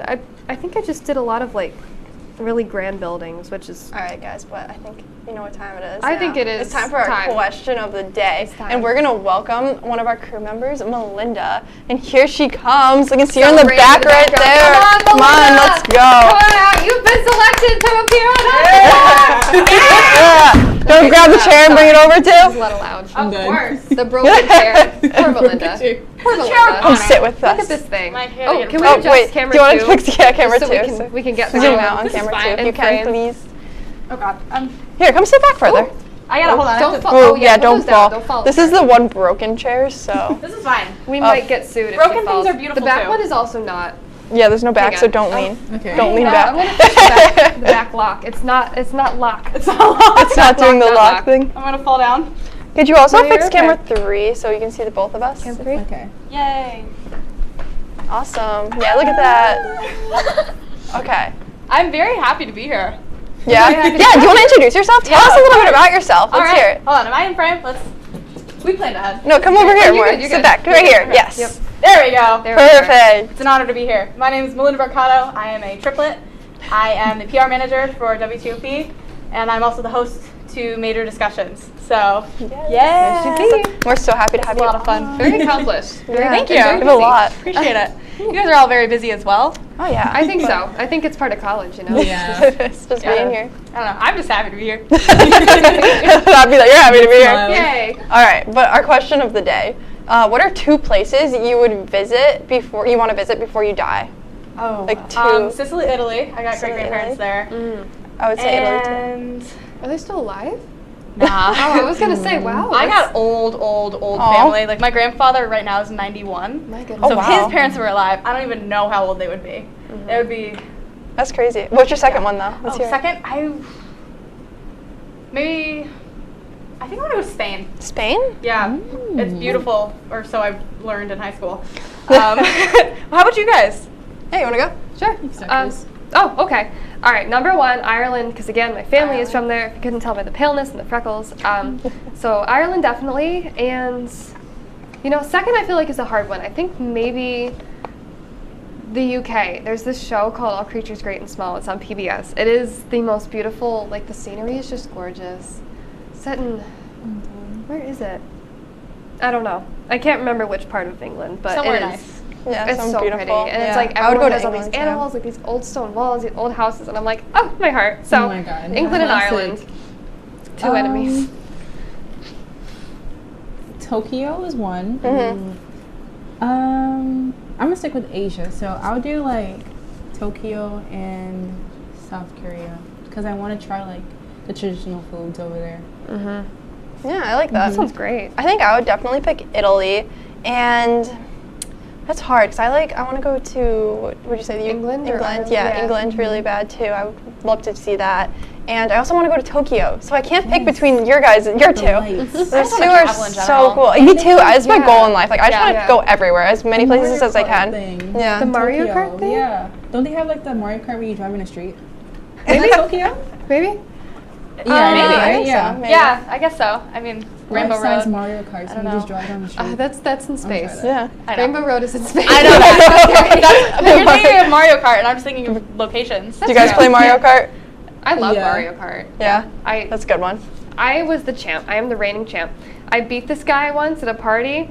He refused to talk to me for the rest of the party. It was amazing. What's your I'm gonna hurt character? you guys. Yeah, wow. Tell me about it. My what? Your character? My character? Oh, I like Daisy. I like Princess her Peach. little Princess outfits. Peach. I think I always pick Princess I like I always Peach picked too. her because she wore pink. Yes, me too. It's my favorite color. Me I too. just picked the girls. I didn't want to be a guy. Yeah. I still don't want to be a guy. I'm very happy being I a like girl. Yoshi too, though. Yoshi's Okay. Yeah. I really don't Oh, want to have so to stop cute. this conversation. Ladies and gentlemen, boys and girls, children of all ages, welcome back live inside the Roker studio from Blanker Turf Stadium for the fastest moving 30 minutes in sports, Sports Talk.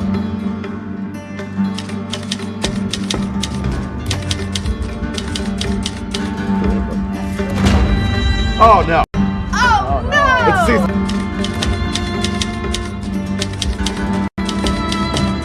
We don't exactly own the rights to the name that we've said for the last year and a half. So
welcome to another episode of the fastest moving 30 minutes in all of entertainment, ? I'm Juliana Giudice, joined by Maddie Durant. And Maddie, it looks like it's just the two of us. Isn't that amazing? I know, kind of like it. Attention! He has arrived!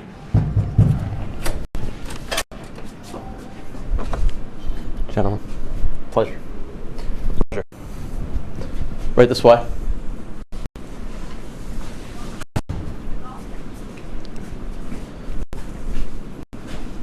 Who are these two? Those look like Garrett and Kyle. The professor has returned. The professor is back. Some heavy security for a professor here. Yeah, who are these two?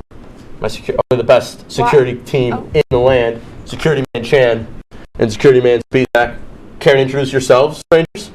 Well, I'm Juliana. This is Maddie. Are you related to Inspector Jason? I am actually. Yeah. I knew the name sounded familiar. Knew the name sounded from NU. Maddie Durant, the one and only. Not related to anyone. Just I can tell. No. So, what are you doing here? What am I doing here? Yeah. Well, you guys must not be familiar, but I have been summoned. I heard there was a direct force, and once again, much like last year, where I was brought in as a result of the don't mess with my security guards. They're not moving. Sorry. They're not moving. Sorry. Just like there was an issue last year with the guys from the Laker Connections team. I hear there's another new show, New Kids on the Block, Cream Free. Oh, yeah, that's right. That I've got to come in here and try to take care of. So I guess that's why I'm here. Okay. Well, also to have a little bit of fun. I don't mind doing the show every now and then when my identical twin brother decides to step out for the day. So your identical twin brother right. is Bradley? Yeah. Oh, okay. Could you not tell? No. I know the glasses. I think it's the glasses. I think it's the glasses. That's really confusing. Makes They sense. throw you. Makes sense. Just a little. I mean, he is way better looking. Why? So. Why? I thought they. Oh, they moved. No, they move. They're that good that they're gonna move. They're like SpongeBob when he runs around that one volcano. You want to see me do it once? I'm gonna see me do it again. All right. I think that's it, right? We can go to break. I don't know. I feel like we can keep talking. Okay. I like this. This is nice. Yeah, it's nice. It's cozy. Maybe I don't like comfortable That's atmosphere. right. We can keep talking. Why do they do that? I hear the names change as well. Was that something? So what happened there? Basically, what happened was somebody stole our name, so now we have to work together to get it back. Okay. Well. Jim Man did some investigation. Did you? As we saw. Really? Must have missed that one. Oh. No? No? Well, I mean, he would know as his identical twin brother as well. But, yeah, I mean, I will say, much like, stop touching the security guard. Sorry. I mean, come on. I'm sorry. your sister or your cousin would never. That's Yeah, true. so much like Santa Claus, Professor Bradley's come bearing gifts. Oh, okay. Lovely. That comes for the two of you guys. Oh. Because I'm gonna denounce you guys today as my students. You're gonna be my new students. Much like I was able to hang out with Kyle and Garrett, I'm gonna hang out with you two. Okay. And I'm gonna test your guys' knowledge and your ability to work together Okay. against my two security guards. I feel like we can do that. Hey, Yeah, what? yeah. You know, yeah, we're Team Plaid. Exactly. Team Plaid? Team Plaid. Wow. For the win. Plaid. Love that color. Just screams excitement. So that's going to do it for our black today. Yeah, they're little. I know. You guys got your hands full. Well, now that that's over, let's throw it to a break. And we're going to have a little bit more coming up on the other side. The security guards are going to talk a little bit about sports. We'll be right back.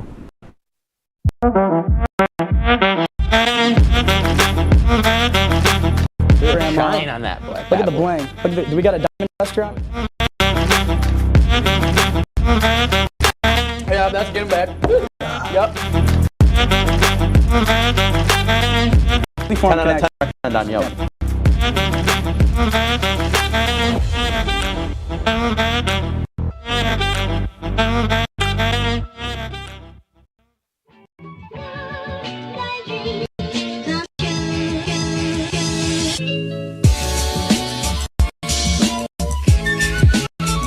I think you could build a house here with how many bricks are being made in this game.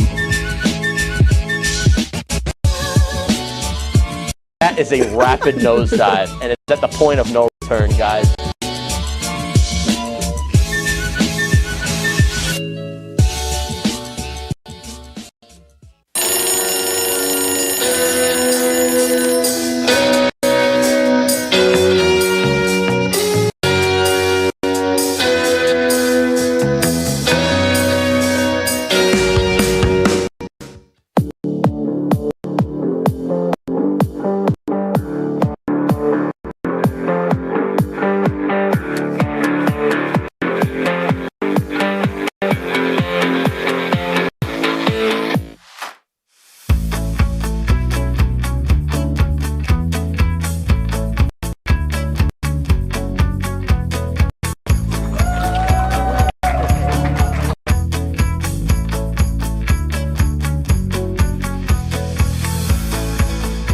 Jill Should told we me it was tell him? Kitty from Glee. Yeah, what is it? It's Al Roker.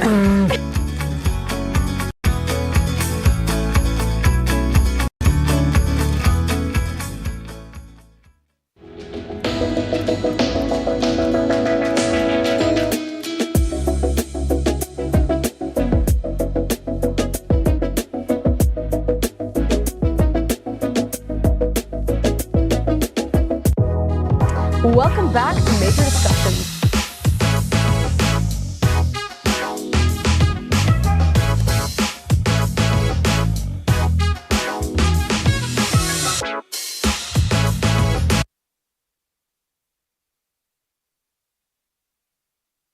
To get back to our roots with a little sports segment. So, gentlemen, please sit down, and ladies, get out of here. Get out. Okay. Nope, leave the chairs. Oh, Leave the chairs. Dylan, no chairs. Chairs away. We're not doing chairs. None of that. Gentlemen, you may speak. How are we doing today? Oh wow. We're doing great.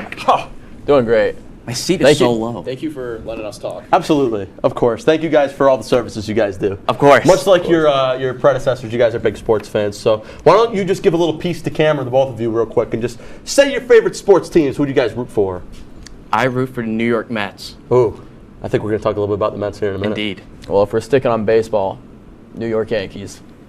All right. Well, my cousin is a Boston Red Sox fan, or my brother, all my family's Boston Red Sox fans. My identical twin brother is a Boston Red Sox fan, but I don't like baseball. I think it rots the mind, and when you can be studying things like psychology and life, watching baseball is a waste of 3.5 hours. But that's just me. It's going to be shorter now. Is it? Yeah, they got pitch clocks now. Well, wow. That gives me less time to not watch. So Yeah, I guess so. it's gonna be awesome. I Isn't mean, it? I can't disagree with you. So. Yeah. But all right, let's start talking a little bit about sports. So I'm gonna send it over to the security man Chan for a little bit of baseball. Yeah. Let's talk about the World Baseball Classic, which has been happening over the past couple weeks. We've had a lot of teams compete against each other. We started with 6 pools, I believe, 4 pools. I gotta get that straight. And now we find ourselves in the championship round, or close to the championship round, the U.S., led by Trey Turner, who's been an absolute dog the last couple of games. He has brought the U.S. all the way back to the finals, looking to defend their crown. So, gentlemen, thoughts on the WBC? Professor Bradley, I understand it's not your cup of tea. But I also, though, I have been in contact with my identical twin brother who did watch the WBC. So I'm just going to relay some of the information that he told me. I didn't watch. My identical twin brother watched Great Britain play the United States of America. That was interesting. It made me root against the United States of America. But I thought Great Britain team thought was great. Thought they thought that they huh? How can you do that? Oh, I'm sorry, my brother rooted against the United States of America. How could your brother do that? He just did. He just wasn't into it. The underdog story. It's the miracle on dirt and grass. Yeah. So I watched a little bit of the My identical twin brother, force of habit, has watched a little bit of the WBC. But Kyle, did you watch any of that? Miracle on dirt is right. Nah, I watched a little bit of it. Haven't watched any full games. More been keeping up with it. Yeah. I'm glad the U.S. is in it because we created the sport. We should probably be in the final of it. They're jacked. They've got a jacked up team, I'm told. Dude, Mookie Betts, Mike Trout in the outfield. Wow. What was that? Mookie Betts and Mike Trout in the outfield is unreal. Yeah. My twin brother saw the Canada pitcher, the young man Brett. Oh, he had it rough. He had it rough. Poor guy. Yeah, maybe what he'll was pick that, up a 9 book runs instead of first a glove. inning? Something like that, yeah. It was not good to be on that mound and facing, might I say, probably the best hitters in the world. Yeah. The U.S. lacks pitching, but I still think they're going to win it all.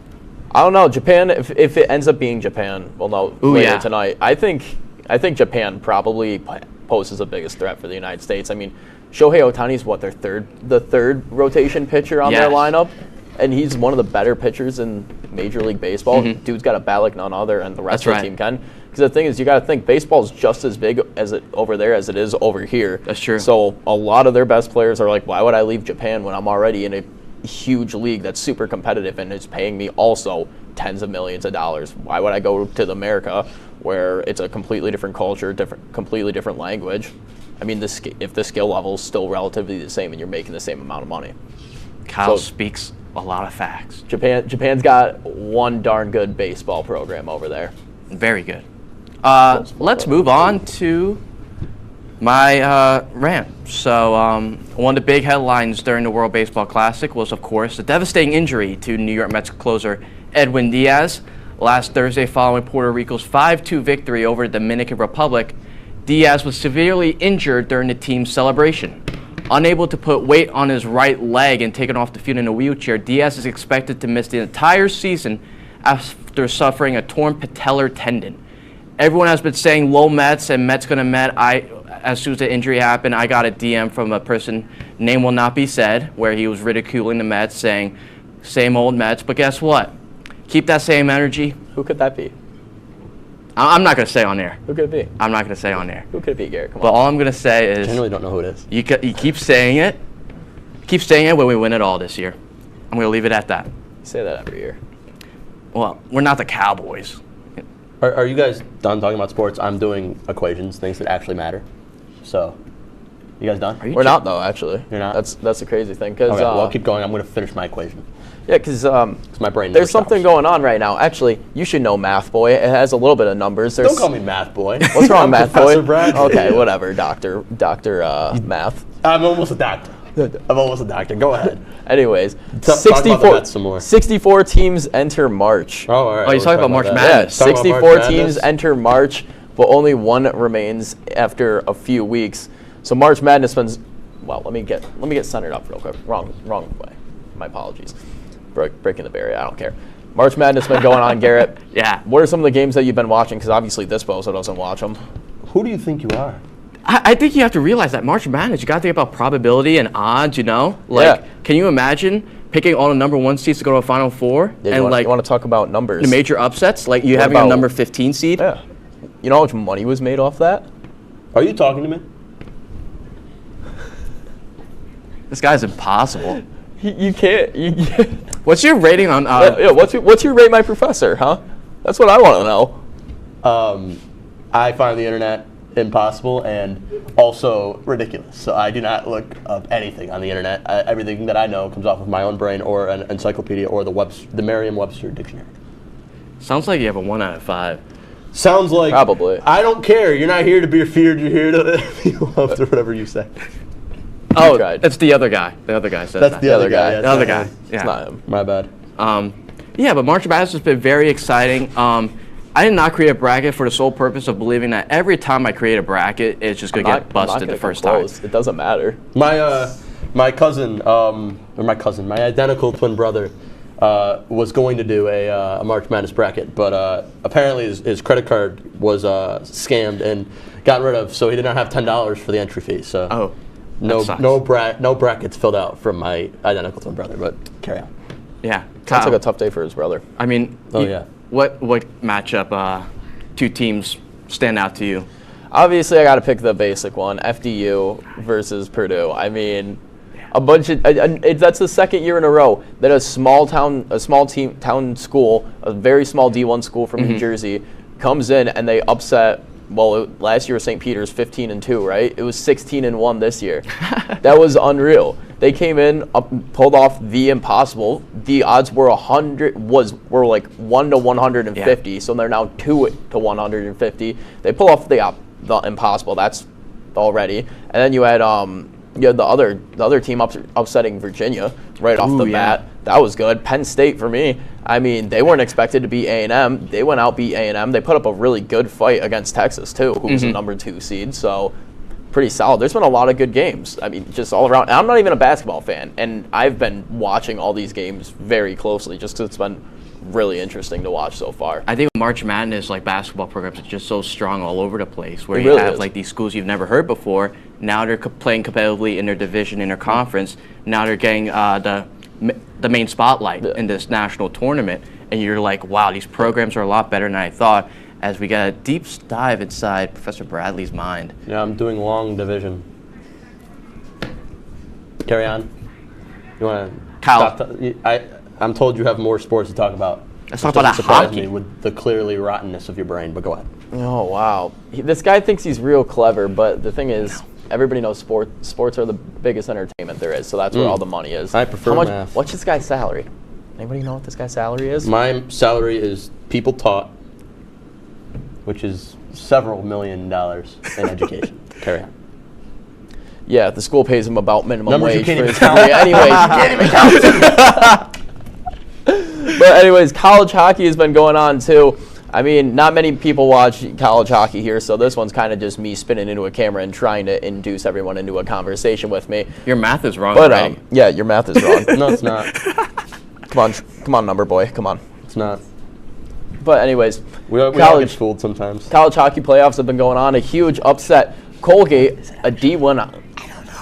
Colgate, a D1 hockey school. I don't even know what's going on right now. This is all over the place. I'm pretty sure it's not.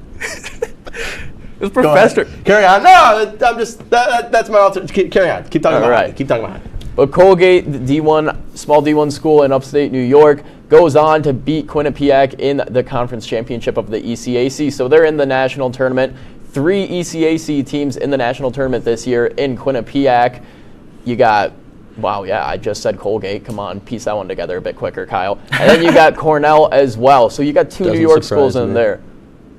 Pipe down, Bradley. Come on. He's still a Bradley at the end of the day. True. At the end of the day, he's still a Bradley. Throw it. Okay. Coming up after the break, the professor pins the security guards up against students with a game within the depths of my very intelligent mind. Can't read your own thing. Come on, you can't even read it. You're supposed to be a professor.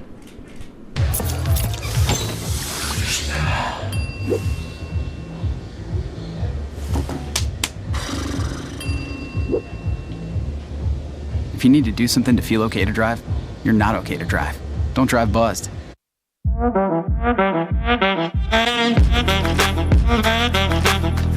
tomorrow. shine on that black. Look at the bling. Look at do we got a diamond tester on?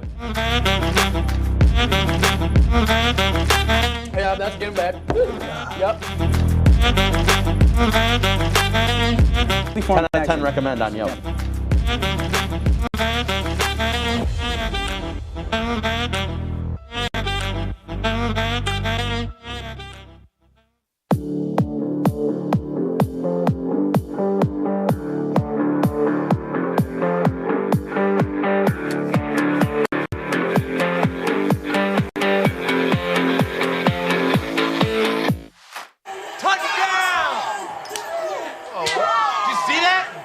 We scored? Yeah, we scored. We're going to the playoffs. I can't believe I missed that. Every time I'm buzzed, I spend too much time on my phone. What? I should take your phone away. No. I'll call for a ride. Hey, why does my face look like that? I'm playing with these new face filters. Okay, you know what? Yep, that's mine. But I need that back. No. Kevin!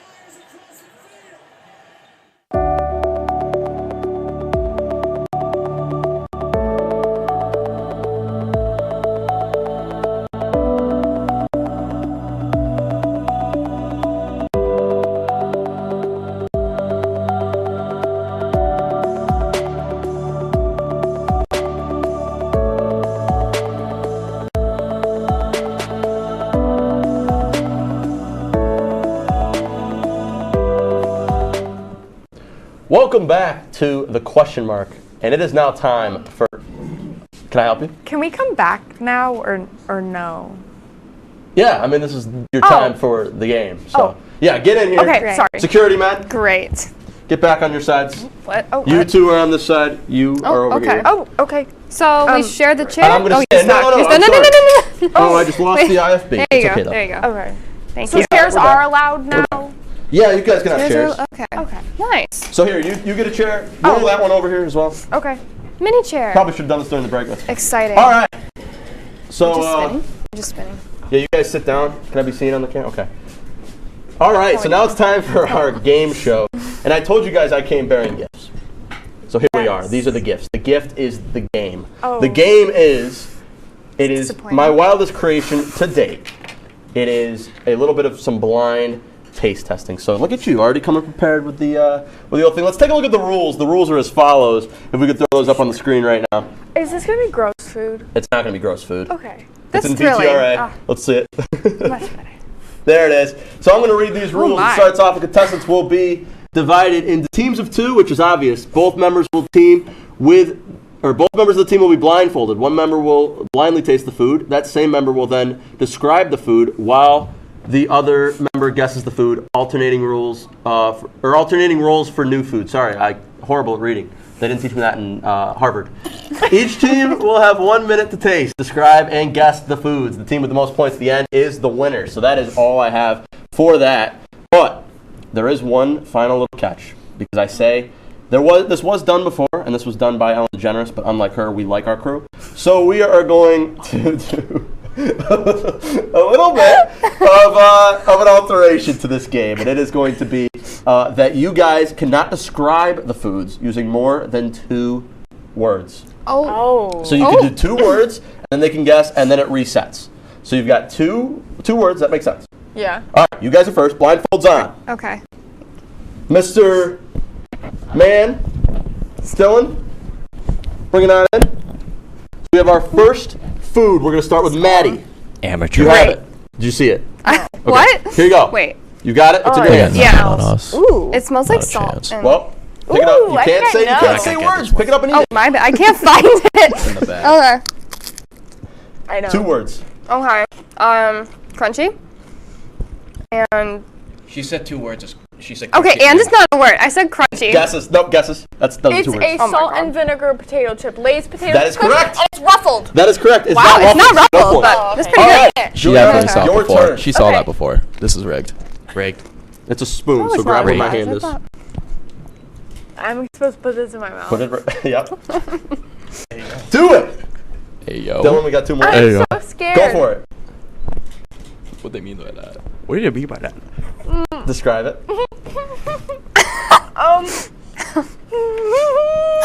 We got 5 minutes. You got to go. It's All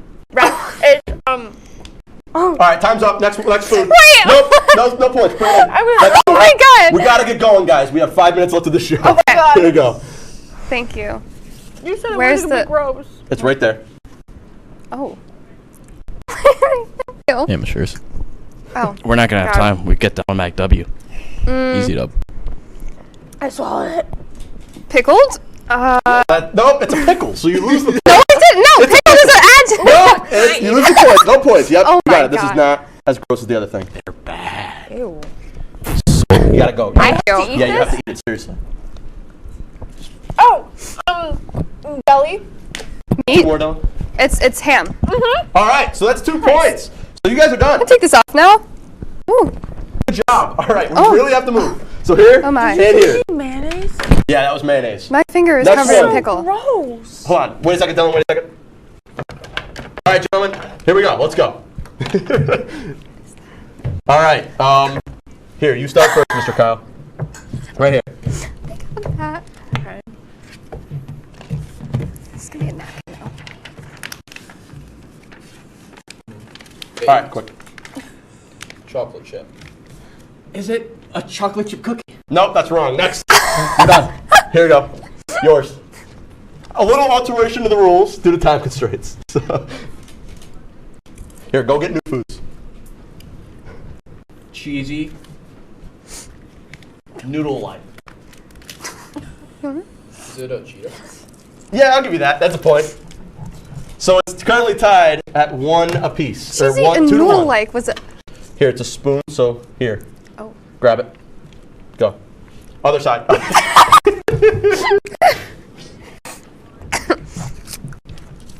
Tomato and vinegar. Salsa? Nope. Here you go. Final clue. This is for the game. This is tied. You got it. You got it. Orange dusty. Cheesy. No. All right. So the girls win. No!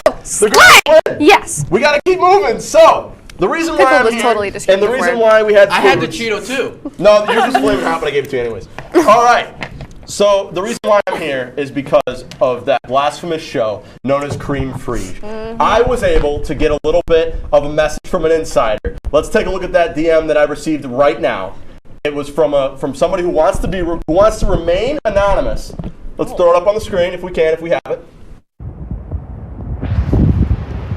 Good morning, members of Question Mark from the Sunshine State here, just calling in to kind of express my opinions. I'll remain anonymous for the time being, but until now I want to just express my sincerest thoughts with you guys after tolerating such a blasphemous claim by Cream Free, Tommy Tellerino and Mark Patowski, and they really don't try and be the people who they try and present themselves to be. They're really hostile towards each other at the house and just around everyone else, and it's clearly noticeable. They do this thing that I don't know what it means, but clearly a lot of people are being offended by it, and it's starting to seem to be a really big issue. So overall, I think these guys have just been really, really not who they try to be, and it's an issue.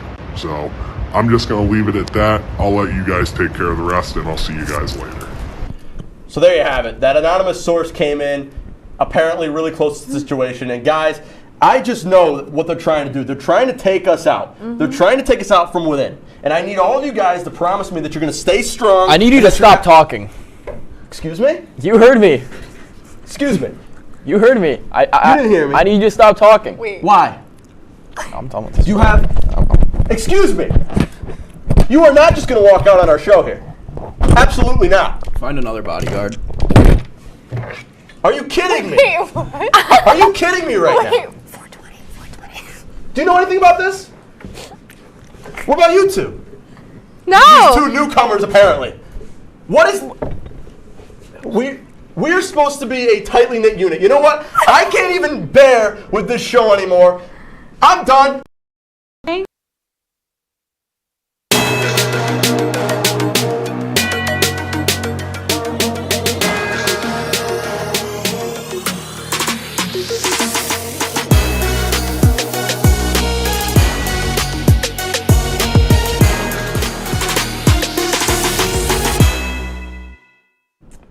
Hello and welcome to The Bigger Picture.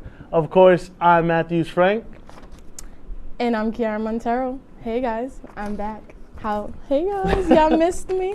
So if you guys don't remember from last season, here at The Bigger Picture, we're all about recognizing organizations here on campus that you may never heard of. So, you back? I know, it's good to be back. It's good to be back on campus. In the studio. I really miss my co-host, guys, if you guys didn't know. I know he missed me. I miss her too. You're right. So, how's it feel to be back in, well, let's start off with how it feels back to be in Oswego. Let's start off with that. So that's definitely been an adjustment, just because last semester I could say I was on a worldwide tour, and now being back in Oswego, it's definitely just like more academic focus. I think last semester I had a good balance between academics and traveling, so just transitioning to being an actual student has been a little challenging, but definitely worth it. I got to come back from my last semester, and I feel like that within itself is a very good accomplishment to just like close out my college career where it all started. Like I wouldn't have imagined like going away from my last semester and then never coming back to Oz, because I know there's some people that do that, and I don't think that would have worked out for me. But okay, and then what is the difference like from being on a boat for a whole semester compared to being, you know, on an actual college campus?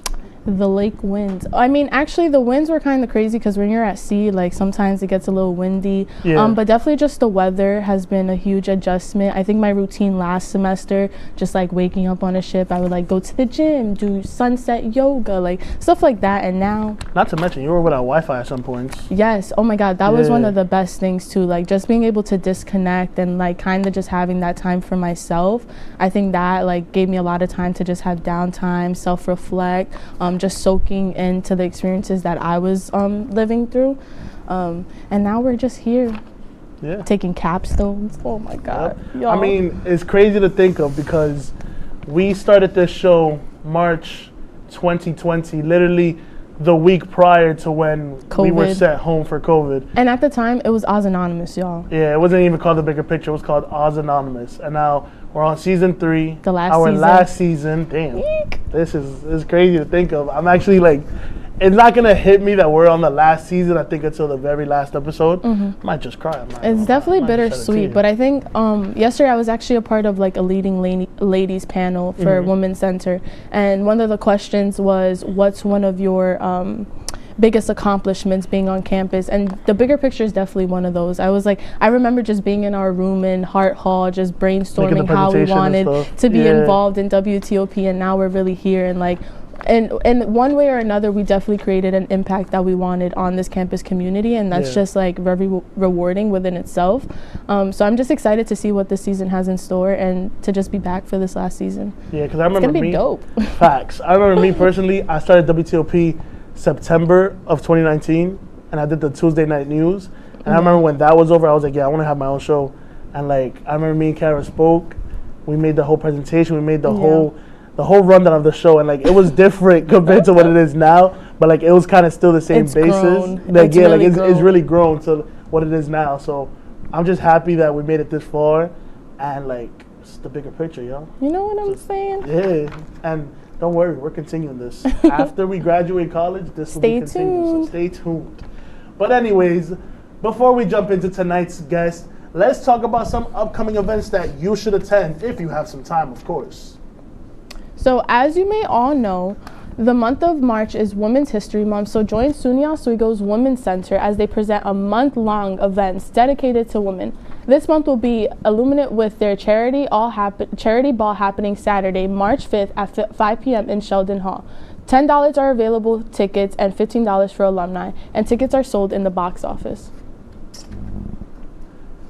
Since we are on the topic of Women's History Month, don't forget to join the Bold Black Beauties as they present their Black Girl Magic Brunch. This brunch is all about celebrating Black women and creating a safe space for them to connect. This will take place Saturday, April 1st in the space from 12 p.m. to 3 p.m.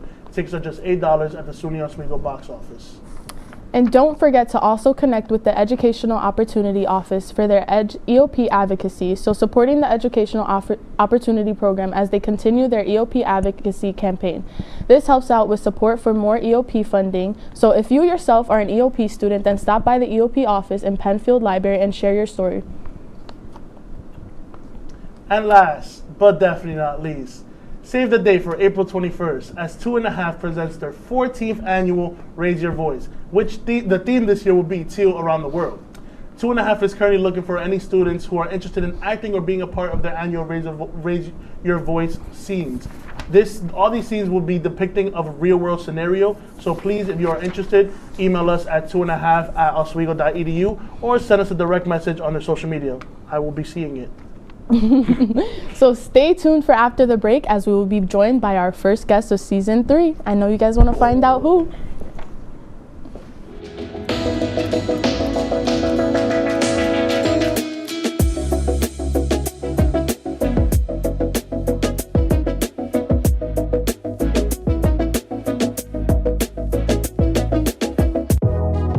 Welcome back to Major Discussions.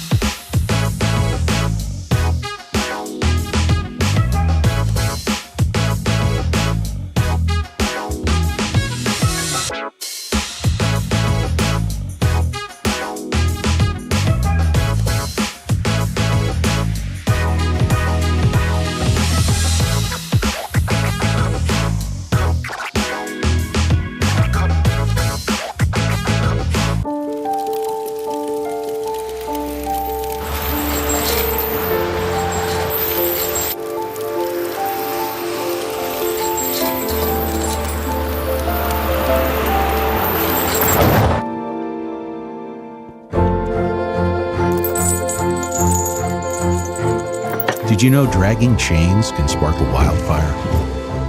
Only you can prevent wildfires. When I was in foster care, I never knew when I would have to move, so I always had my suitcase ready to go. Then one day, I was adopted. My new parents opened their hearts and home to me. My parents cook my favorite breakfast for me every morning. My parents take me on trips I never thought I would go on. They gave me a home and an even better reason to use that suitcase. My parents aren't perfect, but they're perfect for me. Hey there, I'm Al Roker, class of 76. Yes, way back in 76. Back when the earth was cooling. You're watching WTOP.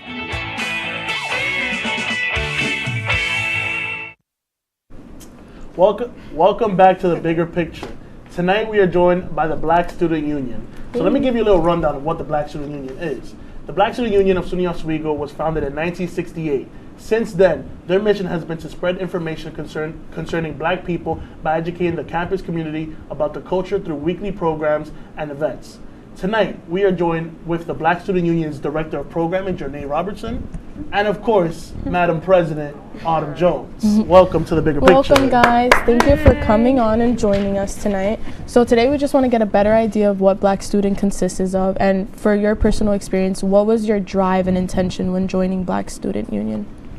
For me, it started before I even applied here. Like I had a friend who was, she was president, my sophomore year, but she had been in BSU before, of course, because that's how you qualify. And she had been like telling me about the orgs and stuff. She'd tell me about like Alana, and when she was telling me about these orgs, it like showed like, oh, I can go to a PWI and still have my people around me and not feel like I'm really like far away from like New York City or something, because that's where I'm from. So my drive was really being able to like feel safe and included on campus and already having a connection to someone very important to the org from jump. Okay. Yeah, mine was pretty much the same as Autumn's, like, but I didn't know anyone prior to coming to the school. I pretty much came here and I went to the involvement fair and I saw a lot of people that looked like me. And so Black Student Union stood out the most because, you know, that's what I am. So, and then I joined as a committee member, and then when it was elections time, I ran for DOP, took her spot. Now she's pres, so it was pretty much just that, yeah, finding my people. And do you guys feel like you guys made the right decision joining the Black Student Union? Like looking at it now from when you guys first joined to now? Yeah. A little bit on that? Like, if I didn't, I would have been so bored here. Like, yeah, I agree. That's why I tell people, like, you say you're bored at school, like, or at least at this school, do you do anything other than school at school? Because you can do a lot more things. Like, you don't even have to be on the board to have fun. You don't even have to join the committee, honestly. You could just show up to stuff whenever you can and be entertained. Because if it wasn't for the orgs, I would have been like, really? Yeah. Just class. School, just class. Just straight class. So exciting. It's not. Yeah, I agree with Autumn because even last year, after my freshman year, like, I was just like, this school is so repetitive. And I feel like with the orgs, like, we bring kind of like flavor to the school in a sense. Like, it makes it so much more fun and kind of exciting to be here. Otherwise, it's just like, I'm just here to be here, you know? You have something to look forward to. I think that's the biggest thing, like being a part of like an organization. Like, you just have something that keeps you going, because sometimes you don't, you know, we're here to do school, but like that gets exhausting. So just having something to like keep you going and like downtime too at the end of the day. Yeah, especially for the semesters where you have like the really boring classes, like let's say your gen eds or something, or just like, you know, I don't know if everyone has a writing plan or something, but like the writing plan is so boring.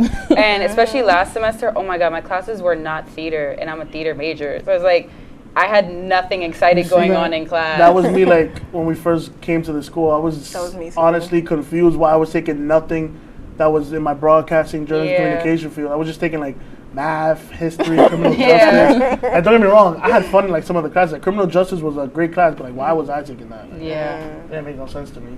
But let's move on to the next question. So, how is it like keeping up with such a big legacy that BSU has, with it being the first multicultural organization, of course, alongside the Latino Student Union? So, like, you know, keeping up with that legacy, how does it feel? Because remember, I don't mean to put the fear in you, but like, there was so many other e-boards and like past alumni that they paved the way for where we at now. We're continuing to pave the way for like the future people who join the e-board. So like, how it feels to make that history. Fun fact: one of my high school teachers was on like BSU in Oswego too. So when I applied, I was like, oh, girl, that's crazy. And then I know you guys saw that post SUNY made. Yeah, that we were the first. You guys were the first. We were the first SUNY to have a BSU. That's really dope. Props to Oswego. Yeah. Surprised that Oswego could do that. I could go first. Yeah. I would say, like, as director of programming, especially during Black History Month, I feel like it's a lot of pressure, especially from like the alumni. Well, not even too much on me as it is on her as president, because like they expect everything to be so perfect. I feel like during the rest of the academic year is not too bad, but during Black History Month specifically, like, you feel that pressure on you. Yeah, and it's like what Janae said, the president position, all eyes on you. Yeah, that's why I said I felt that, because everybody's watching. Like, any little thing that's wrong, but like, okay, but why didn't you do that? Exactly. And she's like, you know, I made a mistake, or just I was doing all the other things that a president got to do. Yeah. Some things get missed, or I just didn't know I had to do some stuff. So like, that pressure was pressure. Like, it was pressing, you know? It was always thinking about, like, you know, it's been since 1968, it's 2023, and we got to keep it going over 50 years. Like, oh my God, there's a lot on your plate to get that month done.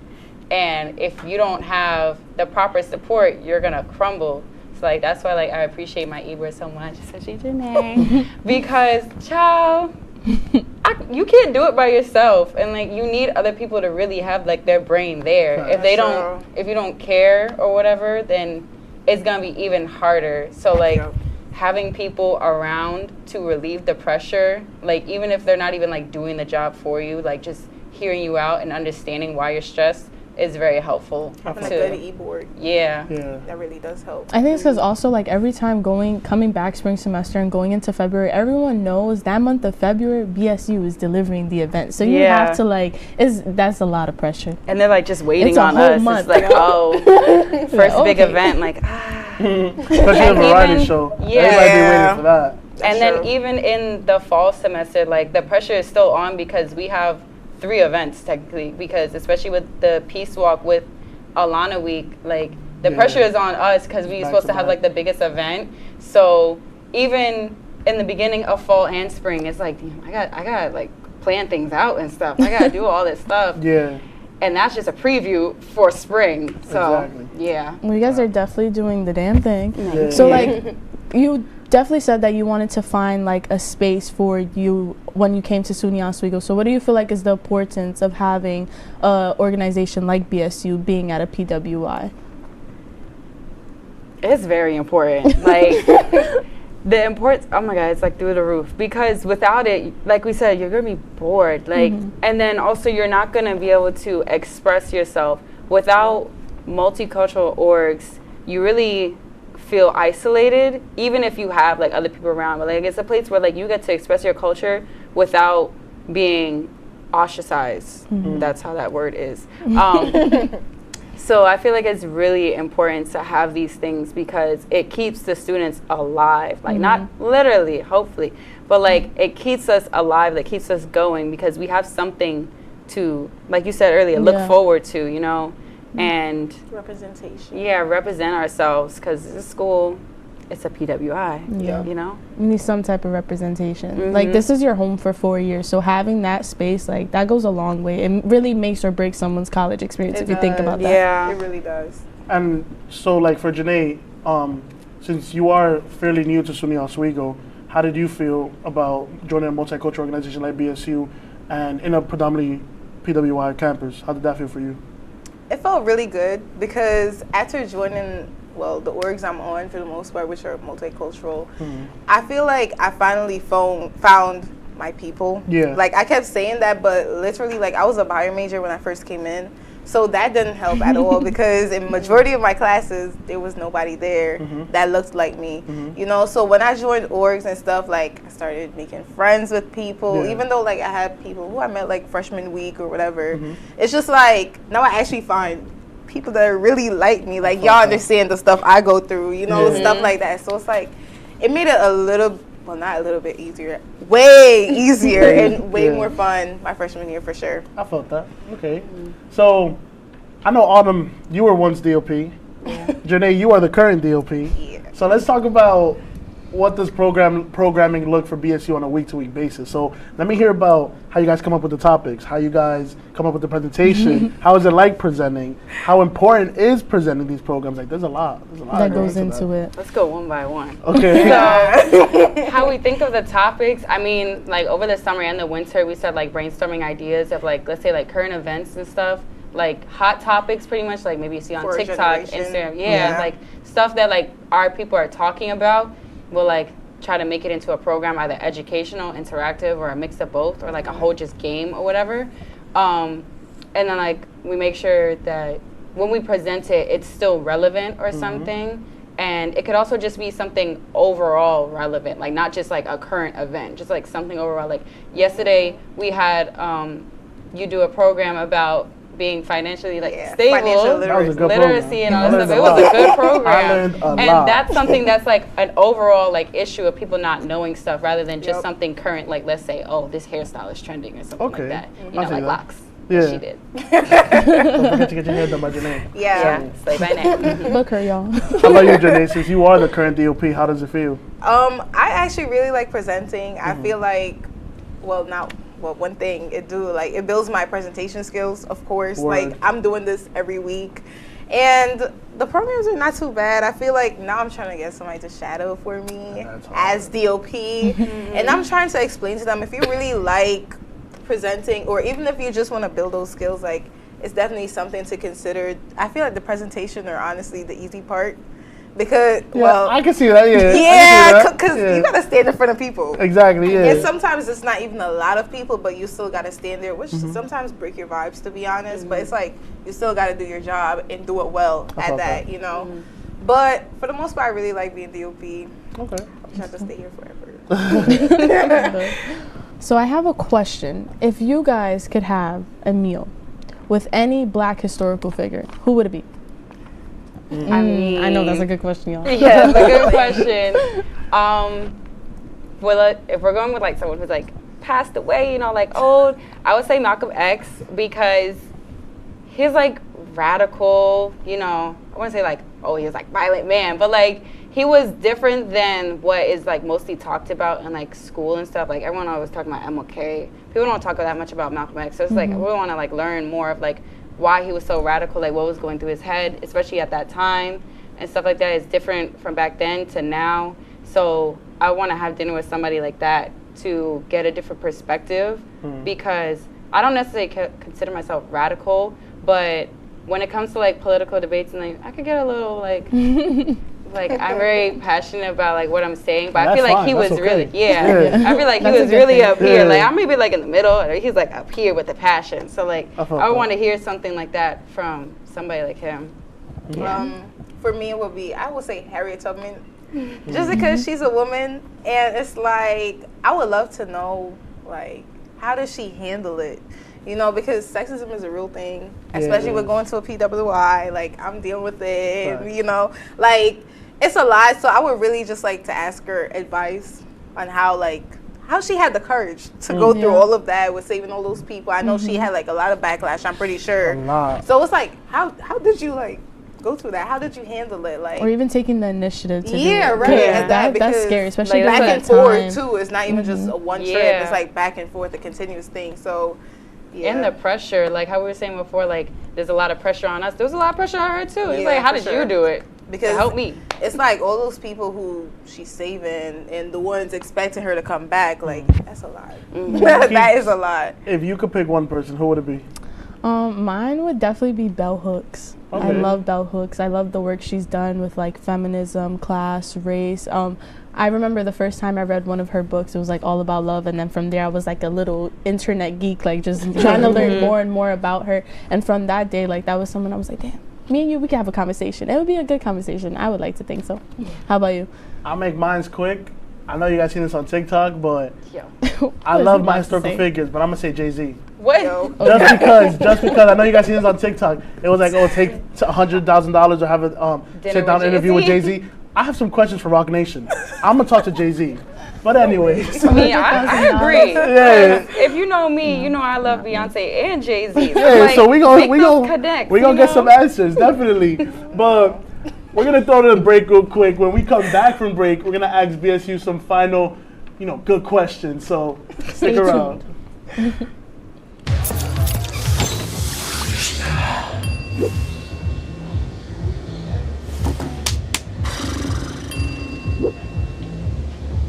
If you need to do something to feel okay to drive, you're not okay to drive. Don't drive buzzed.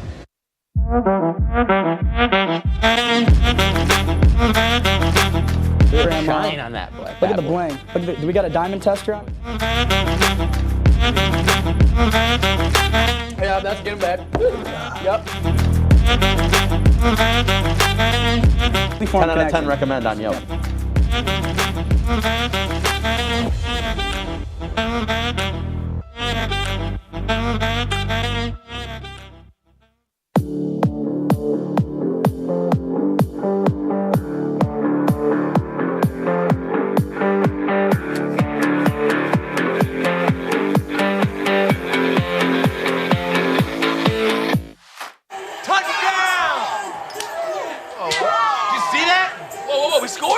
We're going to the playoffs. I can't believe I missed that. Every time I'm buzzed, I spend too much time on my phone. What? I should take your phone away. No. I'll call for a ride. Hey, why does my face look like that? I'm playing with these new face filters. Okay, you know what? Yep, that's mine. I'm gonna need that back. No. Kevin.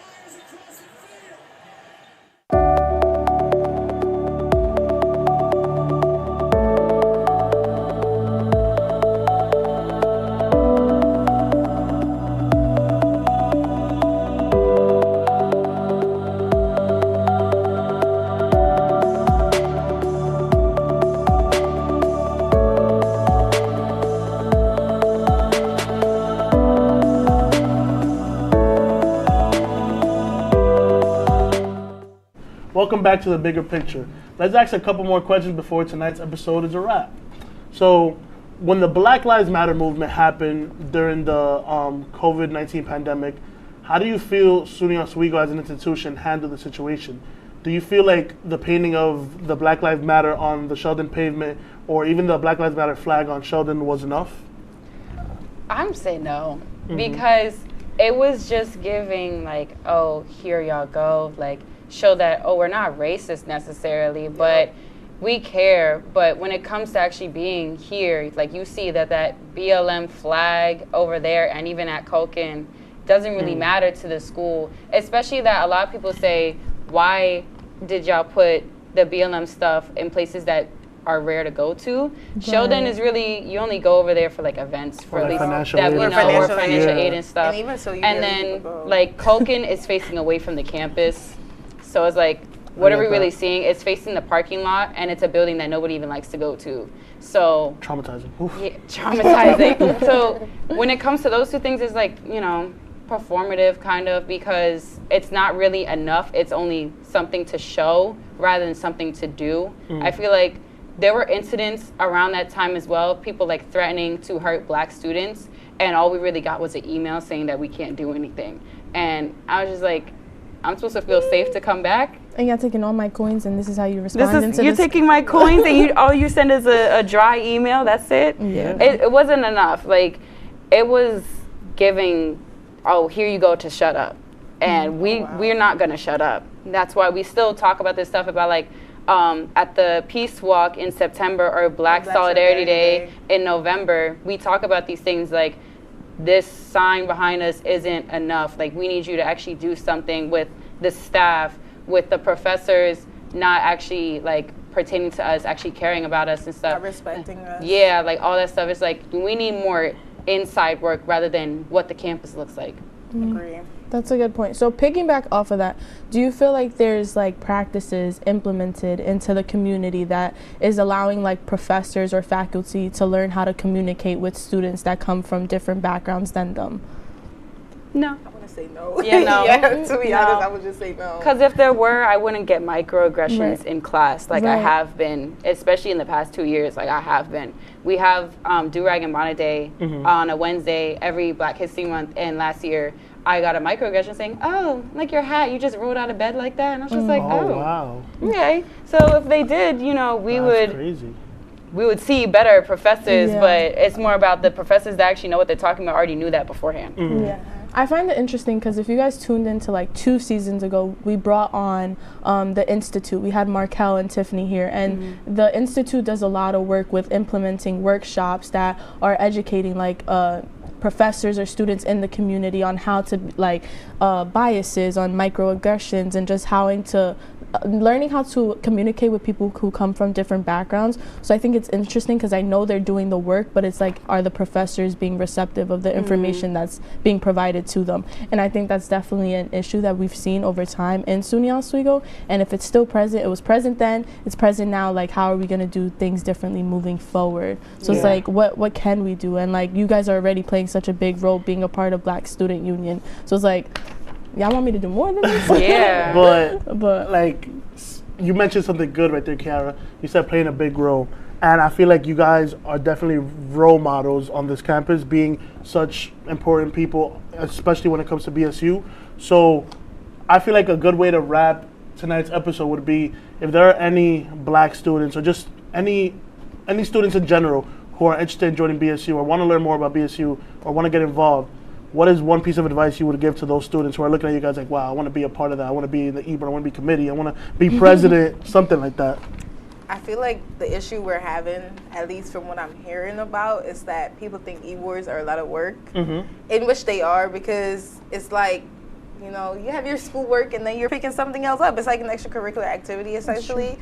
But the thing is, like, it's like a family, and you actually like do stuff that not only benefit you, but benefit everyone in general. So it's like the good outweighs the bad, you know. So I would just say, don't be scared to join the E-board just because of the work or because of the people that's on there even. So, you know, baby steps. Baby steps. You want to say something real quick before we wrap up tonight's episode?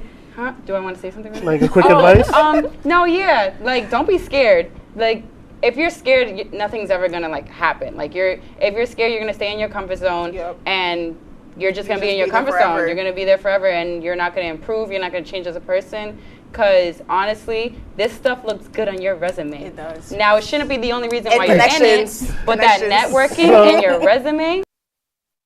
In 5, 4, 3, 2,